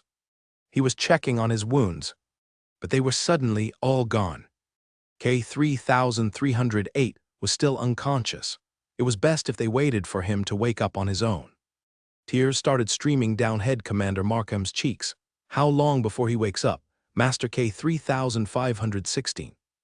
Abel said with a smile, "Won't be long, you should let him rest though, he's still in a pretty frail state." The light healing potion could heal about 60 health points. Right now, all of the major wounds that K3308 were repaired.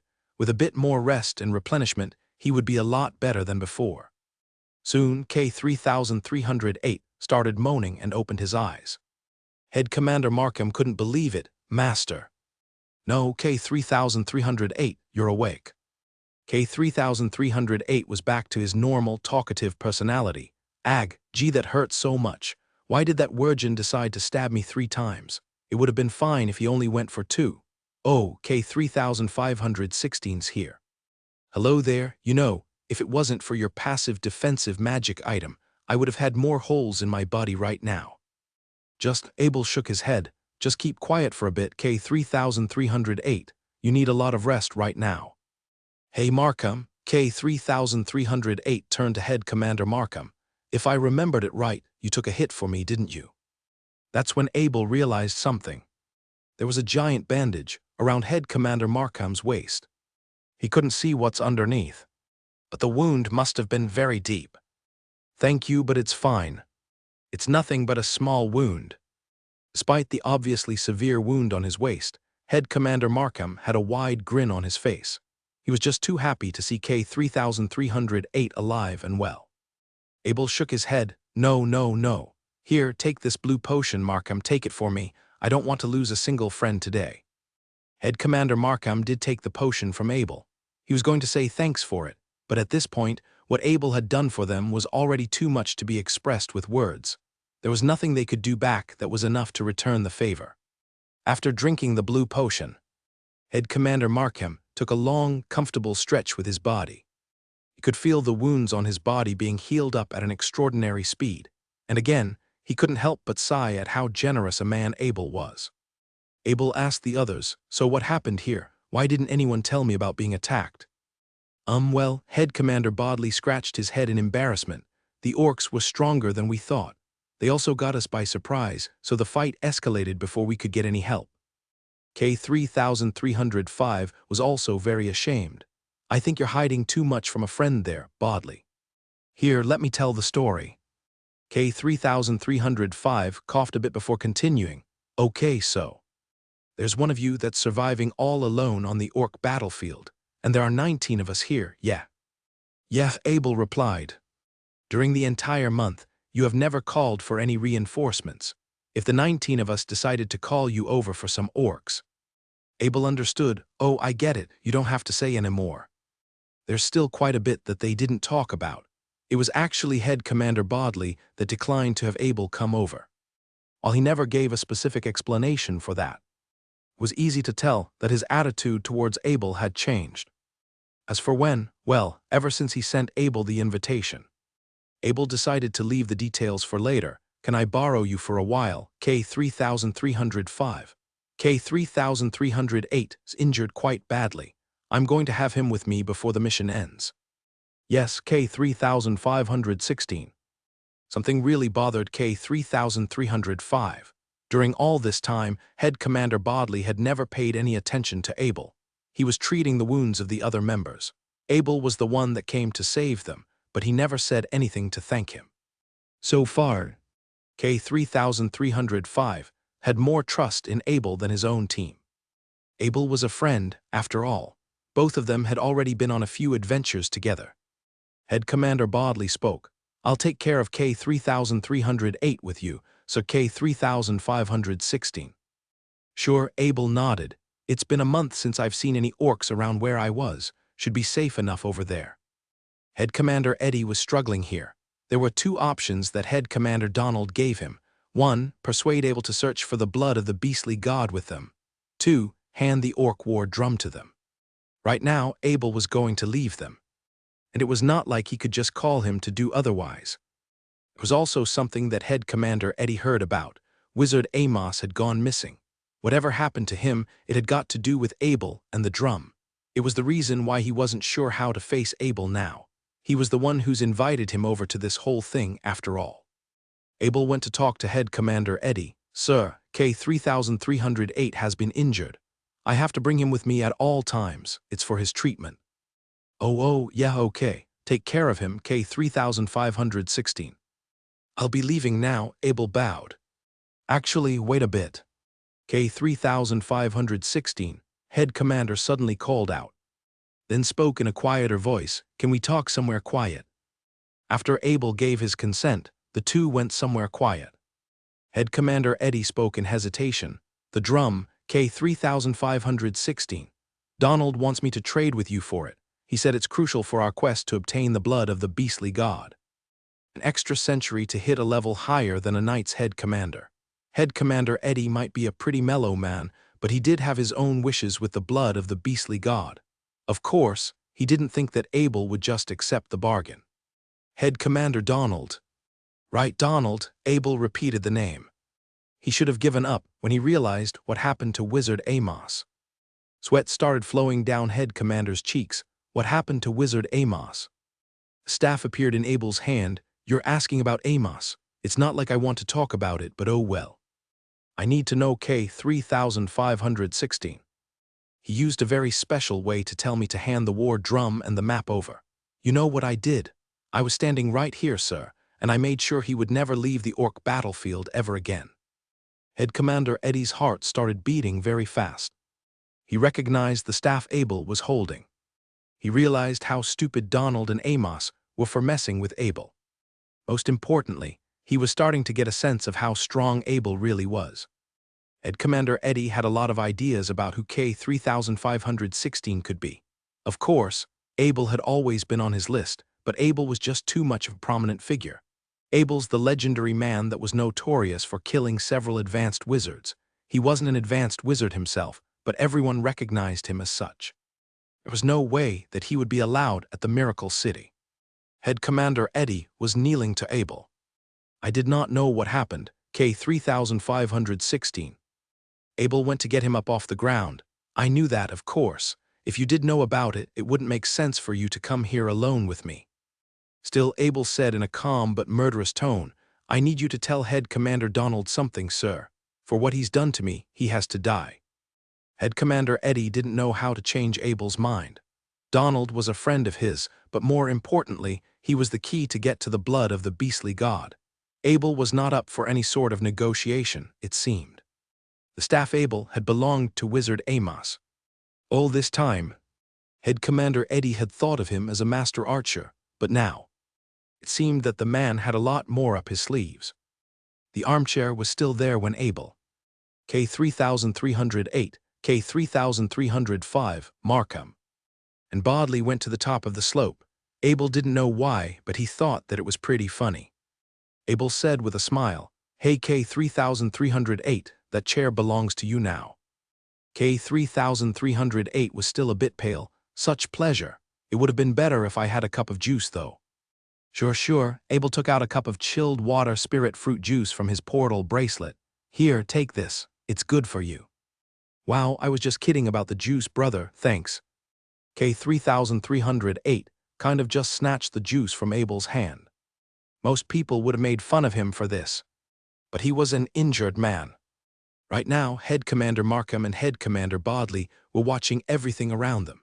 They weren't letting their guard down at the most dangerous place in all of the Holy Continent. K3305 also did his part to help. With his staff in hand, he put on as many appropriate defensive spells as he could. He was getting into battle mode. Abel didn't really join them. He took out a sling chair from his portal bag, and he just started reading his book while lying on top of it. It was a confusing move to his teammates. It didn't make sense to them that he could be this relaxed. K3305 couldn't hold it after a few hours. "All right. I'm sick of standing up all the time. Hey, you got any more sling chairs with you?" Soon, all three wizards were doing their own thing on the sling chairs. K3308 was rambling about how brave he was during combat. Abel was pretending to listen to him while reading his book. K3305 was reading another book. By the way, the books they were reading were not for leisure. Abel and K3305 were trying to make it into their next level by enhancing their understanding of the wizard system. Knowledge was crucial to their performance, and wizards had to use the time they had to study what the others had explored. If Abel wasn't reading, K3305 wouldn't feel safe enough to do so as well. He had been very tense this entire time, but after seeing Abel killing a troop of 1,000 orcs, he decided to learn to become more composed. So did Markham and Bodley. There weren't any orcs to be seen. After half of the day had passed, they finally realized that it was stupid to be so alert. The orcs were trying to avoid them. That much was clear by now. "You got anything to eat?" K3516. After he got tired of talking, K3308 was finally sounding like the injured man that he was. He had no food in his portal bag, and that juice Abel gave him was already finished. Abel didn't really blame him, though. Instead of saying anything back, he just took out 4 blue hollowing rabbit-flavored ration potion from his portal bracelet. Wow, a ration portion. After being at the Miracle City for more than 2 years, K3308 had already used up all his ration potions. He didn't have many points either, so it wasn't like he could just buy more from the alchemists. When he took the tubes over, he just gulped them all down his throats. It didn't take him too much time to regret it. The ration potions he had before weren't all that good, but this one had a very rich flavor to it. If he had a second chance to savor it, he would have taken a lot more time to do that. At the same time, K3305 and the 2 head knights commanders were drinking the potions as well. They were drinking like normal people, which meant that they had the time to get a better taste of the good stuff. "This is so good, man. I can't even. It's just so good, man," K3305 said to K3308. That made K3308 want to cry. He wished that he could savor the stuff, but he's already had his chance. Abel was watching the whole time. He didn't want to say anything much, but out of his good heart and will, he took out another potion from his portal bracelet. "Is that for me? Why, thank you so much, K3516. Abel wasn't just giving it to K3308, though. "Hey, don't push yourself too much. Your body's not sturdy enough to take 2 at once. Use it when you've digested what you've taken." K3308 shrugged his shoulders with a smile. Oh yeah, you're right. This thing is enough to feed me for 3 days. I should probably save it for later. Mine can actually last 10. What? How am I supposed to contain myself for that long? Oh, go. After everyone was done laughing at K3308, they began to prepare themselves for the night. Of course, it was up to the 2 knights' head commanders to do the patrols. The orcs didn't appear, so everyone got some good rest. Abel felt that it was weird that it was so peaceful. The Wirgins didn't send anyone after him, but that shouldn't be possible at all. They were among the strongest in the Orc Empire, and there were many of them that could easily overpower him. Perhaps it had to do with the rule here. Advanced priests were not allowed to be sent to the Orc battlefield. Still, if there were enough of the intermediate priests, he would still be in a lot of trouble. He was ready for that scenario this whole time, actually. The Wirgins were probably preparing for something big. Abel was pretending to be relaxed, but he had already used his power of the will to search everywhere. It was the reason he's brought K3308 here, actually. The Wirgins might be targeting the main team. Now that he was here, he could at least protect his injured friend with his spiritual guardian knights. Still, nothing happened until the noon of the final day. The hunting quest was finished, and the orcs didn't send anyone to come after Abel. Notification popped up on Abel's military tag. To K3516, you have reached the 1-month time limit for your Orc Empire hunting quest. Please return to the mission hall to retrieve your military points. K3308 couldn't get up, but the smile on his face was as wide as it could get. It's over, I'm alive. I can live in Area B now. Head Commander Markham was pretty glad too. Let's go home now. After packing everything into his portal bag, Abel jumped onto his mount. Everyone was ready to go back to the Miracle Wall. The team found their way back to the mission hall. 18 out of 20 men had survived the quest. It wasn't perfect, but it was much better than the number that was expected. When they gathered, Head Commander Eddie took out his War Glory tag. K3516, you have completed your Orc Empire hunting quest. K3516, you have been given 10 War Glory points as your base reward for completing the quest. K3516, you have been granted a total of 63.6 War Glory points for your kill scores. Are now 107. Abel had a very satisfied look on his face. It seemed that he could be home pretty early. Head Commander Bodley noticed something. Hey. I think I got 2 more points than I should have. Me too, K3308 said excitedly. Did my spell happen to kill a lot of orcs? Head Commander Eddie gazed at Abel for a bit. He knew where the extra points came from. For the points that were awarded for scoring kills, 40% of it would be distributed to the other teammates. Abel must have killed way more orcs than they could have imagined when he was alone. The 2 that were dead, it wasn't like nothing would go towards them. What they earned would still go to the families that they belonged to. This was the Miracle City's way of ensuring that soldiers wanted to stay here. For the math again, the 19 men other than Abel received 2 extra War Glory points, whereas Abel received a bonus of 60 points for his efforts. It was 40% for the other members and 60% for himself.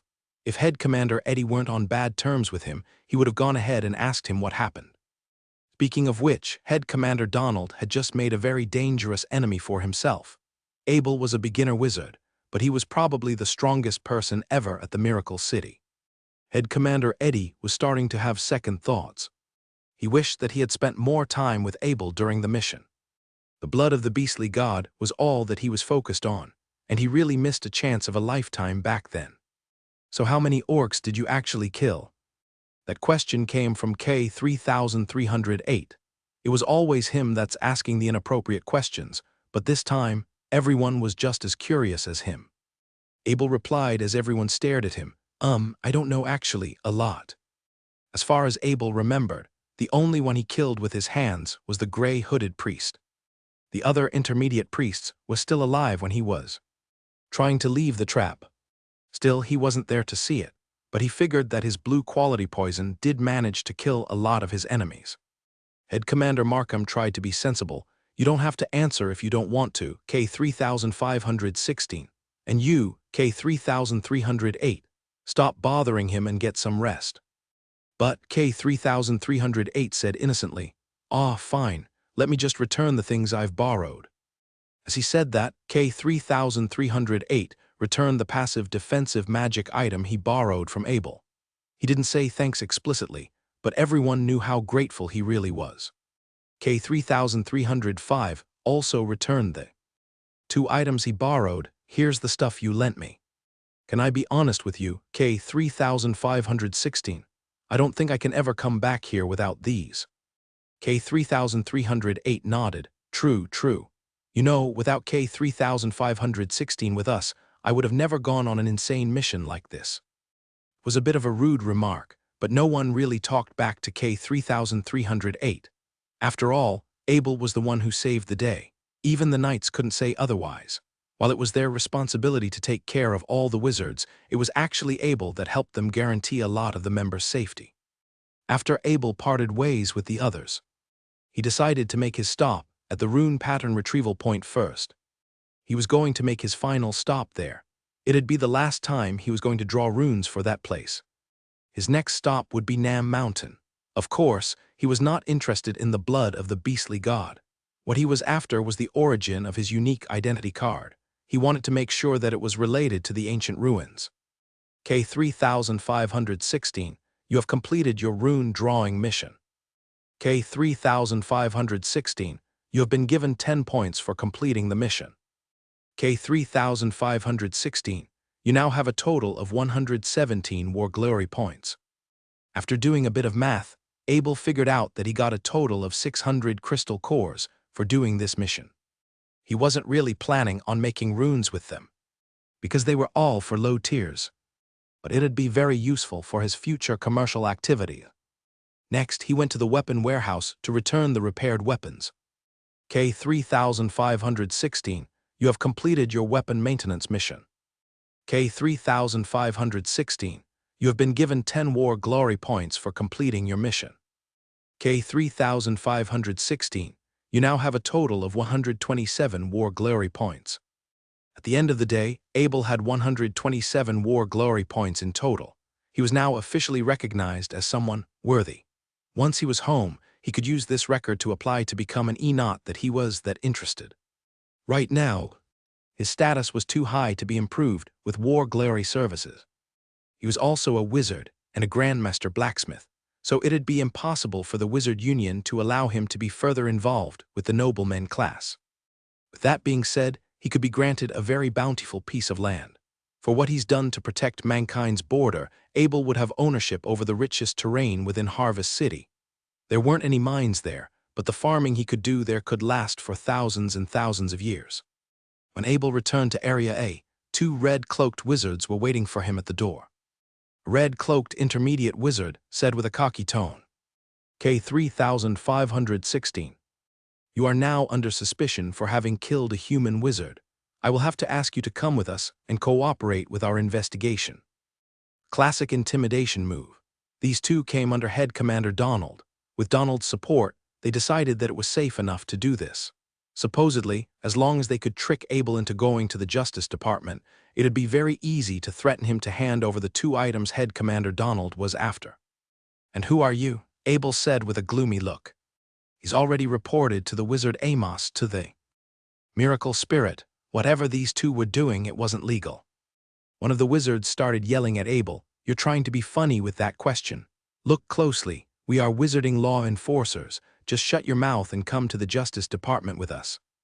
Abel wasn't even trying to say anything back. "Let me just take out my tag. Hey, Miracle Spirit. K3516 requests mediation." The red-cloaked wizards weren't scared at all. If anything, they thought that it was funny that Abel would try to contact the Miracle Spirit. While it was true that interventions could be requested, the Miracle Spirit would be too busy to make a response most of the time. Something was different, though. K3516. The Miracle Spirit has accepted your request for mediation.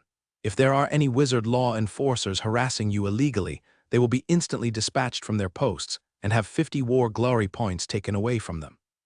As soon as that voice came up, the 2 red-cloaked wizards could feel the vibration coming from their War Glory tags.